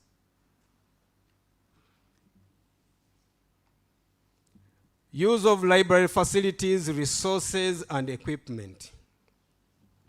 Physical resources, we have got books, we have got tables, we have got chairs, we have got computers, and accessories. Please use the library facilities and equipment responsibly. Print and electronic resources. All items on open shelves can be borrowed and used both within and outside the library facilities. Items in closed sections of the library are issued under specific conditions. Library items are issued on first-come, first-served basis. The same applies to our seats. Come sit, don't book for the person who is not present. If the item is not reserved by any other reader, a loan can be renewed, but not for more than 2 consecutive times. Ladies and gentlemen, you may borrow a book on biology, chemistry, physics, history, geography. Stay with it for 2 weeks. You can come back and renew for 1 week or for 2 more weeks, depending on the demand for what you borrowed. So, even when you borrow for 2 weeks, if you have used those books, let's say for 3 days and you're done, return them. It is not a must that you should stay with them for 2 weeks. Return them and borrow new books. It is not a must that you should borrow every time you want to borrow. Only borrow when you have a need to borrow. If the item is not reserved, I've finished that. When a user has identified a book from the open shelves section and wishes to borrow it, she or he presents the book item to the responsible person. To the responsible person. I will come to these questions, will come later, I will attend to them. When a user has identified a book from the open shelves section and wishes to borrow it, he or she presents the book or the item to the responsible person present at the issue desk, who shall issue out the book item according to the laid out procedures. We discharge or we lend out books digitally. We use a system. So we shall issue the book to you and you go and use it. Even if you go with it to other libraries, they will be able to tell that you borrowed this in the right way. When I use borrowing is done under the names of the person fully registered with the library and is not interchangeable. You cannot borrow and then give them to so and so. You are the one who borrowed from the library. Then you are getting what you borrowed, you're giving it to Jennifer before returning them to the library. Do you have authority to lend out? You return them to the library, and then we shall lend them to that good friend of yours. Introduce your good friend to the library such that he or she can also borrow.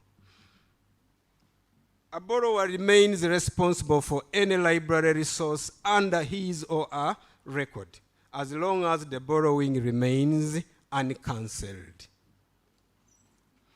Ethical use of AI. Respect academic integrity. Cite and acknowledge AI sources that you have used. Use AI as a learning tool, but not to replace the learning process. Be honest and transparent when using AI tools. Use data privacy and security. Critically evaluate information from AI to ensure accuracy and reliability. Not everything you search and each time is displayed is correct.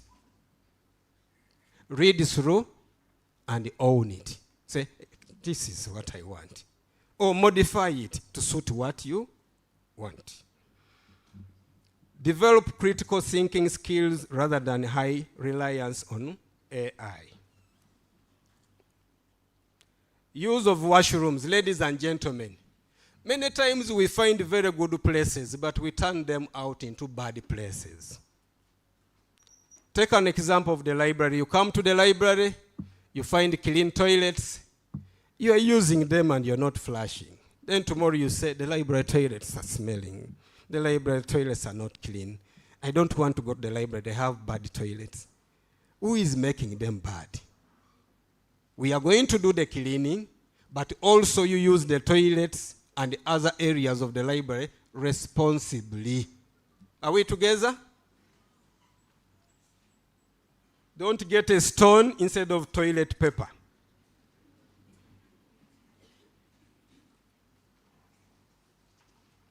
Dress code, ladies and gentlemen. I think we all want to be decent. Ladies should avoid skimpy outfits, see-throughs, ripped jeans or damaged jeans, Crocs. Men should avoid sleeveless shirts, Crocs, heavy jackets. We request you to come to the library when you're smart. Be decent to the person seated next to you. Do we all need that? Will it contribute to creating a conducive environment in the library? Don't come to the library when you're half-dressed. In other words, slippers, we shall not allow you. Unless medically it is recommended that that is how you should come to the library. Your dressing should be as decent as possible. Observe personal hygiene. Yes, some of you are still not far away from teenagers. You know how the engines in us at that stage are working so hard. So if you are not caring about your personal hygiene, will you be a happy person? Will you make the person seated to you next happy? So, humble request, let us mind about our personal hygiene. The University Library is your partner from orientation to graduation. Our 80% comes back here. Let's work together without getting tired of the other party, and we shall achieve together. Contact us.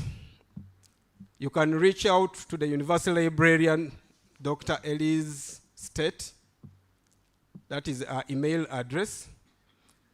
The West End Library, Miss Akutesa Happy, you can reach out to that librarian with that email. Faculty of Special Needs Librarian, that is the email for that librarian. Faculty of Education Library, you can reach out to that librarian using that email. Barclays Library, Dr. Chagaba Mary Nabosa, that is the email address in case you are not able to reach there physically. Technical Services Section, Mr. Mchibi Edward, that is the email address. Please, if you are unable to reach the library, use that. Library ICT Services, Dr. Mary Achanit, you can use that email address or any other email address that will be provided. Let us know what you think of our services. Ladies and gentlemen, time for questions, but before questions, allow me request the gentleman managing my slides to present the library orientation program, such that I'm done with this, then we go to the questions. Please, you can give us questions. From my presentation, please give me your issues of concern. Give me issues which you need clarity on. I'm ready to respond to them. Library matters. Thank you, sir. You are telling us that we should be keen of our properties and you are limiting us from entering with them in the library. What's the solution? Thank you so much. Ladies and gentlemen, the library could manage bags for you, but you're too many. Whose bag are we going to keep and whose bag are we going to leave out? So we are requesting you to increase on security for your properties. Some of you walk to the library with your tuition. Some of you walk to the library with your upkeep money in the bag. We are requesting you humbly, come to the library with your laptop, come to the library with your notebooks, come to the library with those equipment which you think you can manage and don't need our attention. We shall look into that in library management and see whether there is a better way we can contribute to managing your other properties. For now, that is the state at which we are able to serve you. The gentleman, please, as more questions come in, can you help me and share the library orientation program? Lady or gentleman concerned, please. Excuse me, sir. Yes, please. I've had everything on online resources and whatever, but I haven't heard of past papers. Yes. Past papers, are they there? Thank you. You see, ladies and gentlemen, I want us to be appreciative. Let us appreciate everybody's concern. When you start responding in murmurs about people's concerns, we shall not get other people to talk. Allow everybody, give them freedom to raise whatever they have to raise. Thank you so much. The library does not have past papers for specific programs. But I am convinced that from your department, you will be able to access something of that nature through your lecturers. It is not a sin to talk about past papers at university. You want to prepare your working method. Thank you for the question. Department, through your lecturers, you'll see sample examination questions. Another question? Okay. Thank you so much. Maybe for me, I'm seeking for clarity.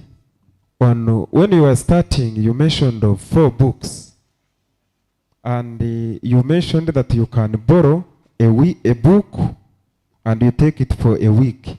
And you mentioned something like you can borrow 4 books and you take them for the time you specified. I need clarity on that. Thank you so much. Is it that you borrow maximum 4 books or you read 4 books? Then when they are done, you can't go back to the library. That's where I need clarity. Thank you so much. That is a beautiful question. Let me clarify. At any one moment, you are entitled to borrow a maximum of 4 books. Those are the choices. You choose amongst the best. You say, these are the ones I want to borrow. But when you return the 4 books after 2 weeks or before 2 weeks, you can again borrow what you want. Go and use. But we cannot lend you more 4 books before you return what you borrowed earlier on. Is that clear? Thank you. Allow me to take you through the library orientation program. Then we go back to other questions. Like I told you at the beginning, ladies and gentlemen, we have got a special library orientation program for you. And it is what I'm taking you through right now. Kyambogo University Library Service, Library Orientation Program for fresh students, men and women. 2026-2027 academic year. It will start from 10th to 14th August 2026. The venue will be the computer lab in the Central Library. Why should you attend? You should be asking yourself after this orientation, this central orientation, why should I attend the library orientation? My answer number 1 is you have the 80% to contribute, and we are still navigating to see how to do it. We are also going to tour the library facilities together. We show you every corner of each library, such that you can kickstart your program when you have no problem. We are going to learn about the services offered in the library. we are going to acquire faster research skills, more than those people who have chosen to miss this orientation exercise. You are going to be the ambassadors to those who are not present. But we shall have an online orientation program as well to those who won't be present, such that we have all of you benefit from this program. Meet the library staff you will be interacting with, so you will find us there. The two of us with the so many who are not here today, right now. You will familiarize with the library rules and regulations together with us. You will come to know the available academic support services when you are in the library during that orientation program. You will learn how to access e-resources and databases. I wanted to sample it out here, but there we are going to do it practically, such that you are independent, you can continue using them, accessing alone. You will get your questions answered, more questions that day during the orientation program. What is our orientation schedule like?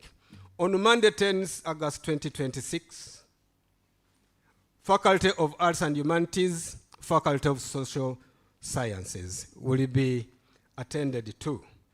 On Tuesday, 11th August 2026, 10 a.m. 10 a.m., School of Art and Industrial Design, Faculty of Agriculture, School of Vocational Studies will be the ones oriented at that time. Then on Tuesday at 2 p.m., School of Education. Ladies and gentlemen, on Wednesday, 12th August 2026, 10 a.m., Faculty of Engineering, School of Built Environment will be the ones oriented at that time. And at 2 p.m., Faculty of Special Needs and Rehabilitation will be the ones oriented at that time. On Thursday, 13th August 2026, 10 a.m., Faculty of Science, School of Computing and Information Science will be the ones oriented at that time. And on Friday, 10 a.m., graduate students will be oriented at that time. Ladies and gentlemen, this QR code can provide you with more details. You can scan it and get access to more details. Join online. Can't make it in person? Go on. Join the session online live via Google Meet. The link is there provided, even on those flyers we have shared with you. All fresh students are strongly encouraged to attend their scheduled session. Bring your student ID and registration number. Useful links and contacts. E-resources, you can contact the e-librarian at kyu.sc.ug.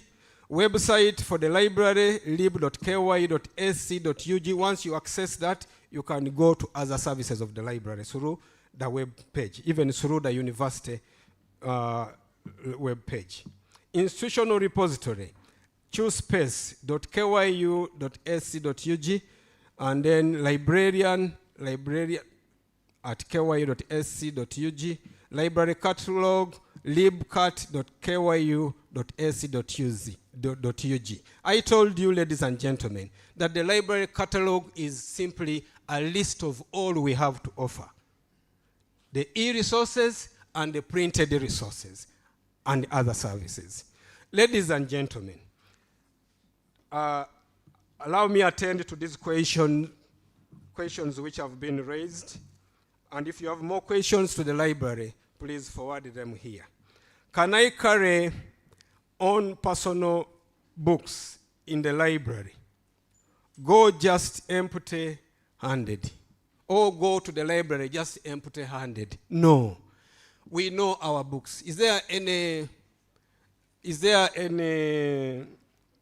family member who doesn't know his children? We know our books, so you can come to the library with your books. We shall not stop you. All you have to do, each time you're moving out of the library, at the exit point, present whatever you're carrying for checking. But you're free to carry your books to the library. textbooks come with them. Personal laptops come with them. Personal tablets come with them. But take care of your personal items. Another question is, I have seen you presenting other code of books in the library, but no code for agriculture. Agriculture is applied. It is under 600 to 699, ladies and gentlemen. We are 20 minutes outside our time. Ladies and gentlemen, we appreciate your good time. But let me say these words before you leave. At my age, I'm a parent. You've joined the university with targets. But there is no person without life who can meet his or her own targets. If you're here in the university, take care of yourself, have life. When you have life, you will have everything you need. When you're here at the campus, most especially those from A level, you are going to enjoy freedom. Don't forget your lectures. Nobody is going to run after you. That go to class, go to the library. Time will look for you, and it will take you where you're supposed to be. Moving at night. This is Kampala. Take care of yourselves. If we lose life, the library will have lost a library user. Take good care of yourselves. We need you. And one last question here before you go. Education library. Is it for those who want to be teachers? I talked about this. I said most collections in those particular libraries I have mentioned serve those particular groups of people. But other library users are equally allowed to go to those libraries. Then university property, take good care of university property in a better way than you found them. If you don't have more questions, I welcome you to the library for a special library orientation week, and you will benefit a lot. Thank you so much, library. I know you want to ask, but who is that gentleman over there? John Francis Mafuko is my name. I'm a librarian, assistant librarian, and I'm your current e-resources librarian. Ready to work with you. You're welcome to the library, and you're welcome to Kyambogo University at large. Thank you so much, library, for that wonderful insight. And I want to thank you so much, students, for sitting for this long, since morning. We can now go and have our lunch, and we are expected to be here for the afternoon session at 2. Please enjoy your lunch. Bon appetit.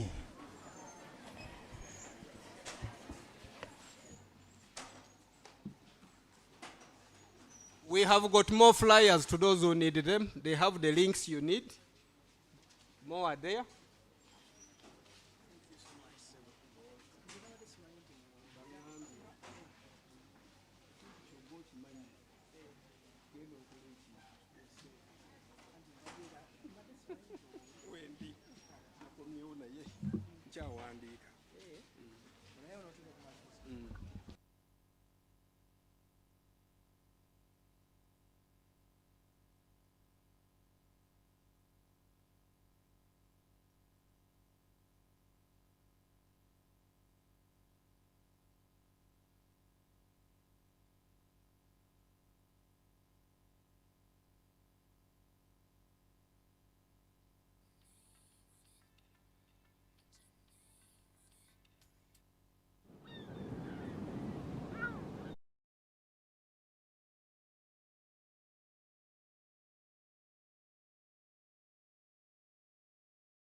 New campus, big dreams, but running on a junk? This is Kahive, a student food brand made to fuel your body and your brain. With Kahive, it's simple. Energy, carbs that keep you going through 8 a.m. lectures. Growth, protein to help you focus and build. Wellness, fruits, veggies, and water to keep you healthy. No more skipping meals, no more crashes. Just affordable, balanced food that fits your student life. Kahive. Eat smart, study better. Find your Kahive package today at Kyambogo North Hall. Contact us on 0789 606128 or 0791 540466. Visit us at www.kahive.com. Kahive, way to greatness.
New campus, big dreams, but running on a junk? This is Kahive, a student food brand made to fuel your body and your brain. With Kahive, it's simple. Energy, carbs that keep you going through 8 a.m. lectures. Growth, protein to help you focus and build. Wellness, fruits, veggies, and water to keep you healthy. No more skipping meals, no more crashes. Just affordable, balanced food that fits your student life. Kahive. Eat smart, study better. Find your Kahive package today at Kyambogo North Hall. Contact us on 0789 or 0791 540466. Visit us at www.kahive.com. Kahive, way to greatness.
New campus, big dreams, but running on a junk? This is Kahive, a student food brand made to fuel your body and your brain. With Kahive, it's simple. Energy, carbs that keep you going through 8 a.m. lectures. Growth, protein to help you focus and build. Wellness, fruits, veggies, and water to keep you healthy. No more skipping meals, no more crashes. Just affordable, balanced food that fits your student life. Kahive, eat smart, study better. Find your Kahive package today at Kyambogo North Hall. Contact us on 0789606128 or 0791540466. Visit us at www.kahive.com. Kahive, way to greatness.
information from that office such that we can also tell the community outside there, because they assume it may be equal to the high school tuition and fee. Okay, okay. The fees structure, in other words? Okay, the fees structure. Basa, they expect you to talk about the fees structure. Any other one? There is one here. Here. Please, if you want also, after him, you go to him. Switch on that. I would like to know some of the mistakes first-year students have made in the past, and as far as your office is concerned. Some of the mistakes that first years have made in the past, such that they can avoid them. Thank you very much. I'm Ngom Alfred from Lira, pursuing bachelor education primary. I want Basa to clarify those students under government sponsorship. You know, when we were enrolling ourselves, the payment was indicating 1.9 million. But I know that there is some money that we are supposed to pay, like 90,000, then 20,000 for National Council for Higher Education. So how shall we pay? Yet in our portal it is indicating 1.2 million. Okay. Thank you. So government students have money, over a million, indicated in the portal. What should they do? Expectations, 2 more, we go. Ladies, you don't expect anything. Yet the bursar that is going to present is a lady. We don't expect anything. You first go to the other gentleman, as the ladies, there is one behind. As at least we should get one representative for the ladies. Here the academic registrar is a lady, the dean of students is a lady, DVCAA is a lady, principal counseling psychology a lady. So yes, my name is Sawanyana Shafiq. I'm pursuing a bachelor's in education. What I wanted to know from the bursar, who is to qualify for the central registration? Bursar, have you taken note of that? Please, come again. Who is to qualify for the central registration? Who qualifies for central registration? Yes. Okay. Thank you. That is a very good expectation. The ladies, you don't expect. There is one there. Is that a lady or a gentleman? You know, it is darker there. Still a gentleman. Good afternoon, everyone. Good afternoon, sir.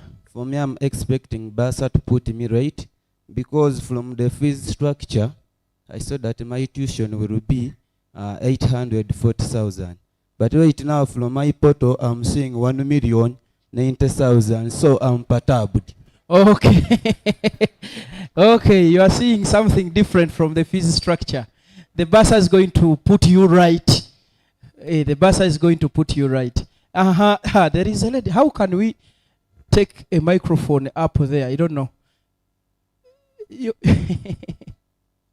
you can talk, I can hear you. Yes, I'm sure.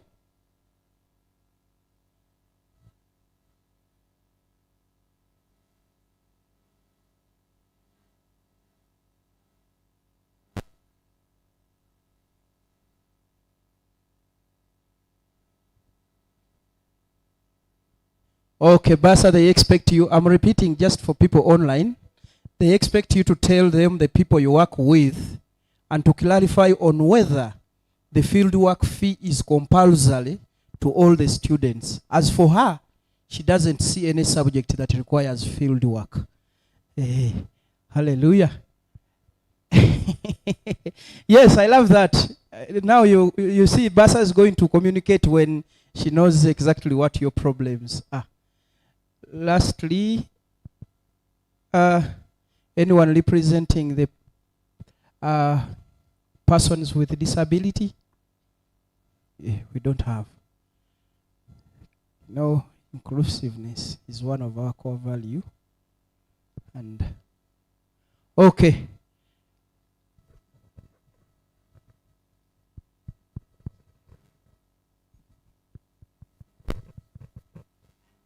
Good afternoon. Good afternoon. Actually, upon what one of my colleagues said somewhere there, it is the same status that came into my PR, like my portal. I checked my school fees, it was 1.622. Then getting back, it was 1.722, and then I paid it. So how are we going to clarify upon that? Oh, okay. Different monies in the portal from the tuition structure, right? Okay, Basa is going to clarify. It is okay. Feel at home. Hey, people in the tent, you can bring the microphone in the tent. Do we expect anything from the Basa people in the tent? Someone to represent you to tell us what you expect from the Basa, and then we can start off. You just get someone, just one. They're not part of us. Okay. People in the tent expect what you expect. So whatever you expect, they expect. Okay. Johnson, are you ready? If you're ready, we can invite. Engineer Mustam, while you can entertain us. If I see they are getting ready here. The library has given you a program. Please adhere to that program. Tomorrow, I want to repeat that as you come for the sessions, come for a session of your respective faculty or school and be here on time. I emphasize that if you are not sure where you belong, kindly attend all sessions. It is okay. It has no harm. It has no harm. So if you are doing Bachelor of Science with Education and you don't know whether you belong to Faculty of Science or to School of Education, it is okay you attend both. By the time you get done, you'll be knowing where you belong. That is tomorrow.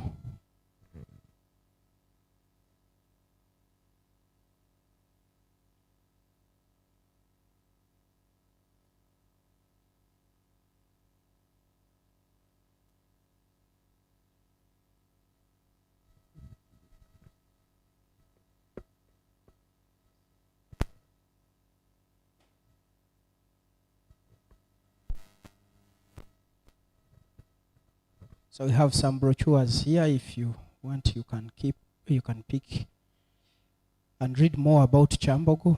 Get to know the motto, the vision. Give a sister here. Give those sisters. There is another sister there.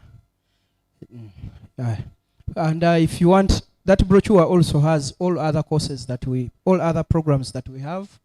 You may choose to start preparing for your master's degree today and say I'm doing Bachelor of Science with Education, but immediately after that I'm going to do a master's in physics. What do they require?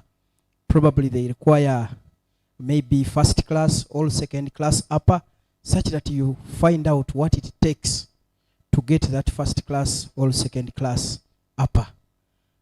They're done? Those that have, you'll share. Others, kindly check out on our website. All that information is there. Special announcement, I made it yesterday. We usually recruit some students and pay them. We have a program is called Student Study Work Scheme, Student Work Study Scheme. Student Work Study Scheme, where we recruit you. You work for about 3-4 hours in the offices, and then they pay you monthly. We recruit those students that are needy, and anytime the advert will come out, keep checking our website, you'll see that advert. When you see that advert, you apply. You never know, you may have that opportunity to be helped by the Office of the Dean of Students, by Kyambogo University, to accomplish your studies. So if you're not sure of tuition, don't lose hope. You never know, that scheme may come in handy. All right. At this point of time, allow me to welcome Madam Finance, Madam Money, the Bursar's office to address us. You're most welcome, Madam Ada.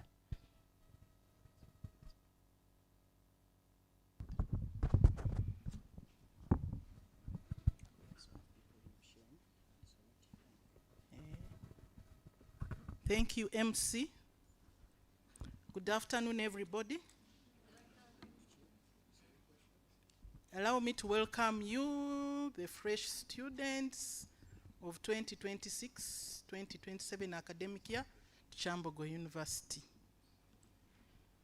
But before I start my presentation from Bursar's office, allow me bring apologies from the overall Bursar, the university Bursar, who's currently attending top management, Mr. Stevens Cassidy Bukulu. He was unable to be here with you and delegated me to stand in the gap. Before I present, I need to introduce myself. I am by the name CPA Ada Nabwire Amanya. I am the Deputy University Bursar in charge of Revenue Services, Budgeting, and Grants Management. I am married to one man, Mr. Amanya. I am a mother of 4 sons, aged between 26 and 12. To the community, I am in Mothers Union, a member of St. Michael's Buwate Church of Uganda. With me, I am accompanied by accountants in my section. Maybe I allow them to introduce themselves. Then later I will introduce the rest whom you will not have seen. Currently I have 2 accountants. Let them introduce themselves, please do.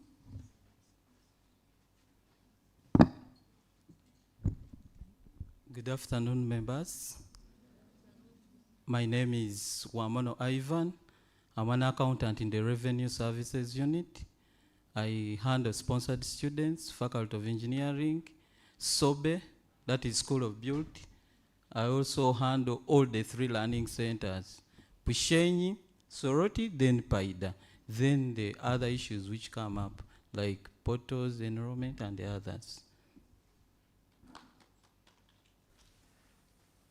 Good afternoon.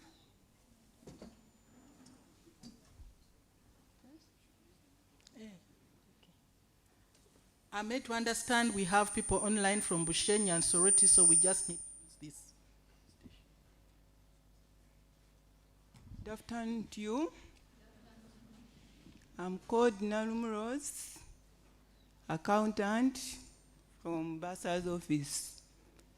I'm handling Faculty of Arts and Humanities, School of Art and Industrial Design. You are all welcome. Yeah, those are the 2 staff I came with, but along the way in my presentation, I will introduce the rest of the staff in Bursar's office. I think let me go straight to the presentation, if that's okay. I have already welcomed you, only that I had excluded Soroti Learning Center and Bushenyi. On behalf of management and finance department and the staff of Kyambogo University, I welcome all you fresh students of 2026-2027 academic year to Kyambogo University. Our mission as a department is to firmly support you in your academic and professional excellence as you build your future with us. While picking up admission letters, the AR must have given you joining instructions with details of rules and regulations for your comfortable stay while staying in Kyambogo University. If you haven't yet got that, download it from the website. It will give you the details of how you're supposed to stay in Kyambogo. As a department, we shall strive to offer you easy accessible financial support services as need arises. Like you already have expectations, we are going to address those expectations. As you may have been told already, you will be required to mandatory enroll. You have to enroll as a student in the ACMIS platform, from where details of fees, billing, and payments are maintained. How do you pay? You first enroll, you build, then you pay. The fee structure is in your portal. You generate an invoice from your portal. It's a one-stop center for all your needs. Okay? Like somebody said, we needed to know the staff in Bursa's office. I have already sent apologies from the first person, who's the university bursar, is Mr. Kasije Stevens Bukulu, and his contact for in case of anything is given up. I think you can view it. I'm not going to read the numbers. The second, my colleague, we are two deputy bursars, is Mr. Chisule William, who's the deputy bursar in charge of expenditure. You also need to know him. Only the people who will be able to know him are the government-sponsored students. Why? Because he's going to be the one to pay you your living out allowances, your meal, your faculty allowances, extra. He is in charge of government students' allowances, living out, meal, faculty, and fieldwork allowances. So for government-sponsored students, that person is key. But before you get to him, you go through your Dean of Students. You have to register with Dean of Students. He's the one who brings the list to us. Then he will implement the payments.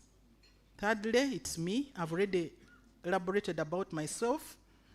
I'm the one in charge of revenue services. We have another staff called Babiria Justin. He's also an accountant in revenue services, but she's not here with us. These are people who have been deployed to our office. Wamono Ivan, Mr. Wamono Ivan, has introduced himself. He's the one in charge of sponsored students, learning centers, etc. Nalumu Rose is seated with me here. She's also one of the accountants. They will help in sponsored students' portals, enrollment, allocations, graduation, students' tokens, references, any other things to do with fees payment. They brought some other staff to us, but they are yet to report. We have expecting 2 other staff. We have Henry Mugabi, Henry Mwebaze, and Nerima Lydia. We have 2 other staff that we're expecting. We have just done a rotation. I could not put them here because they are not yet conversant. We need to take them through. Then later, maybe next year, I'll introduce them to the fresh students who will be there. We are located on the ground floor of Senate building. In case you want anything, please be directed by security to the office that you require. If you want bursar, if you want revenue, if you want expenditure, please use the services of security and you'll be taken to any of those offices. Our emails are there. I think they are displayed. I don't think I am going to read those emails. Our general phone number as Bursa's office is 0414-288-768. For any inquiries, anything, please just get us on those emails and we will address you through email. If we can't, then you will come use the physical address. Okay? Sponsored students at the university. We have various sponsored categories of students. We have the government-sponsored students. These pay tuition and major functional fees are paid by the government. Government pays upkeep for the residents and living out allowance for non-residents. Students' obligation. Somebody was asking government, we are sponsored by government, we are not supposed to pay anything, so is government going to? And here I'm answering that student. Student is supposed to pay guild fee for the gown, sports, transcript, convocation, certificate, and other functional fees where applicable. In case they say government students are supposed to pay this, I mean extra. In case management decides that they should pay, we shall add on to that list. but that's what they're expected to pay. My colleague, the accountant, will tell you exactly how much you're supposed to pay in this semester as government-sponsored students. And yes, before you pay that money, you will not be registered, whether you're government or private. You must clear your obligations before you're registered, whether you're government or privately sponsored. Loan scheme. These are private students, but are on government loan scheme program and are paid for by the Higher Education Students Financing Board. Some of you have already applied, but until we get the list from the Higher Education of Students Financing Board, we imagine you're not sponsored students by the loan scheme. Until we get that list, because some of you may not be successful, that's when we will put you under this category. So we are only waiting for that time, then we will put you under the government laws. We have the privately sponsored students. These are paid for by either their parents, guardians, or any institution that can sponsor a student to undertake university education. That's where a majority of you fall. So please, all you have to do is enroll, be billed, tell your parents what you're supposed to pay. The fee structure is in there, and your parents will pay. Upon full payment, you'll be registered and you'll qualify for central registration. Short of that, you don't go to central registration.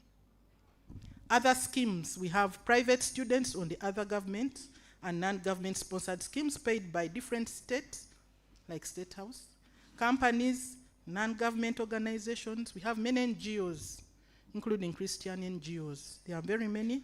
So you come, Madivani, whatever, tell us you're sponsored by this. The one in charge of sponsorship will maybe elaborate for those who need extra clarification. And we categorize so that when we go to the category of students, we know this is fully privately sponsored, government, other schemes, etc. Management of university fees, both government and private. The type of fees, the duration and purpose, and where to pay. Tuition fees. It's paid every semester and the amount depends on the course of study. Yes, you will check in your portals, you'll see different. Engineering pays differently from education, from special needs. Your fees are different. Where do you pay? You're supposed to pay to URA through a designated bank of a URA stroke agent. Paid after, you have to pay this money after you've obtained a PRN, that is a reference number on the student's portal. You generate the PRN from your portal. After you've enrolled, you get a portal to bill you, and in your portal, please generate a PRN, which will bring you the fees, and it will get you, and then you get a PRN number from URA. That's when you pay to the agents. How do you confirm you've paid? When you pay, URA will give you a what? Will give you a notification that has received the money. And immediately ACMIS is also connected to URA. We at our desks will see that you've paid. Okay? How do you pay? Where do you pay? I think I've answered some of those. Functional fees, they are paid depending on the semester and year of study. Majority is paid during the semester 1 of the year. Actually, all functional fees are paid in the first semester. It's only examination fees that we put the second semester, including tuition. Tuition is paid in the first semester plus functional fees. Then in the second semester, you only pay tuition fees and examination fee. So please make sure you enroll, you pay all your functional fees. Don't say you pay them the next semester, because without paying them, you will not be able to register. We have the National Accounts of Higher Education fees. These are not Kyambogo University fees, but it's by law that every student who enrolls in any university is supposed to pay 20,000 shillings to the National Council for Higher Education. Yes, it's a governing body. So what do? We have to encourage you to pay this fee. And when we are clearing you after the 3 years or 4 years of study, we need to confirm that every year you pay that 20,000 shillings. So how do we pay this? You also still go to URA through the designated bank agent after obtaining the reference number for National Council of Higher Education.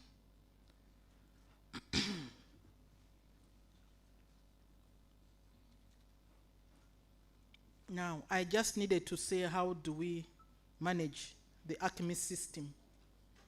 This is the official information system used as one of the one-stop center for students at the university. It is self-service system, and it enables students to undertake the following. When you enroll, that is the student's portal. Why do you enroll? Because you want to get your student's portal. It's a unique identification for each of you in your portal. You are identified as Sarah Mutonyi on your portal with your student's number. And why is it important? Because it is one-stop center. It helps you to apply to the university.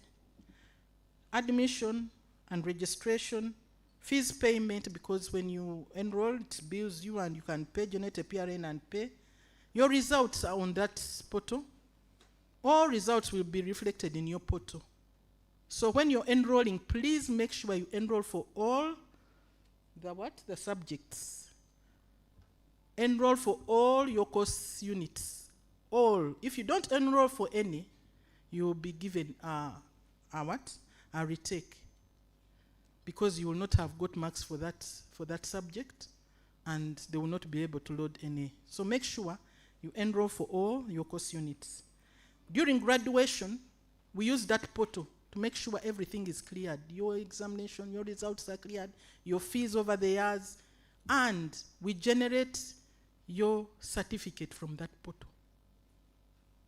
There's no other place you will go moving around that I'm looking for a certificate. It will be generated on your portal. So it is important that you enroll. Payment procedures, I'm just emphasizing that. Access to the portal and enroll at the beginning of every semester to be billed. Remember to select the semester course units. I'm repeating that for emphasis. Obtain a reference number. A reference number expires in 21 days from the portal.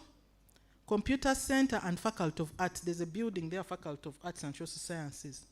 You can consult them in case of anything. Registration is done every semester after full payment.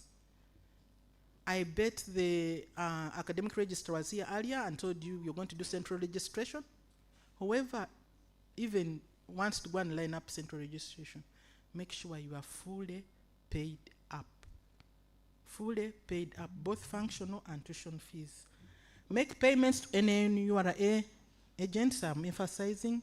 Deadlines. Fresh students who do not register within the stipulated time will be deemed to have turned down the admission. The semester runs for 17 weeks. So you're supposed to register within the 8 weeks. So far, this is your first week. The clock is ticking. This is the first week. 8 weeks, you have not registered. You have deemed that you have not taken the offer. National Council, I have told you what to do. Log into ura.ug.go.ug, e-services, go to payments registration, go for other NTR, select National Council for Higher Education, and then make the payment. Now, this is what I was talking about, your portal, and I still want to emphasize it. The key function of a student's portal is to keep the student's records. It's done at the beginning of every semester. Without it, you cannot obtain university services. Before I came here, the University Bursar has issued a circular to all heads of departments, library, registrar, the dean of students, faculties. No student should access any services unless he or she has enrolled. So even when you are here, I'm requesting, even if you don't listen, just go to your portal and enroll. Even if you don't hear anything, as soon as you leave, even now, just enroll. Why are we enrolling? We want to know your numbers so that we are able to plan for you. We need to know how many you are so that we are able to plan for you. We are starting our budgeting cycle in September for the next financial year. So we need to know how many you are, each faculty, each department, so that we are able to give you better services. So please enroll. It will help us in our budgeting process. Invoicing, when you invoice you, it helps you to obtain an invoice to allow you to pay the fees. When you get an invoice, you'll be able to pay. That's when you generate a reference number and you're able to pay. All assessment results, all your results, you don't have to go to the lecturer. What did I get? Immediately they are marked. They load them. There's somebody who loads all the results on the portals. So you will go to, when they say results are released, just go to your portal. You will find your results. If you are not, if you are a registered student. And the beauty is that it will flag you off. Immediately discovered you will not pay, it flags you off as not a student. It immediately flags you off. And takes you for a dead year, which I think I'm going to take you through if you have to apply for a dead year. So, fees payment policy. The fees payment policy is very clear. It states that you must pay 100% of the fees, both tuition and functional fees, by the end of the 8th week of every semester without a penalty. There we don't attract a penalty as long as you pay within the 8 weeks. Failure to pay full fees by the 8th week attracts a penalty of 50,000 of late payment. But it is subject for review. We can make it $1 million next financial year, but currently it's 50,000.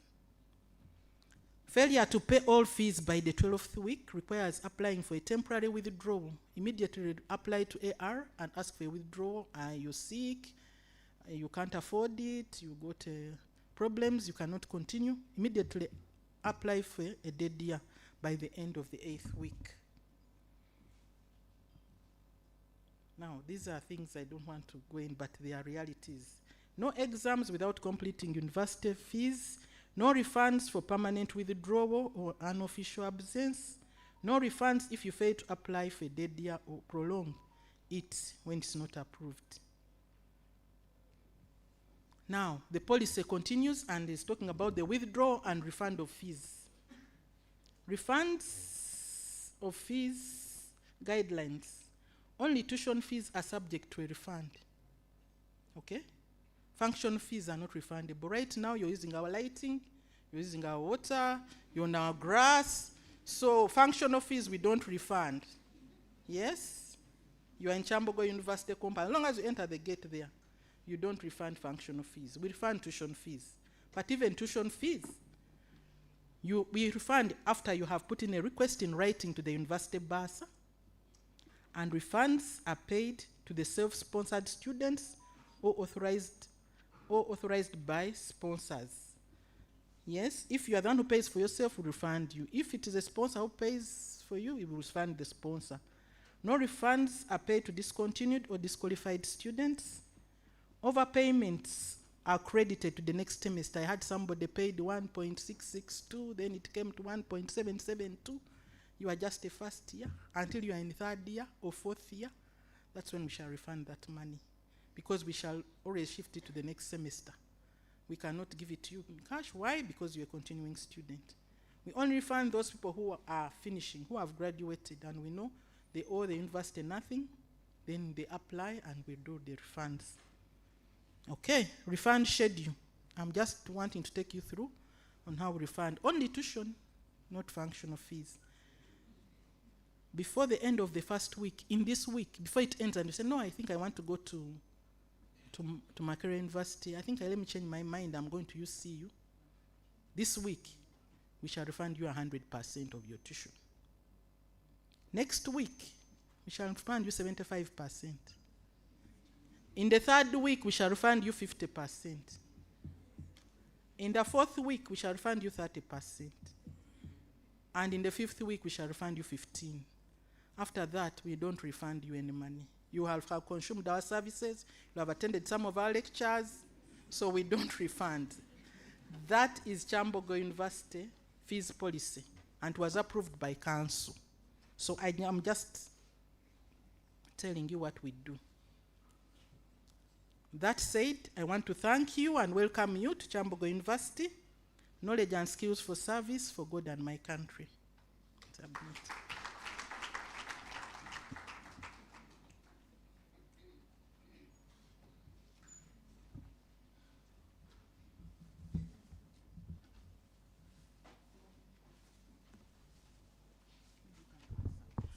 Thank you so much, Basa, for that elaborate presentation.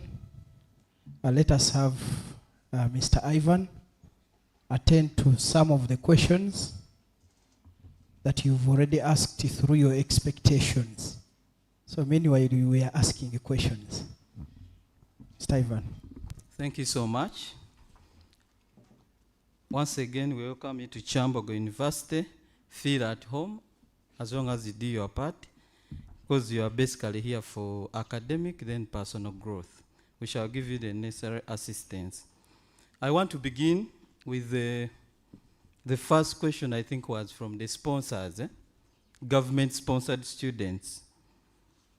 Then another person from this side said he enrolled, then the fees came in for private students. True, when students are admitted to Kyambogo University, all of you belong to a government university, but the difference is between whether you are on government national merit, because that one has so many categories. There are people who come on national merit, some come under talented persons, those are sports, some come under district quota, all those are government students. And this is the schedule. Even if you open your portal now, this is what you are supposed to pay per person. We have courses which run for 3 years, we have 2 years, we have 4 years, we have 5 years. So, government-sponsored students, every second semester, they don't pay fees. You pay fees every first semester of an academic year. As we talk now, we have students who are in year 1, semester 1. We have students who are in year 2, semester 1, those who joined on diploma. We have students in year 3, semester 1. Still, they are freshers. So, in year 1, semester 1, you pay 92,000. That should be the total on your portal. In year 2, first semester, it's 47,000. In year 3, first semester, for those doing the 3-year program, it's 117,000. When you add up this, I think this man does not even exceed the 400,000. For those who are on government sponsorship. Those who are doing 4-year program, you pay 92, 47,000, again 47, then you pay 117,000. For those doing the 5-year program, you pay 92, that's year 1, semester 1. You pay 47,000, that's year 2, first semester. You pay 47,000, that's in year 3, first semester. You pay again 47,000 in year 4, first semester. Then you pay 117 in year 5, first semester. But look, this has always been my advice to the freshers. Those, some have left, some are finishing, and you are here, you are beginning. When I look at a course, for example, let me say arts with education. If you calculate this money, the 92, the 47, and the 117, it doesn't exceed 300,000. You see that? Your friends who are on private are paying 1,722,000. I saw a question from one of the people saying, previously his portal was showing 1,622,000. True. The dean of the faculty, for those doing arts with education, according to that program, students are supposed to pay field work over 100,000. So that's what was embedded there, to make it 1,722,000. So that student, neither do you have a refund, that's the fees for the semester. So we go back to the government students. This money, my humble advice has always been, you pay this money once. Because government is paying a lot of money. Those who, as long as you fill the forms the right way, you'll see. So you just get the 300,000, you get the 400,000, the 256, pay it on your portal. Every semester, you enroll and allocate your money. But also, it's up to you to say, every semester on the 92, I will be adding a surcharge of 50,000. That one is a personal decision.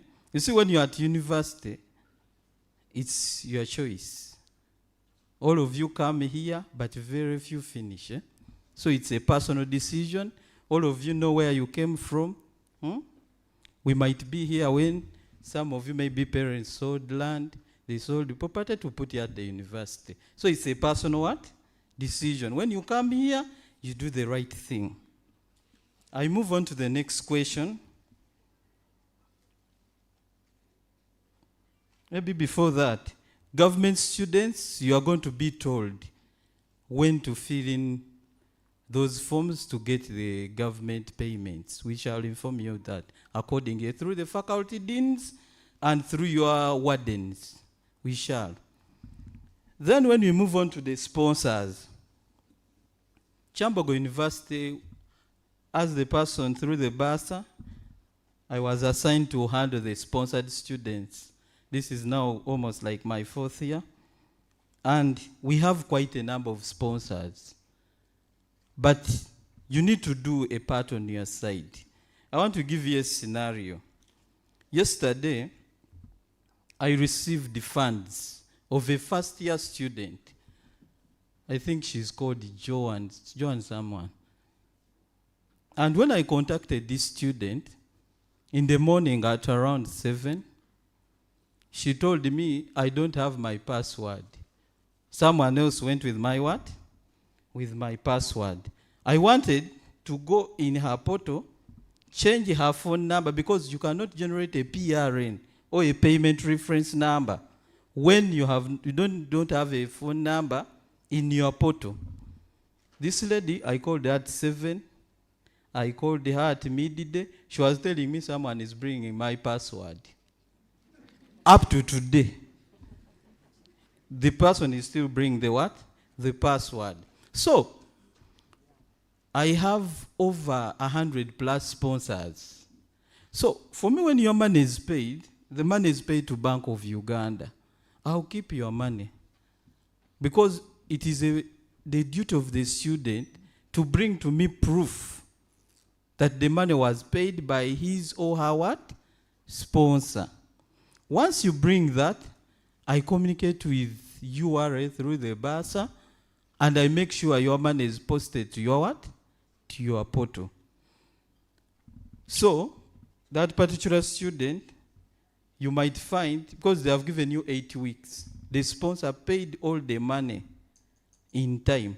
But you might find that particular student might come to BASA's office in the 10th week, and already such charge will be in your portal. So you can't register because of the 50 what? So the problem is not the sponsor. It is also lack of seriousness of some of us. And that is not the BASA's issue. It is, as I've already reminded you, that when you come here, think of the people you have left behind. So, other sponsors, I know there are questions among these ones. We have quite a number of sponsors. But just to highlight the key sponsors, I have Loan Scheme, I have State House, I have Madivani, I have Kyambogo University, as elaborated by the moderator. Kyambogo University, also we offer scholarships to only serious students. We have Cyber School, we have Amazima Ministries, we have Watoto Church. So those are the key. Now, for those of Loan Scheme, you made your applications online, not so? Yes? Now, you need to wait for government to first evaluate those who qualify for this scheme of Loan Scheme, and an official list will come out in the newspapers, not from BASA's office. I will be sent a copy of qualified students from Kyambogo what? University. Those are the students I'm going to tag as Loan Scheme. These are the benefits of loan scheme. Since through the BASA, loan scheme has been here since 2014. And it was brought up by the president to help people access higher what? Education. And surely very many have attained that higher what? Education. So, the people of loan scheme, right now I should not hear anyone saying, I'm on loan scheme. Because the official list is not what? Out. The only people I can confirm that they are sponsored are the following. State House, you need to bring to me a letter fully signed by the State House what? Controller. You bring it to the academic registrar and bring a copy to the BASA. We shall get that later. Then, for Madivani, I also don't have any Madivan sponsored student in the freshers because they have just started interviews. I wait for the official what? List. Kyambogo University, also they have not conducted those interviews. Then cyber school, I've also not got any. The only new people I have is Amazima Ministries in Jinja, sponsoring over 30 students, and Watoto Church. So, in case you are here, there are those one of scholarships like Albert Baker and the others. Please, if you know that you have any payments made by an organization, please reach out to BASA's what? Office.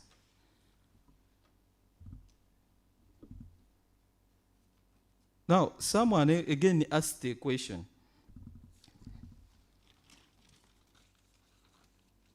How do we pay?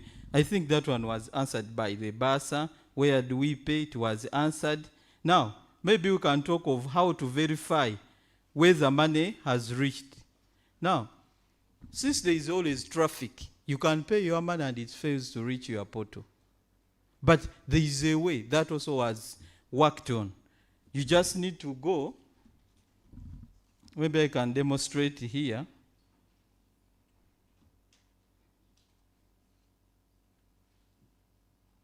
Johnson?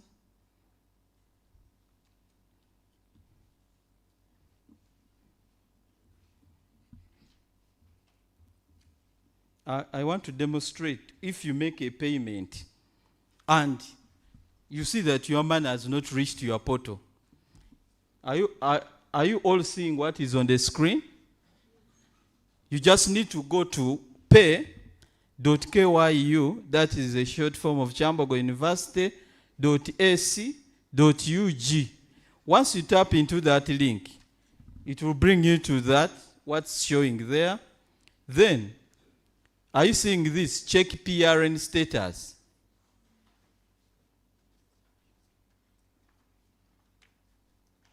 Are we all seeing that?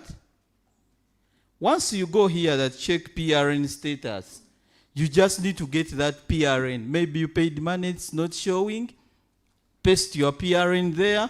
By the moment you say check status, that money automatically will reflect into your what? Into your portal. Are we all together? Then, the registration bit, BASA talked about it. The AR is going to release that calendar of when you are supposed to register. Kyambogo University, we make sure we register students with all academic documents. And the second qualification, you need to have paid 100 what? %. But there is an exception for the following groups. The sponsored students. This includes loan scheme and state house. If you have those letters, for example, if loan scheme forwards to the academic register that list, since we have an MOU with loan scheme, those students can also be what? Verified as we engage government to pay the money. So those are the only two groups, 100% and then the sponsored what? Students.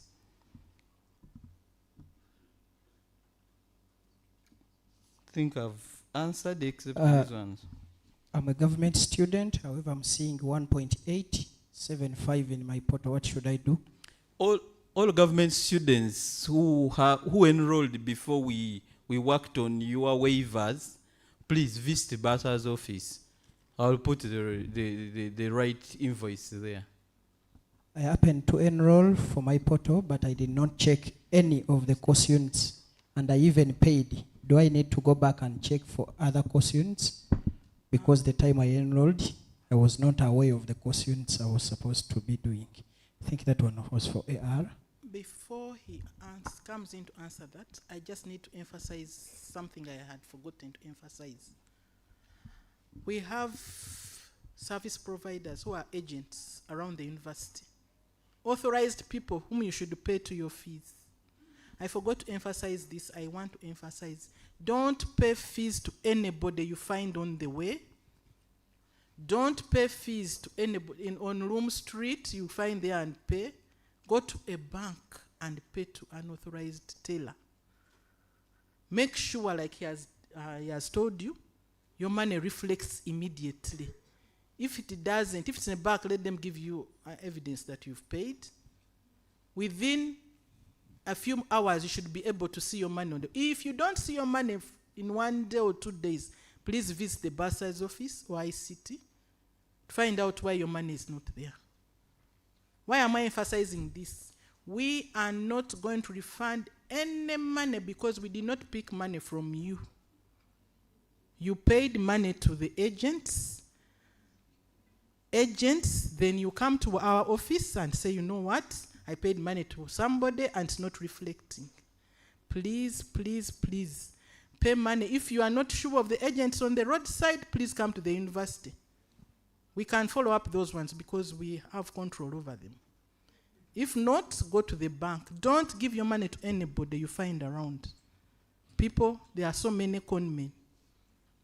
That's what I wanted to emphasize. Then now let my accountant answer the other questions. Thank you. Maybe just also to continue from where Bassas ended, this one was just someone asked here that mistakes first years do. I think the most common mistake is where you are aware your parent has sent you maybe 500,000, you generate a PRN for the whole of fees. Maybe 1,700,000. Then you rush to an agent. And you know agency here, you just get the PRN, first deposit the whole of money, 1.7. Only to discover you have maybe 500. Members, we don't refund. You're getting? Do things in a sober state. If you know they have sent you 500,000, you go on your portal, there are 3 provisions. You are either paying the pending invoices, you are either paying specific in this case, I can maybe be having 3 invoices, then I only want to pay accommodation. So that means under tuition, you put 0. Under functional fees, you put 0. Then you go with only the. Then the third option is depositing on the account. So members, stay alert. We don't want issues with the agent bring it to our office. You give the agent a PRN and you are paying another amount. Thank you. Okay. Please, they are saying please kindly pardon on how to pay National Council. You are not clear on how to pay National Council. Members, maybe that one, let me just demonstrate it also here. When paying National Council, you go to URA dot, just type URA. Please watch, because that money is not paid from your portal. It is different for National Council. Members, when you go to URA, that's the home page of URA. Go under domestic taxes. Are all of you seeing that? Domestic taxes. Are you seeing this icon of make payment? Yes? Sorry. You go under domestic taxes. Below it, make payment. Are we all seeing click here to register payment? Click on it. It's a long process. So you need to stay alert. So, are all of you seeing this? There are three. The selection is already in domestic taxes, but here there is where they say other tax none. That is NTR. It's called other non-tax revenue. That's the short form. So you come here.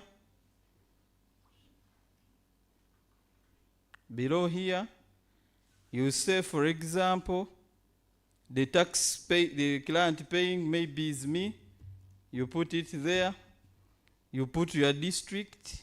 Maybe this is Ajumani. Just you put your district.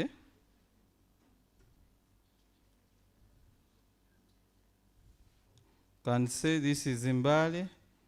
You come.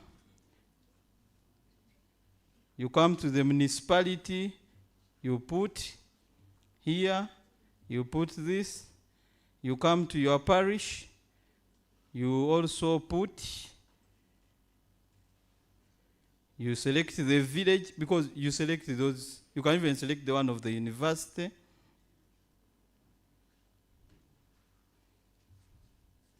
Then you can come and put your email there.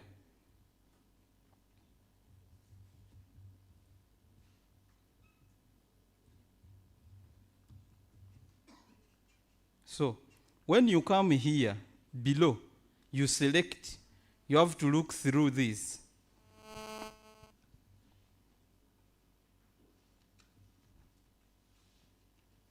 You have to look through until where you find the national what? National Council.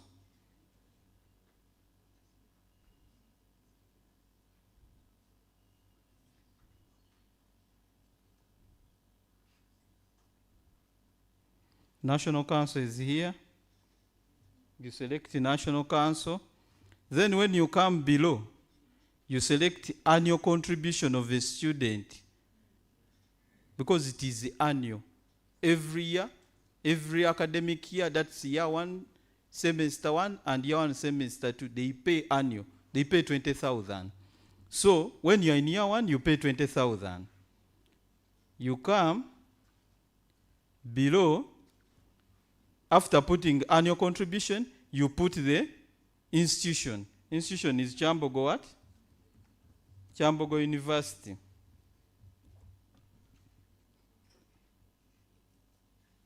You move below where it's saying the number of what? Students. Now you are at liberty to pay the 20,000. But those who feel like you want to pay for all your years, for 3 years it's 60,000. For 4 years is 80. For 5 years is 100 what? So you come here. Maybe I'm interested in paying for what? For 1 year. Not so. 20. So I put 1. Immediately to reflect that you are paying the 20 what? The 20,000. Then you come here where there is the proof of the ID. You can say, some of you have national IDs. Those who don't have national IDs, you can say other identity, put your student number there. Maybe this is 2600807564. So you proceed. Now when you come here to the options, you select the option you want to use.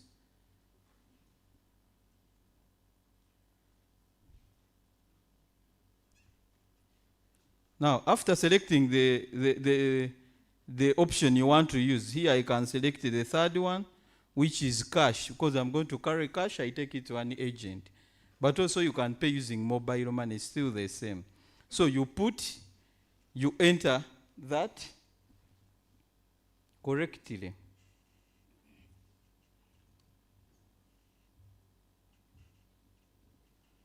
Then after that, you register. So it will alert you that you are about to register what? A payment. So you continue and say, okay. Immediately you finish that, the PRN will be out. So are we all seeing this? This is the reference what? Number. You proceed, you go and pay your 20, 40, 60, 80, or 100 what? 1,000. Oh, thank you, Ivan. Me, I want to know when are the 8 weeks ending. Please count starting with this week. You reported on first? On first, count from first, go on their calendar and count 8 weeks end around September. For those on Compassion International, where do we get that list in case we need it? Compassion. Members, as I've already emphasized, the sponsors I read to you are the key sponsors. From 2019, Compassion was, can I say, it was taken now to villages. You find the Compassion in Banda, Compassion in Akawa, Compassion in Chireka, Compassion in Tinda. So those people, they get cash and give to their students. So, as a university, we are not aware whether you're on Compassion because we don't have records of that. It is between you and your Compassion. I applied for loan scheme. Will it delay my registration? That one they have answered. That one I answered. Which bank? That one they have answered. Any bank. I have a personal sponsor. I have generated a payment reference number and sent it to her. How will she go about? Let her go to the bank and pay. If I generate another payment reference number without the expire of the former, does it affect the payment? Without what? I have generated a payment reference number. I generate another one before this one expires. Members. Does it affect my payment? Maybe for the fresh students, we want maybe to alert you. Whenever you generate a reference number, we incur a cost. It's not like for free. The moment you tap in like this, they will have done there. You are incurring a cost. So please generate the PRN when it is needed. Playing around with your portal, it will get issues. So Hello. generate the PRN when it is needed. Maybe to add on to that, the moment you build, it also affects our reports. We receive receivables. We expect you to be paying now twice that money. Only you will be paying for that one PRN that you paid against. The other one will be paying. So we'll be expecting you to pay. And when the auditors come, they will say, but this person has not yet paid. You've generated more money, and they begin demanding us more money. So just like he has said, make sure you generate when you have to pay. Okay? How do I enroll? ICT is going to take us through that. Can I pay that money? I mean the 20,000 next semester. No, you cannot register before paying it. So you pay. I have got an admission as a private sponsored student, but I applied for a loan scheme. So my question is, if my name comes out under a loan scheme, what should I do? I've already answered that. I said there are two things. Loan scheme, you wait for the official list. From government, it even appears in the newspaper. It's not generated by Kyambogo. So, it will be upon you as a student when you see your name. Can we listen? The loan scheme people will come to Kyambogo University. Loan scheme is a loan. You know what happens when you are going for a loan? So you will be asked for a lot of information. They will be here. For us as Kyambogo University, what we shall assist as the person handling loan scheme is to be there and witness. The questions they will ask you, me I will just get the final list that these are the people who call it fine. So just be patient, wait. Then some will not come out from that list also. Remember, stay prepared. Are mandatory fees the same as tuition? What do you mean by mandatory fees? Members, everyone here has a fee structure in his or her portal. Now, for those asking that I checked the portal, my fees was this. Members, when you go to the website, that fees clearly reads 25, 26. Those were the former freshers. You are 26, 20 what? So members, you see, when you come to the university, learn a few things. We run financial years. So you cannot get a fee structure of 2025, 2026, and you say, how come the fees was this? I don't remember any of you coming to Bursar's office and we say this is the fees. The fees is in your portal. Anyone missing fees in the portal? No one. How can you help someone who wants to pay using a check because they are worried of scammers outside the campus? Members, you cannot say I want to pay using a check. A check is issued to you from your what? From your sponsor. That check is not written to Kyambogo University. It is written to Uganda Revenue Authority. Because on the check, there is the person you are paying. You are not paying Kyambogo University.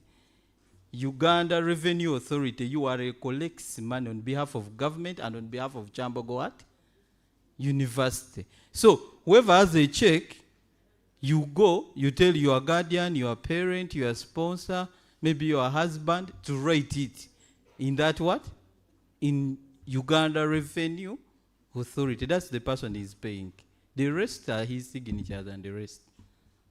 Since orientation week is ending, can private students begin lectures without paying 100%? That one they have answered. You have that one may be to emphasize. All students of Kyambogo University, you should enroll before you begin lectures.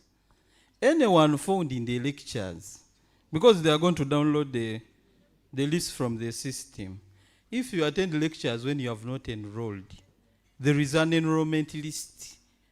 Maybe to just remind you, here even when we are doing exams, we use a list from the system. If your name is not there, you don't sit for exams. That means you are not registered. So, is it also to attend the lectures? You must have enrolled. The lecturer will come with a list of enrolled what? So, if you are in, for example, arts with education, you are 500, and the lecturer says 200, he will bring test papers of 200 what?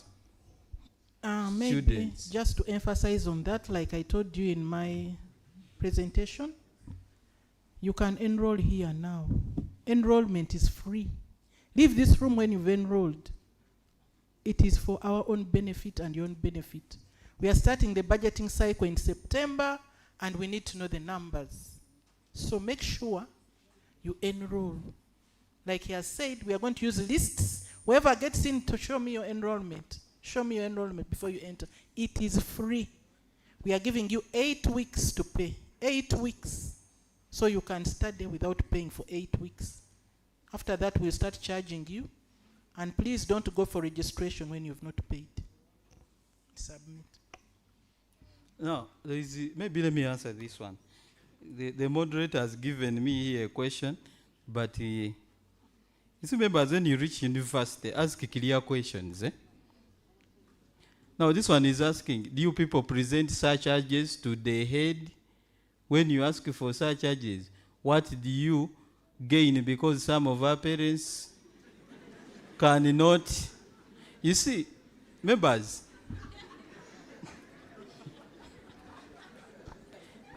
you have come to a civilized community. This is a civilized community.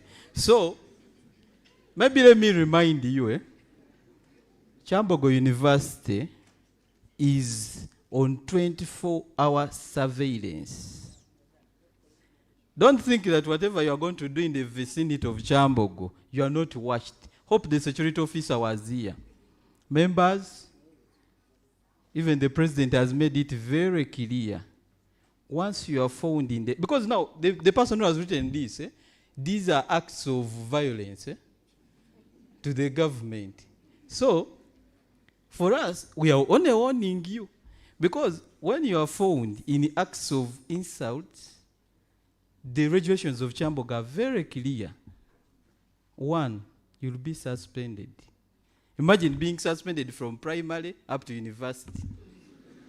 So, just follow the rules and regulations of Kyambogo what? University. There is no need for you to be violent. This is a civilized community. I've already reminded you, some of you, your parents sold the land. They have sold the property. Some of you are being assisted by relatives. Come here, do what you're supposed to do. 3 years, 4 years, 5 years, you go away. There's no need to be violent. Okay, lastly, I think this one, allow me, I have so many, but let me Last just ask but this not one. least, let me interrupt. Yes. The fee is actually a late registration fee. It's because you registered late. So we have to get those people to register you, the initial registration. Even the subsequent ones, it is a fee against late registration. Okay? So when you're coming in, you need to know when it applies. Even tell your parents, please don't pay after 8 weeks. You will not incur it. But the moment it's after 8 weeks, you will incur it.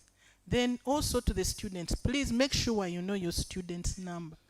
That is your unique identification number. Everywhere you go, the moment you patch in, it will give that individual. Make sure from now onwards, you know your student's number. It's your password. Thank you. Lastly, someone, this one I think we can respond, applied for private and was admitted on government later on.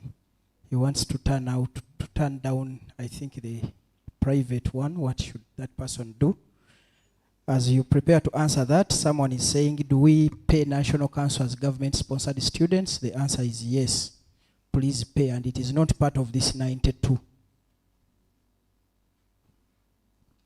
Maybe just to answer the other person, visit AR's office, because now you've changed. You're no longer private, you're government, so that you can be enrolled as a government student. And we in finance, like he has told you, we shall now de-enroll you and enroll again, so that you get your fees read government.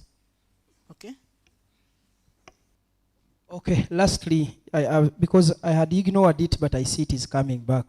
People are saying they had already generated 2 reference numbers. What should they do? Please help them. Maybe, before we came here, if you had done so, kindly use one of the reference numbers, but note it, I've already showed you how it is done. After using that PRN, please go and check the PRN what? Status. For today, it's okay. But going forward, one. Okay. The very, very last.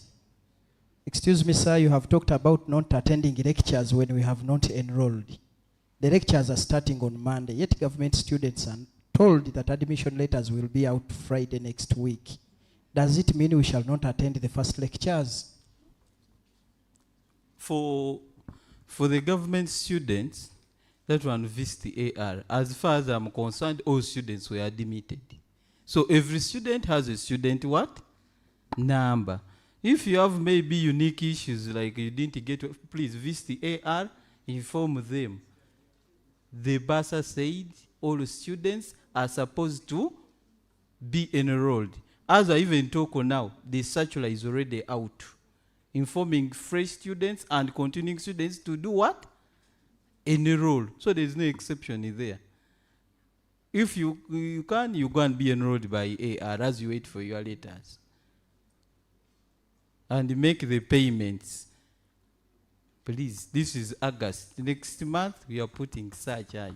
For emphasis on enrollment, the University BASA has issued a circular today, and is saying no services should be given to any student for as long as you've not enrolled.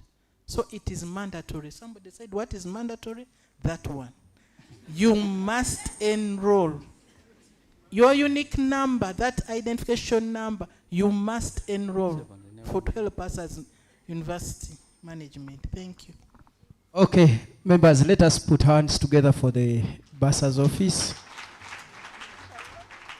I want to believe that those that have not paid money to those BASAs that you knew before this session, you are now safe and you know where you can pay your money.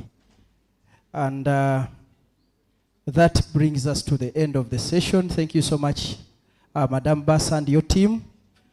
And without wasting time, allow me to invite Mr. Irumba to lead us into the next session, which is ICT. You're most welcome, the ICT team.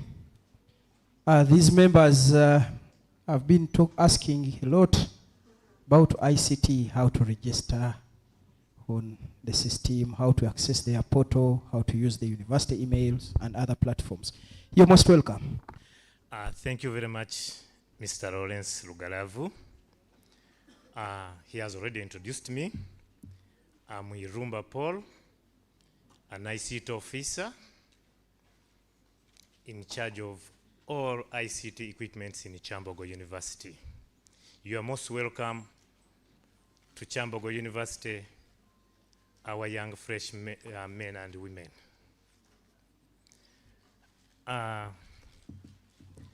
Today's session, let's begin by standing up. All of us, stand up.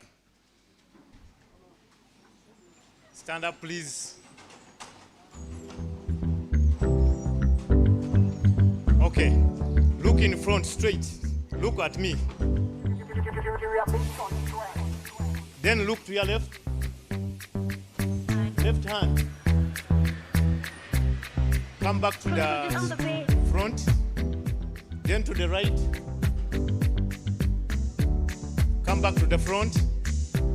Let's put our hands up. Then down. Up. Down. Okay. Let's hold our hands like this. Then we move to the left. Move to the right. Come back to the middle. Let's bend and touch our knees. Okay, that's enough. You can sit.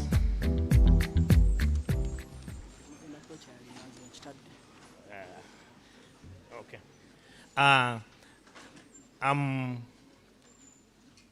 I'm with my colleague.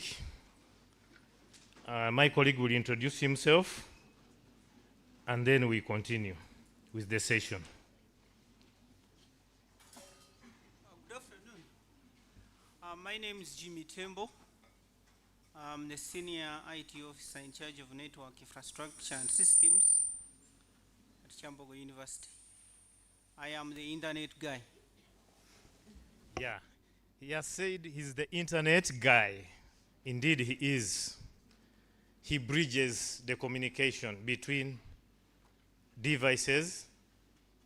So he's a very important person today. And those devices, when we are in Kyambogo, they are managed by me. Yeah, I said I'm in charge of all ICT equipments in Kyambogo University. And he's in charge of the internet and its infrastructure. So, we are going to, first of all, we shall first see what is in ICT equipments. We shall talk about ICT equipments at the university, the ones we find at the university. It's a big list, but we shall just mention a few. The first equipment, ICT equipment we find is a desktop computer or desktop computers. For students' case, those computers, you will find them in your respective computer laboratories, which are managed by the technicians there. They are the managers there. But at the end of the day, we as DICT's Directorate of Communication and Information Technology Services, we are in charge. We must know which equipments are in which lab and how many are they there at any time T. So when you are there, the person managing the lab will be in full control and in charge of that lab. He will give you the rules and guidelines of how to use those labs. And those labs, as I've already told you, they belong to the Directorate of ICT, the equipments. But the human being there, for him, he belongs to the department where he is employed. We have projectors. Those ones help us to, like that projector is helping us to display. We have laptops. These laptops they are of two categories. We have laptops of the university and the laptops that you are supposed to come with. Did you know that you are supposed to have laptops? From today, you should know it is mandatory for you to have a personal laptop, okay? In this era, there is no way you can excel in this AI world. How will you do research without a personal laptop? If you can't afford it, maybe you can buy a desktop and put it at your hostel. It's also allowed, but you must have a computer if you want to excel in your academic career. Okay? It is mandatory that we even have a policy which we call bring your own device, BYOD. Okay? When you bring it here and it connects to our network, at that moment, we take it to be ours. Okay? Because it is using our resource. At that moment, it's a university property. So when you have it, don't say, I went to the lab, I didn't get a computer to sit on, they were all occupied, yet you have your own laptop. It is a policy. You are supposed to come with a laptop to aid your academics. Am I clear? So you tell your sponsors, a laptop is really important. Yes, the university knows we have people who cannot afford it, but they can afford those millions of tuition, which is very unfortunate, to invest millions of money, yet the person has no tools to use. But we also tried to improvise some. ICT as a directorate, it provided some gadgets which students can use on a borrowing basis. We put these equipments in respective places. For example, library, we have laptops and the tablets.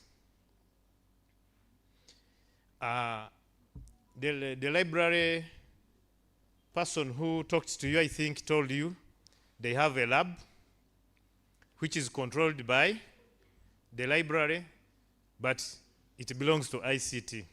We normally put their equipment for students to use or to borrow. We have tabs there. We have even laptops.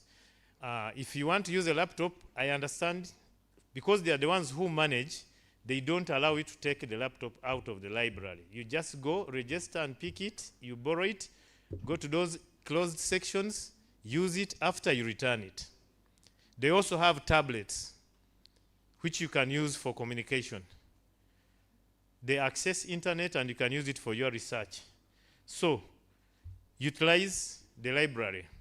We also have another set of tablets. They are under e-learning. As of now, if you can't afford to buy one, and you feel really, maybe you'll buy it later, but you need your own personal, gadget. It can be a tablet or a laptop. You will go and borrow from those places where they are kept. For e-learning, they are under ODEL. You'll find out where ODEL offices are located. I think the first orientation day, you were told where to find all these offices. Isn't it? Members, is it true or no? Okay. Do you know Faculty of Education? Faculty of Education is located in the West End. After civil engineering, you know civil engineering? You don't know civil engineering?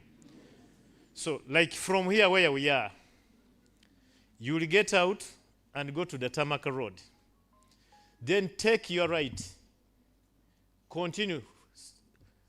Go beyond the first junction. That Tamaka Road which goes to the library and the Seventh-day Church. You bypass it. Go straight. When you reach the third junction, or the fourth, That's where you'll find. The second junction, that road can also take you there to Faculty of Education. And the third junction also can take you to Faculty of Education. So the third junction is whereby you can take that direction, that route down, and then you will find Odell. Okay? Then from there you can ask for the office that is in charge of distributing out tablets. Okay? Then you must adhere to their terms and conditions, because every office or every place where you go, they will tell you we need this and this for you to borrow our equipment. I think the university has done some good job there. You should clap for us. We have personal phones. Yeah, those who have good phones, you can use them for study, online studies. Yes, you can attend a lecture online using your phone. It is okay. We have radios, TVs, speakers. There are some big groups whereby the lecturers will need to come with speakers, or it is a coordinator of that group who will look for a speaker from a given office and be taking it there for the lecture to take place. Like if you are 2,000 people, this room can only accommodate, I think, 370. So that means you need a public address system. We also have idea hubs. An idea hub is like a TV screen, but it is self-contained. It's a computer, a full set of computer. And it can help you to attend your lectures, whereby like you'll be seeing the person lecturing directly. Like if Maivushenyi people and Soroti, if they are on, they could be now on their idea hub attending lectures. I think Johnson, you should try to bring those people if they are online, and they will be seen here on their idea hub watching what is taking place on the main campus. We also have access points. We are talking about ICT equipments, which are common. There are many, but we are looking at what you'll be seeing around. Access points are around there to give you internet. He will talk about them.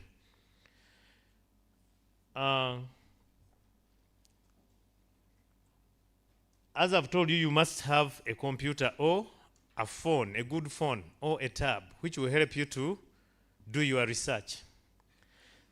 These days, the technology has grown.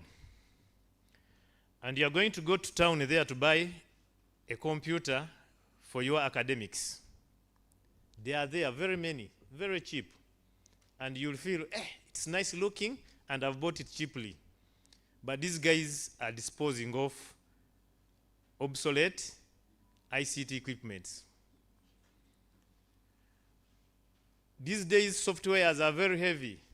For example, we all know that on October 14th, 2025, Microsoft phased out Windows, all Windows, and only left one version, which is Windows 11. So after phasing it out, that means they are no longer giving it support. If you use it at your own risk.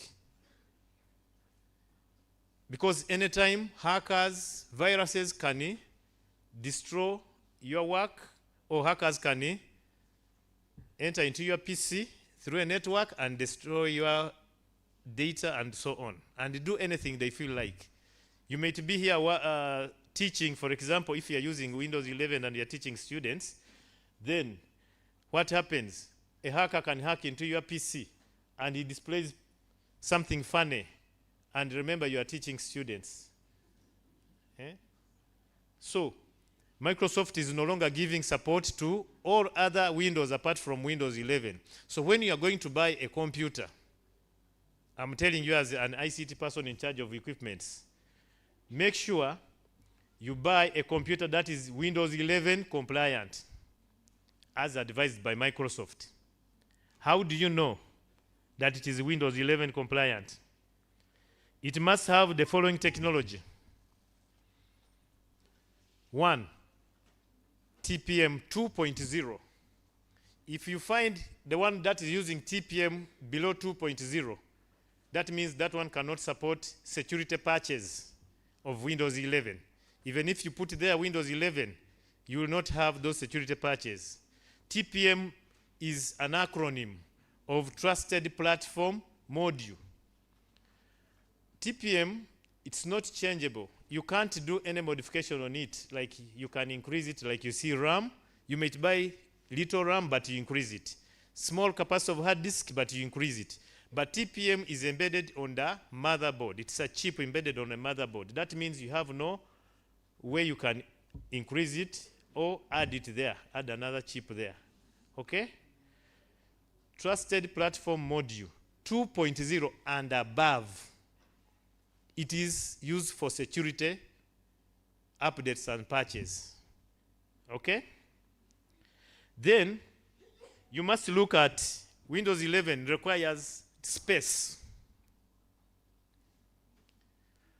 The space, after installing Windows 11 plus maybe Office, because every PC to have basic softwares, you must have Win operating system and the Office plus maybe Adobe and that's a PDF reader.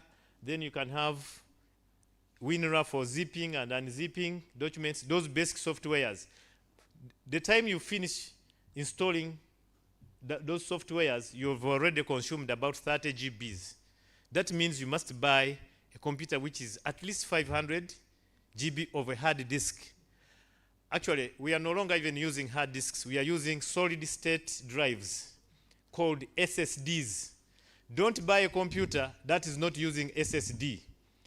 The current software, that is Windows 11, it is very heavy for these ordinary hard disks, the so-called hard drives, HDDs. You must have SSDs. SSDs come in 2 types. I recommend you to buy one called SATA 2.5 inches. We have an MVE. For it, it has shortcomings. I've been dealing with it. At times, when the PC crashes, it may be very hard for you to recover your data because of the way it stores. It resembles a RAM chip. If you have ever seen a RAM chip for big desktops, for it resembles that. But if you buy an SSD of SATA 2.5 inch, for it resembles this ordinary small hard disk. You may not be able to differentiate it unless when you know it very well from the other ordinary. The ordinary one, its life has ended. Because its mechanism of reading data from a hard disk, it uses access arms on a platter hard disk, on a platter disk. So those access arms are too slow and they can no longer accept, or they can no longer run very well Windows 11 and its other softwares which are being produced these days. You must also look at minimum requirements of that laptop. It must have a RAM of 8 and above GB. 8 and above. 8 is the minimum requirement. 8 is a minimum requirement of Windows 11. 8 GB of RAM is the minimum requirement. So, those are the few basic things you should look at. Somebody is going to ask me, RAM I can check, I know how to check. I know all of you know how to check RAM on the computer. Because you right-click this PC, you go to Properties and check, it will tell you. Okay? The hard drive, you can also check. But how do you know the TPM? What you do, you click Run, or you press the Windows button plus R, and then you type TPM.MSC.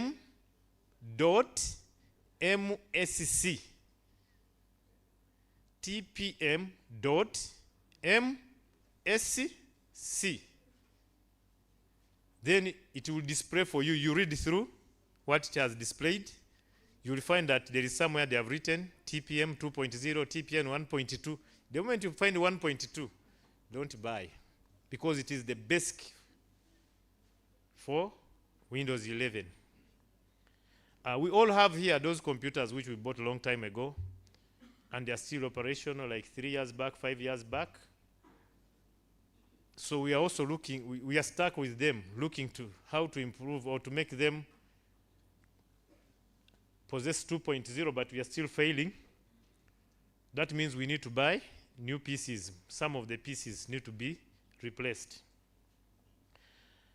Those who are buying phones, yeah, I'm telling you, current technologies, don't be caught unaware and you go and buy a phone that will not help you. You will buy it and it begins hanging. You can't do anything on it. We have phones which run its operating system as Android. We have those ones which run Mac OS and Windows, but Windows is not common. The common ones are Mac and what? And the Android. Most of you have Android.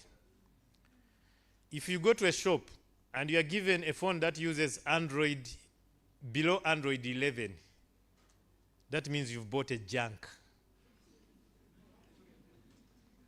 You may even fail to connect some of these networks we have here in Kyambogo.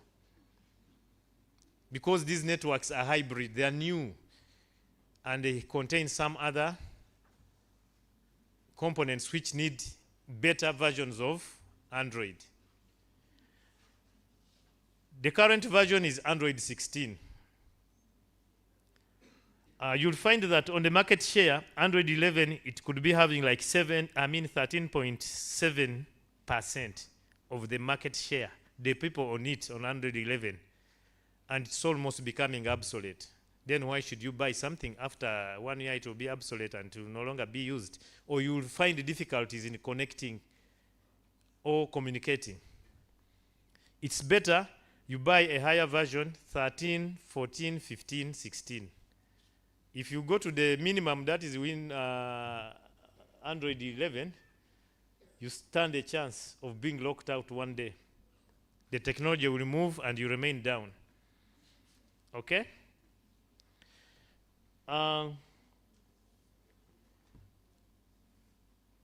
Another ICT equipment that you may not be able to use, maybe a few of you, it is a communication gadget we have at the roundabout near the main building.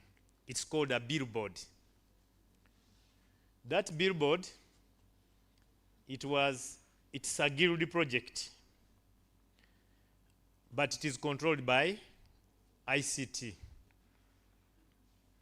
Like you can see, ICT controls a lot of things here. For example, this PA system, the public address system we are using, anything you are seeing here, it is entirely ICT. If they weren't there, you guys, I think it would be even very difficult for you to hear me. Can we clap for those guys behind there, Johnson, Musta, and the rest? Clap for them for the good work they are doing, from morning up to evening. Displaying those who were on TVs out, they were seeing everything taking place here. And it was possible because of those guys. You can maybe just turn your head behind and see Johnson. Aha. That's the man, the one who is in charge of media services, communication. If you happen to have any communication you want to communicate to the public, you go to him, he will tell you the procedures, because it may involve the Public Relations Office of Kyambogo University. He guides you on how to convey that information. He even controls the handles, Twitter handles, Facebook accounts for the university, LinkedIn, and many others. As I think they talked about it yesterday in the session of ICT by web and media. So, at this moment, I think if there is any question about what I've talked about, you can forward it before I invite Mr. Internet to come and take you through.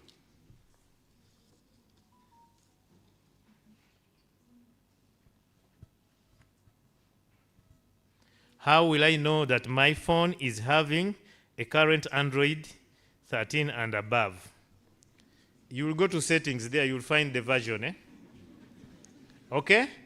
Or about phone. It depends on the type of phone, okay? Some are in settings, others are in about phones. Then another person is asking, this is too much. I enrolled without checking the course units. I think this was supposed to be asked, I think, in the previous sessions, but I can help answer this. If you enrolled without checking the course units, it is okay, because I think you had not yet seen your timetable, some of you. Have you all seen the timetables? Do you know where they are displayed? On your portal. If it is not there yet, we shall make sure that it is there. Some are even on the notes boards of your respective faculties. I think everybody at this moment, you know your faculty, where it is located, and department. So, since you know where they are, one of you should get a coordinator. He will come, he will go to the head of department or the dean and ask for the timetable. Then the dean will be able to explain where the timetable is, or the head of department. Okay? So after seeing the questions you are supposed to do, then you will go there. In the process of registration, you'll be able to register them. It is okay because you enrolled. That's what we wanted to enroll. But when you enroll, your name for a certain course unit, your name goes on that list of the people interested in studying that course unit. That's how we know how many people are enrolled to do this course unit. We have people who have elective course units, and we have those who have all throughout mandatory course units. So, if you have electives, look at what you're supposed to do. For example, if you're doing education, and education is also divided into education science, education arts, and so on. So look at the timetable. Then when you're enrolling, because the course we gave you, it has course units in it. When you enroll, you'll get those course units there. If you have already enrolled, don't worry. You will do it when you are registering. And to register, you must have paid 100%. The bursar said, like that. Not so? This one is asking, how do I check to know the Android on my PC? That one we have already answered. What about those people with laptops, Windows 10? Yes, you landed into a trap of those people who knew that the technology was phased out. Except if you don't have money, it's better even to trade it off with somebody who is ignorant, and you top. There are people who may need it for children to play games at home. It can work. But with the time, they will even fail to log in. Okay? Because it's no longer supported. So if you landed into a trap, look for a way of getting a better one. If you can't, accept and move like that. With the time you'll get money. I pray that you'll get money and buy a better one. How can I connect my phone to my computer? That one is through hotspot. Okay? You have to activate hotspot, find out the password of that hotspot. When you go to your network on a computer, you will see that phone network and then connect to it, put in the password, okay? The network person will answer that question, or he will, because I've already talked about it, I think he will just talk about it as he's moving on. How do I check the TPM? I've already talked about it, not so? Press the Windows button, hold it down, plus R. You press again R. It will bring for you a small dialog box whereby you will type tpm.msc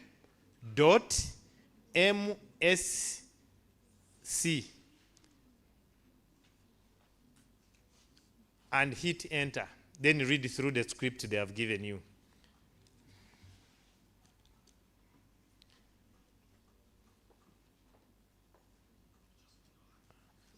How do I connect to the university Wi-Fi?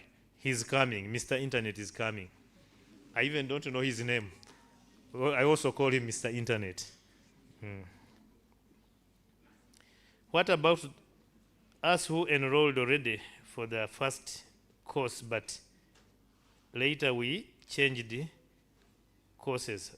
I don't think you've already given that change of course.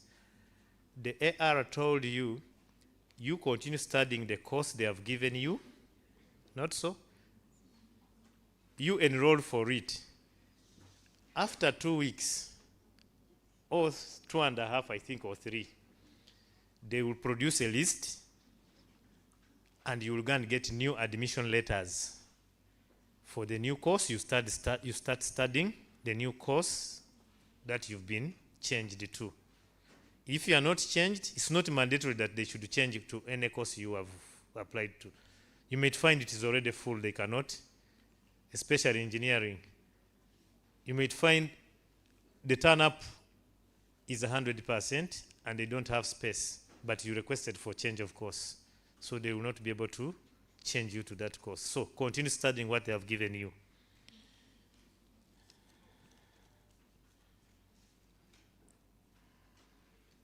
If any of my browsers can't access my portal, does it mean that I need a new phone with the new browser? Mr. Internet, you will answer that.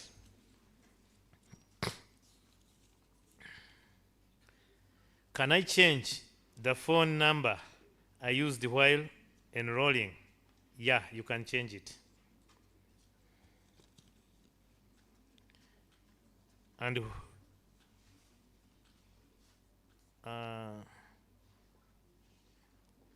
when do we forward soft copies of our passport photos? That one was supposed to be asked, but you were supposed to ask academic register about that, but my colleague will elaborate more about that.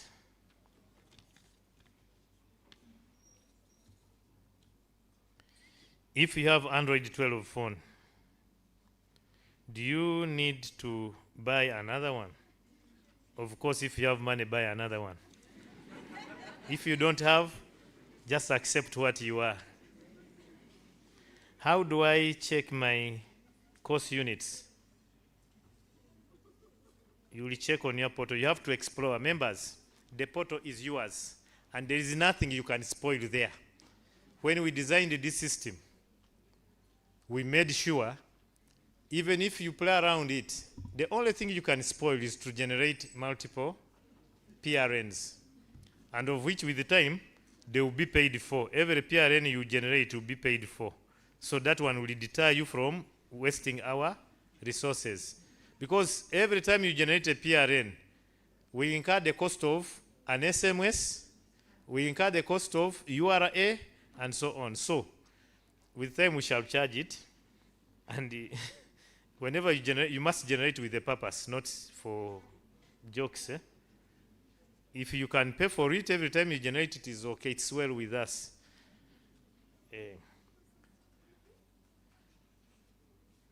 They have said that you should give us your contact in case of passport photos. That one, academic registrar will communicate. I will take that concern to her. They should communicate how are you going to upload the photos on your portal. Either for you to upload it by yourself, but that one we find it very difficult. Some of you are in this Gen Z generation. They tell you a passport photo, you take it when you are posing. Some of you go to your bed and sleep and then you take a selfie. You said that's a passport photo. Academic registrar will communicate the requirements of a passport photo, how it should look like, the background, the ears, how they should come out, the eyes, how it should be dressed. Okay? Because this passport photo will go onto your academic document, both the certificate and a transcript, which you will use internationally and nationally. Okay? So you should not ashame us putting on, they call it, this one, which ladies, there is a dress that passes via this half breast and then that one, no. Okay? I think passports, you are supposed to take them when the ears are seen, the eyes are straight, you look into the camera straight, and so on. The background should either be, actually, I think it should be white for Kyambogo University. How will the district quota student enroll? District quota students. That question is not mine. It is for BASA. It's enrollment question. On HP and Dell, which is better? They are all good. But I advise you to buy one which you can afford, as long as it supports the current technology. Okay? Even if you buy ASUS, even if you buy a Mac laptop, it is okay. It's your money. Even if you buy a second-hand one or a brand new, it depends on how strong your pocket is. I cannot underestimate you. Some of you, you might find you already have $1 billion on your account. Even if you buy a computer of 30 millions, it is okay. It's well with you. Planned kids, Mr. Internet, that is not me. Please help me with your number, please. That one, Mr. Internet, people need your number. Can I upgrade my software if my PC has Windows 10? It's good if it has the specifications I told you. That is the space. It should have enough space, at least more than 30 GB, because the 30 GB is going to go for installations only, software installations, actually 40. So the rest you know what to keep there. Even if it is 10 GB, you can keep there documents, no movies. Because one movie can take 8 to 10 GB. That means a movie will fill it and it will no longer be usable.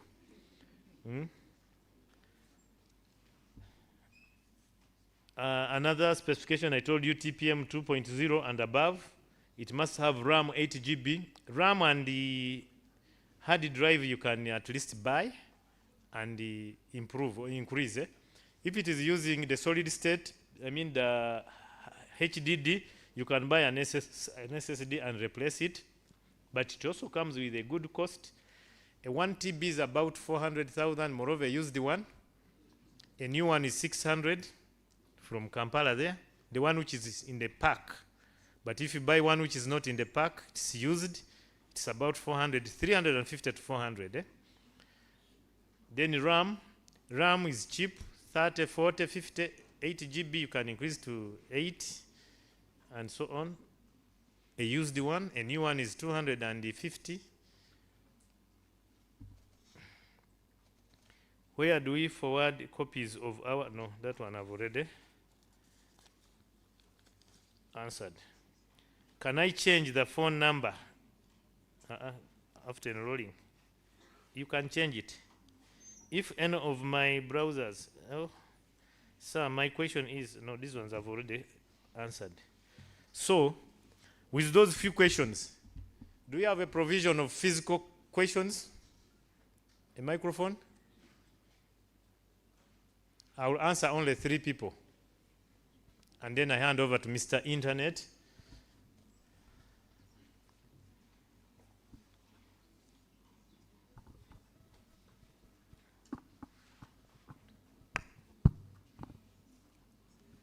Since there is no question so far, I've not seen any hand up. Okay, allow me to invite Mr. Internet to come and take over. Thank you very much for listening to me. Yes? Yeah, thank you for the opportunity given. I'm Namundi Kaloli Joseph. I would like to know how to put a passport photo on the profile photo, student's photo. Because I've tried to fix it, but I have failed. Thank you. Okay, thank you very much for that question. It is appearing for the second time. I've already answered it. Since it is appearing for the second time, the academic registrar is going to communicate during your registration. Normally, it is done by administrators who register you for the first time, okay? When you go there to register, that means you must have paid fully.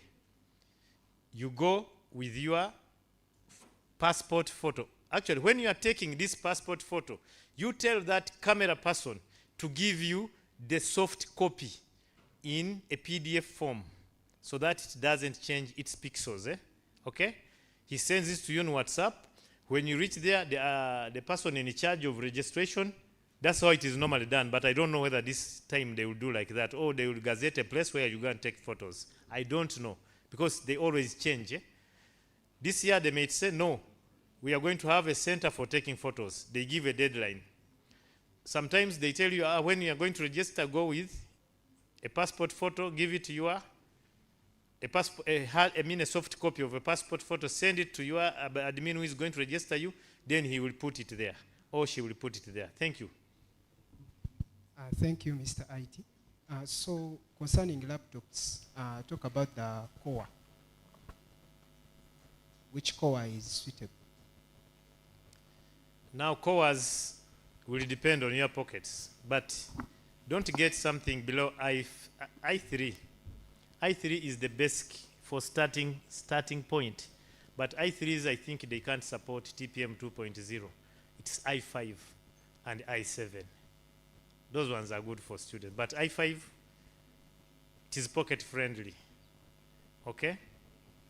And when you're buying those cores, make sure that it has at least 8 cores, not 4. Cores are processors, okay? That language, it changes. If it has 8 microprocessors, it's better than the one which has 4. And also look at the speed of those microprocessors. They should be above 2.0 gigahertz, okay? Another question, the third one, and last.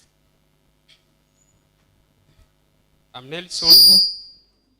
Actually, I'm going to ask basically 2 questions. The first question goes like this. If I generate the next PRN, that is after the expiry of the former, but before payment of tuition, do I have to pay for the one that has expired? Then my second question, or actually what I mean is that, is there any cost that you in cars, like that have to pay, that have to meet for the one that has expired? Then the next question goes like this, that I generated the first email account when I was registering for online application. So I forgot the password of the first email, then I happened to generate the new one. Now, does any information that has to be sent into my email, does it come in the one I generated first, or this one? Let me first answer the first question. If a PRN expires, you can't use it for payment. Not so. That means you need to generate a new one. It is okay. But as I told you, why do you generate a PRN when you are not ready to pay? It is a resource which will incur its cost of maintenance. So don't generate if you are not going to pay. Don't do it for fun. I know you will go there and generate 100 of them. If we find out that some of you do it deliberately, we shall tag a cost. You generate, they charge you. Whereby you can't generate if you don't have money on your phone. You generate, then they ask you to authorize money from your mobile money. To do what? I think that one will be better to avoid misuse of resources. We've seen it. Somebody generates and deceives us that have paid using this PRN, but they don't know that we can check URA by asking URA the PRN status, and they show us. Okay? Then the second question. The second question was about, it was not clear to me. The email, okay. The email, we have a university mail. Every one of you has a university email, which they communicated to you. Johnson, can you communicate to them the university email again? How its format? Thank you.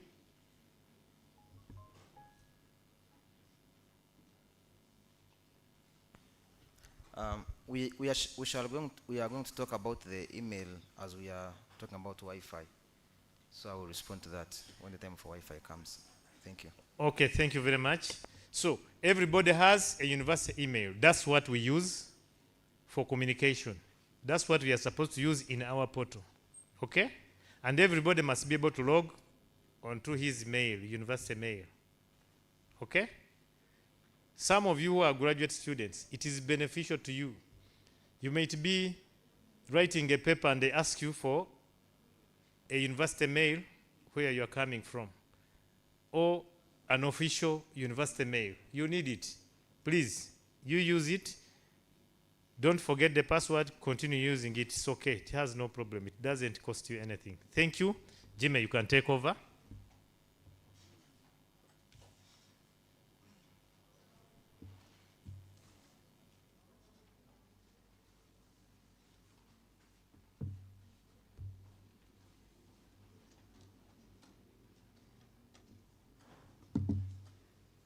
All right, good evening. I am very sure that by now you know that we have internet around. So as part of the roles of the Directorate of ICT, we are in charge of managing the university network infrastructure and its systems, but we also manage the university CCTV surveillance system. So for your information, we have CCTVs on campus and they work. So don't do anything fun on campus, the CCTVs are there. Even here, I think one is there. So whatever happens on campus, we'll have a record of what has happened. So, but I'm only here today for internet. So usually, before you connect to any internet or any wireless network, you should ask yourself two questions. The first question is, who owns that wireless? And then two, do I have the credentials to be able to connect to it? Now, if you can answer those two, then you can proceed and connect. On campus, we provide two wireless names. We have EduRoam and KYU staff. KYU staff is entirely for the university staff. EduRoam is for you, the students.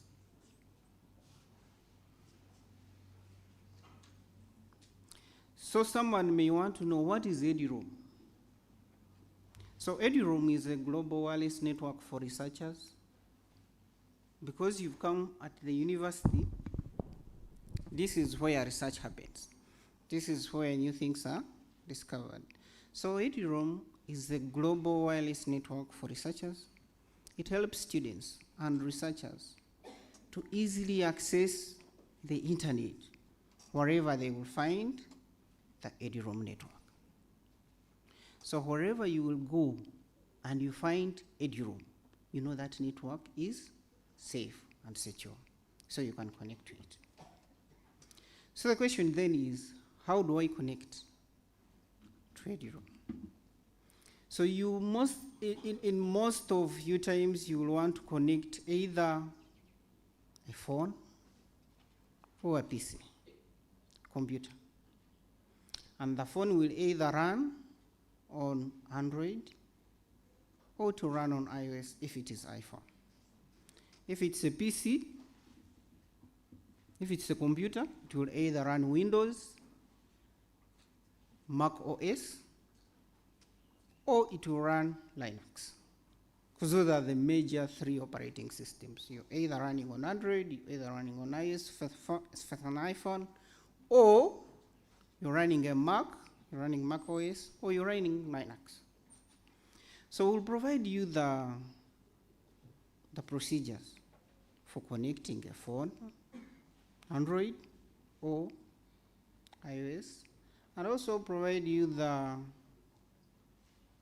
procedures for connecting a computer, a laptop, either Windows or running anything else. But maybe before I give you that, I need to give you the baseline. What's the baseline for connecting to EduRoam? Does it mean that any device can connect to EduRoam? No. EduRoam also has its requirements for the device to be able to connect. So the baseline for Android is Android version 8. Android version 8. And Android version 8 was released in 2017. So if you have a phone and it's running Android version below 8, the EduRoam app will not work. Cannot be able to download the EduRoam app. That is 10 years ago. That means that phone was released 10 years ago. But I know most of you have phones of Android version 10 and above. So we expect that most of you, 90% or 95% of you, should be able to connect to the EduRoam network. Now for guys of iPhone, the baseline is iOS 10. That's the version that was released in 2016. That's 10 years ago. And I know for guys who have iPhones, it should be on version 15 and above. It's rare to find version 10. So the guys on iPhone, I am sure also 99% of you should be able to connect. So how do you connect? Now remember that Kyambogo University, 95% of campus is covered by Wi-Fi. So we are sure that when you're on campus, wherever you will be, you will find a network to connect to. We have enough devices, we have enough bandwidth for all of you to be able to connect. So as you walk in, turn off your data and connect to the university network. It may not seem much now because you've just come. The pocket money is still there. You can still afford MBs. Mid-October, November, things will be hard. So you need to make sure that by then you can be able to connect to the EduRoam network. So how do you connect? So I'm going to take you through the steps you go through to connect. Then I will tell you the places where you will find the EduRoam network. Then after, I will tell you what not to do when you've connected, and then the common mistakes that you make as you try to connect. So how do you connect? So for Android users, the screen is there. You go to your Play Store, and look for the app called Get Eduroam. The app is Get Eduroam. So download the app and install it. Remember, you cannot download an app without an active internet connection, not so? So it means you will need some data to start. You're not starting at zero. So you need to have some data. That app is about 30 MB. So with 100 MB, you should be able to download the app. Once the app is installed, open the app. So when you open the app, you will be welcomed with that screen. Search for your organization. In search for your organization, you type Kyambogo. And then you will select Kyambogo University. So you search for Kyambogo, then select Kyambogo University. Next, you are now required to log in. So you will provide the username and a password. The username is your student email, and the password is the password for the student email.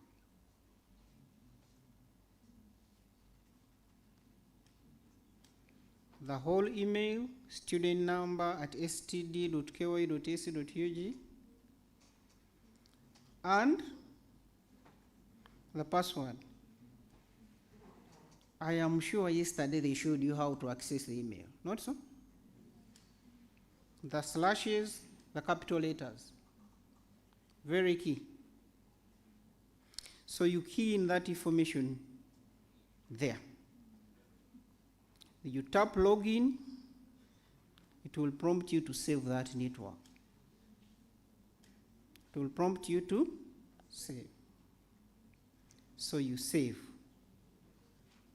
And once you save, close the app. Go to your Wi-Fi settings, tap on Eduroam, and you're connected.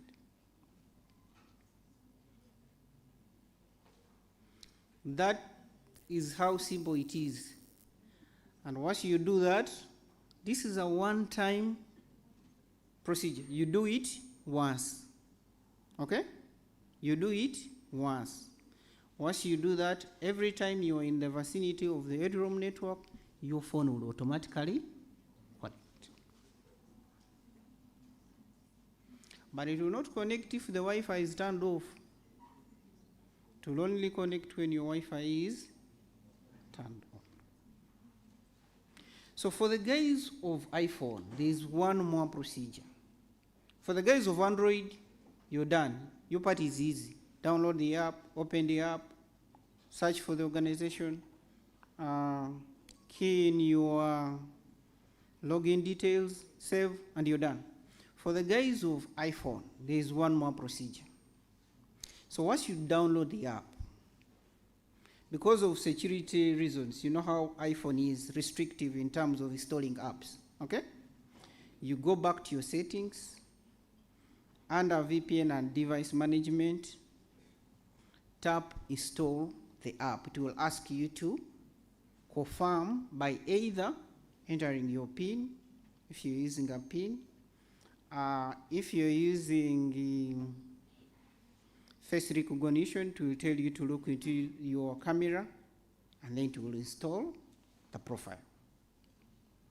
Once the profile is installed, you'll be connected to Eduroam. So where would you find Eduroam? In all universities. So when you visit your friends at Makerere, at MUBS, any other university, you will not need to look for anyone to connect you. Your phone will pick Eduroam and it will connect automatically. Remember I told you before you connect to the audio room, the first thing you need to know is who owns it and do I have the password to connect to it? Those are the things you need. But I also know that there are some funny people who go around looking for free Wi-Fi. And when they see a Wi-Fi and it's saying free, they tap on it. Then you hear someone say, hey, my phone has been hacked. You're not supposed to connect to a network that you don't know. A network that you don't have access to. So what would it be if EDROM didn't exist and you went to Makerere? So when you go to Makerere and you find EDROM, you would tap on it. It would not, because you don't have the password. It would mean you need to look for someone in Makerere to give you the password. But because of EDROM, wherever you go and you find it, you will be able to connect using your credentials for Kyambogo. So for you, wherever you find it, your phone will detect it, your phone will connect. Okay? So universities, you find it there. Research organizations, you find it there. You find it at airports, secondary schools, petrol stations. Wherever you will find EDROM in small letters. EDROM is in small letters. It's not in capital letters. EDROM small letters. Connect to that network. That network is safe and secure, and you can do your work from there. I've been made to understand that to access these mobile money applications, you need data. If you want to access that Momo app, you will need. So you need to be mindful of the wireless you connect to. Because to log into those apps, you provide usernames and password. And if you're providing your username and password for a mobile money app on a network that you don't know, that information can easily be stolen.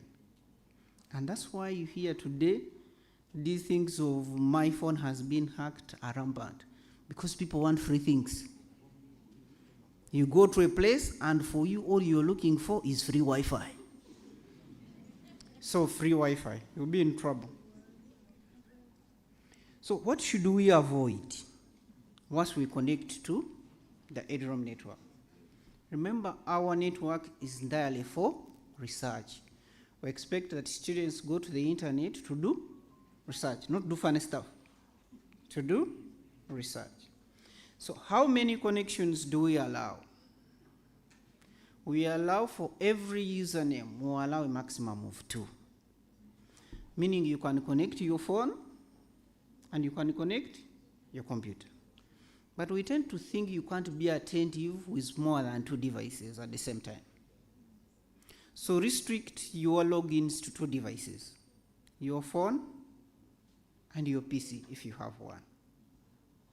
Avoid sharing. Avoid sharing. Your friend tells you, mine worked, but yours is not working. So you say, give me your things, and I log in. We will see it, and we will block it. So don't share. Don't share your email and your password with anyone. I hope they showed you how to enable 2-factor authentication on your email. It's now a requirement. They didn't?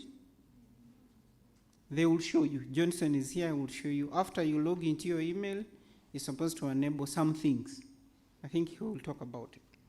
So avoid sharing usernames and passwords with anyone, because everyone in the university has his own.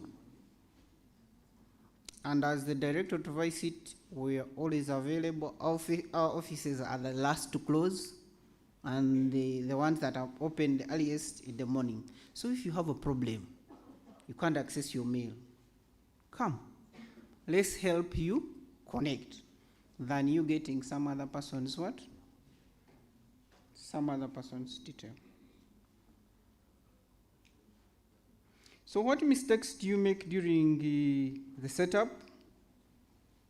Some people are able to download the app correctly.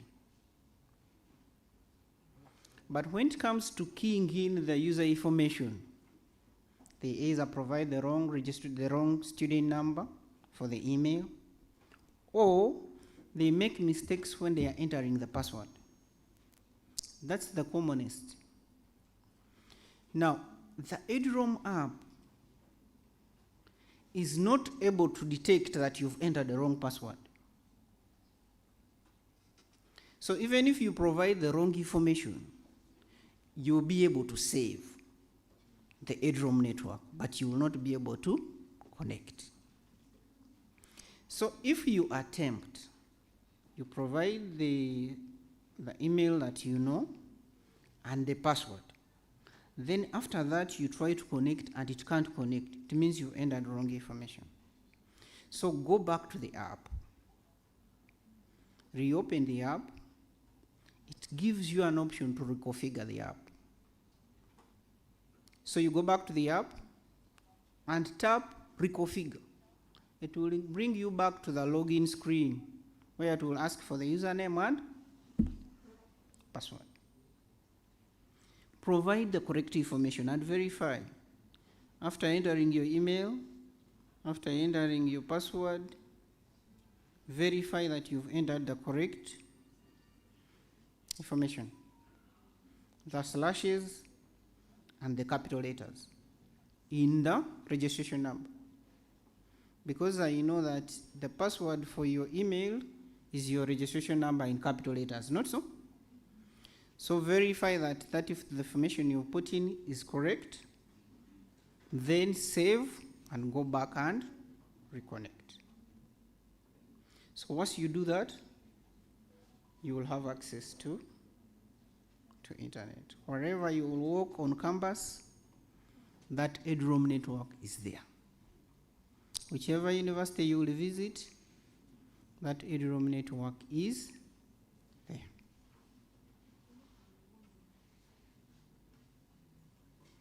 So I've already said, avoid sharing credentials, avoid inappropriate content. We expect the internet to be used for research purposes, not funny stuff. And whichever network you'll ever connect to, as long as you've connected successfully, just know that there's a record of what you do is saved somewhere. Okay? It's saved somewhere. So we've blocked accounts when we see that they are violating the number of devices. We check and the device connected are using an email, they are like 10, so we block that account. So don't fall victim to that. Everyone has his own email, everyone has his password. I think that's all from me. Unless you guys have questions.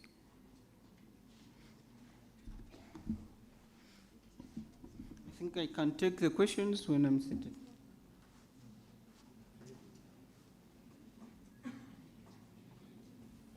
Yes, as we wait for questions, just know that your password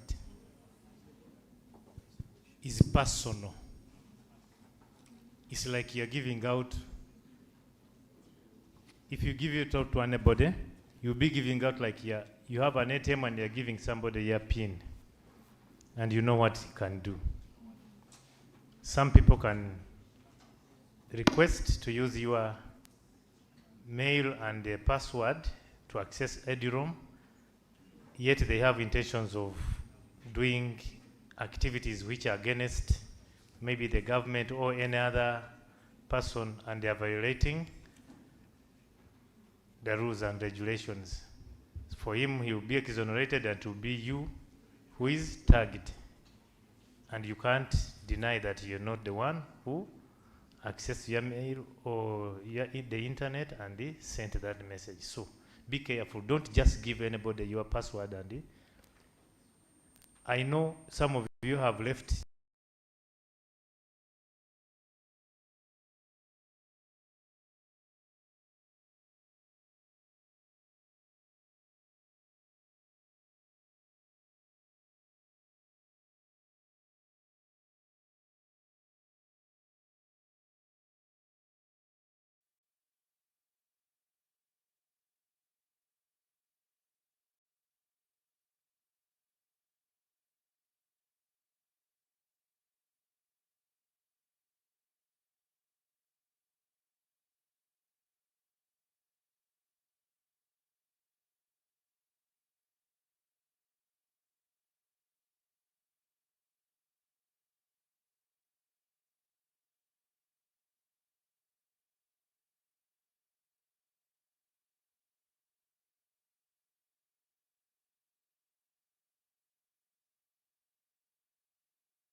So the procedure for connecting a phone applies the same to the PC.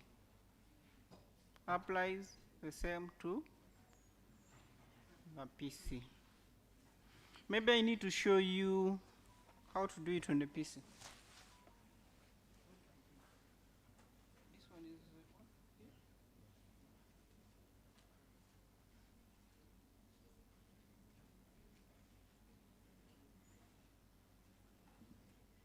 So for the PC guys, the ones who want to connect to EduRoom using the PC,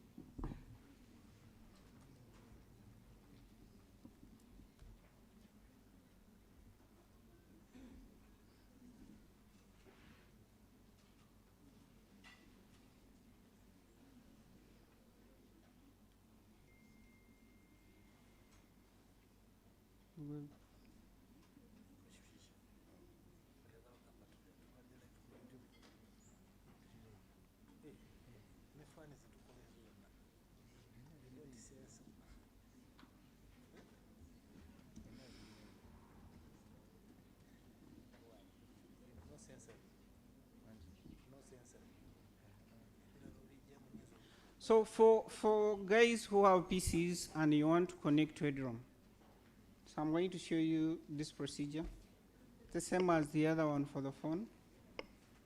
So we go to the eduroom.org, the site.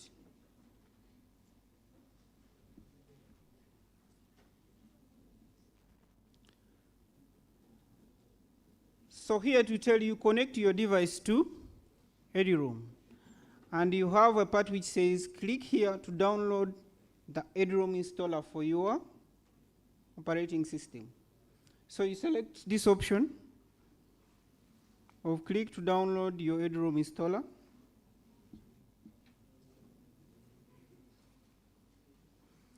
On the right, you have search for your organization, which is the same as in the EduRoom app. So in the organization, we search for Kyambogo.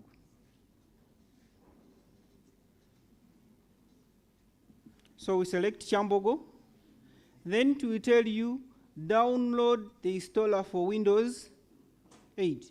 So because this PC is running Windows 8, this PC is running Windows, it will show you the installer for this PC. So if this was a Mac, it would show me a version for Mac, okay? If this was a Linux, it will take me to the version of Linux. So I'm going to download the installer. Okay, so here, it has downloaded the installer, here. So I'm going to open this.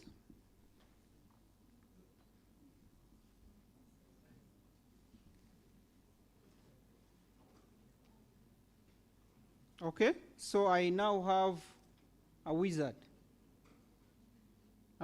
for installing the app. So I go next. It's okay. So it will ask me for username and password. This is the student email and the password for your student email. So once you key in this, then you install and you're done.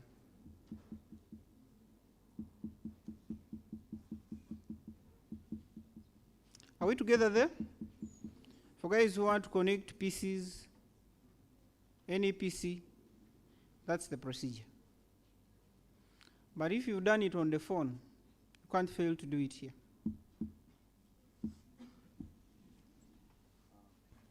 Yes, thank you very much, Internet guy, for that demonstration. About this question, the student was asking that they need to use the university email to replace the portal's email before, which was the student number. When you are assigning into your portal, you use your student number, not your email. Okay? When you are logging in. The first screen is requesting you for the is asking you for your student number, not the email. So you don't have to replace the student number with your email. That's why it was telling you that the username is too long. But when you are signing into your portal, only use your student number or registration number. Then this other one says, how can I delete an email? I tried and I failed. So I don't know which email you want to delete, or you want to just change from your portal. Maybe you'll see me after this. You'll clarify on that. I will correct you. Then this one who says, I request you to state the email we have to use as we activate the student portal. Now, where they ask you to update your contact information, use any email that you have access to. Any email that you have access to. We have already created for you university emails, which we've shown you how to sign in. But you can as well use your personal Gmail in case you want to use that. Thank you. Okay. Those who are still having a problem with accessing EduRoam, we are going to print those steps and we shall put them on each and every at least lecture block, whereby whenever you feel like, or any notes board, whenever you feel like connecting and you cannot remember the procedures, you will go and access them from there. And then we have a WhatsApp channel. So please, we have shared that code. You scan the code with your phone, follow that channel. That's why we're going to load all these user guides on that channel and any other information that will be relevant for your stay. Some of the presentations which have been shared by the various officers will also be shared through that channel. So please scan it, follow the channel, and also share with your colleagues who have not been able to attend here, because we shall be sharing all the relevant information and materials through that WhatsApp channel, and also giving you the latest updates in as regards to the services needed by you students are concerned. Do we have any other questions? So I have, someone says, I have followed all the procedures. Then I closed the app. It tells me connect. When I tap connect, it says cannot connect. Reconfigure the app. And 2, ensure you've activated the email. Ensure that you have. Remember, the first step was you must have an active email address for the university.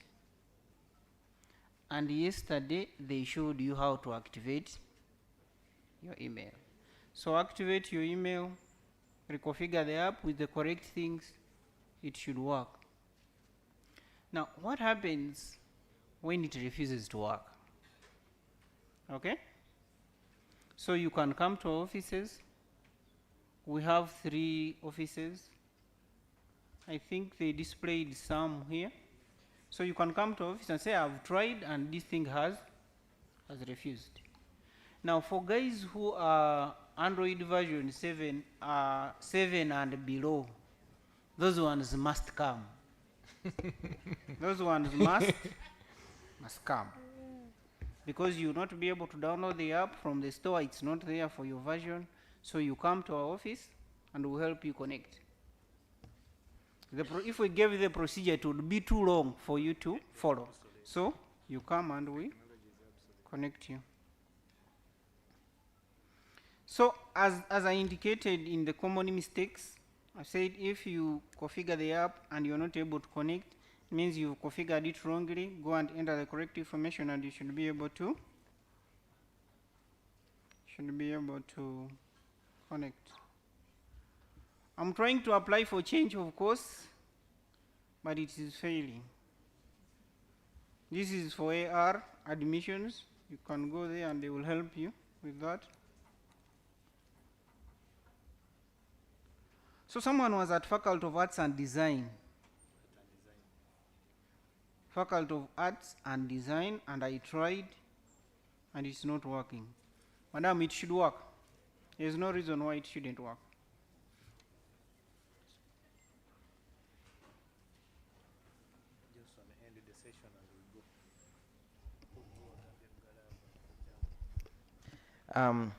Someone is asking, how can I scan the WhatsApp link? Just use your phone camera. If you point your phone camera on the QR code, it will automatically capture the link. In case your phone camera does not do that, then you can as well download a QR code scanner from your Play Store or App Store. Or in case your phone has something like Google Lens, it will also be able to scan, but you can just use your phone camera. It will be able to scan that. If you apply your phone camera and point it on the QR code, it will be able to capture the link, and then you'll be able to follow it through. So that's how you can scan that WhatsApp link. If it still fails, just take a photo. For now, just take a photo of the QR code and then put it in Google. If it still fails, just take a photo and search with Google on your phone. It will be able to capture the link associated with the QR code.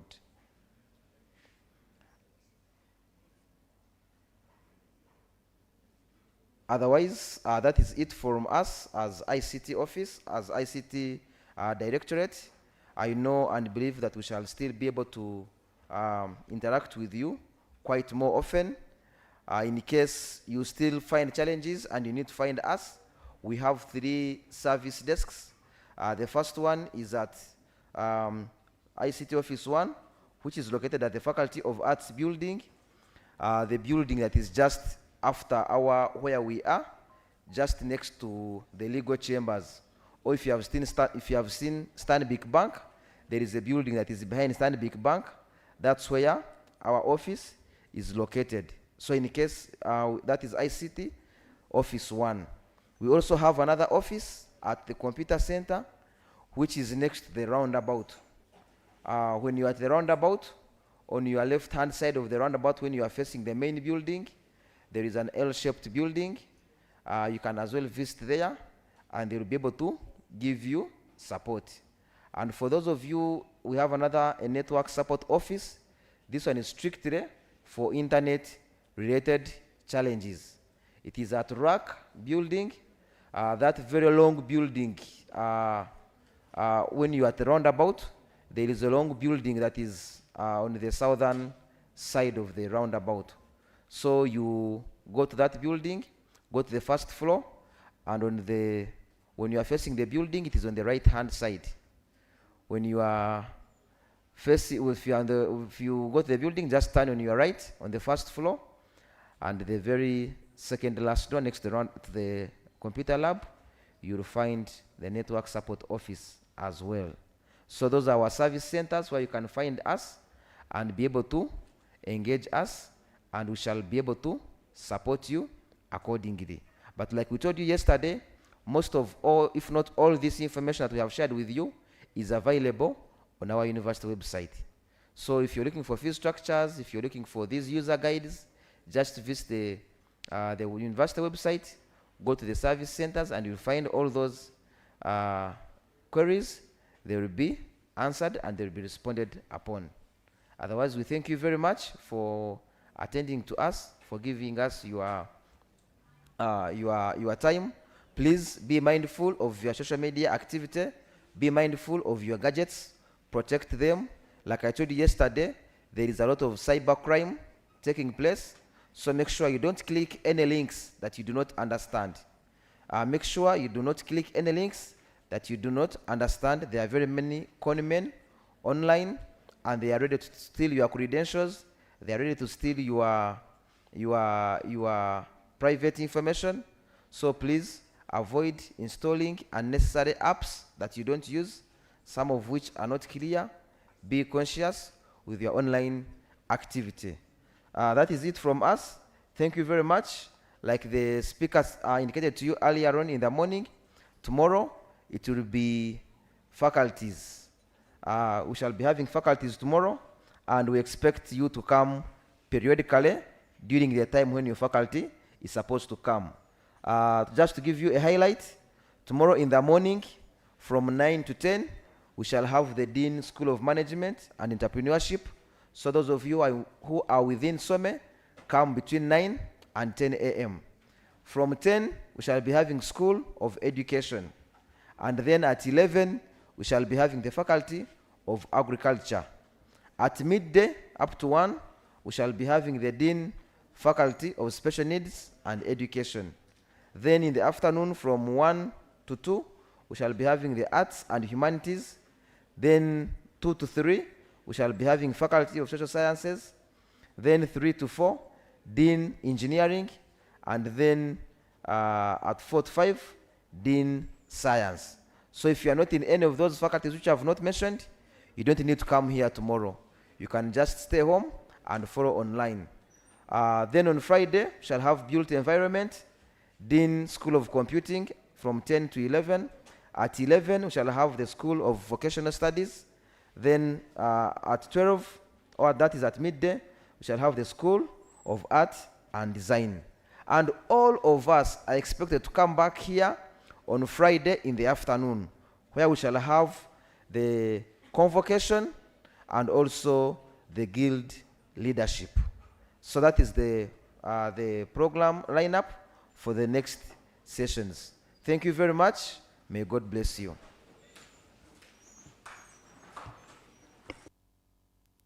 Kyambogo University, knowledge and skills for service. Kill them, yeah, random spot and city. Stop in at the, yeah. Stop in at the first letter of a row. If going no man at total, but you guys that campaign.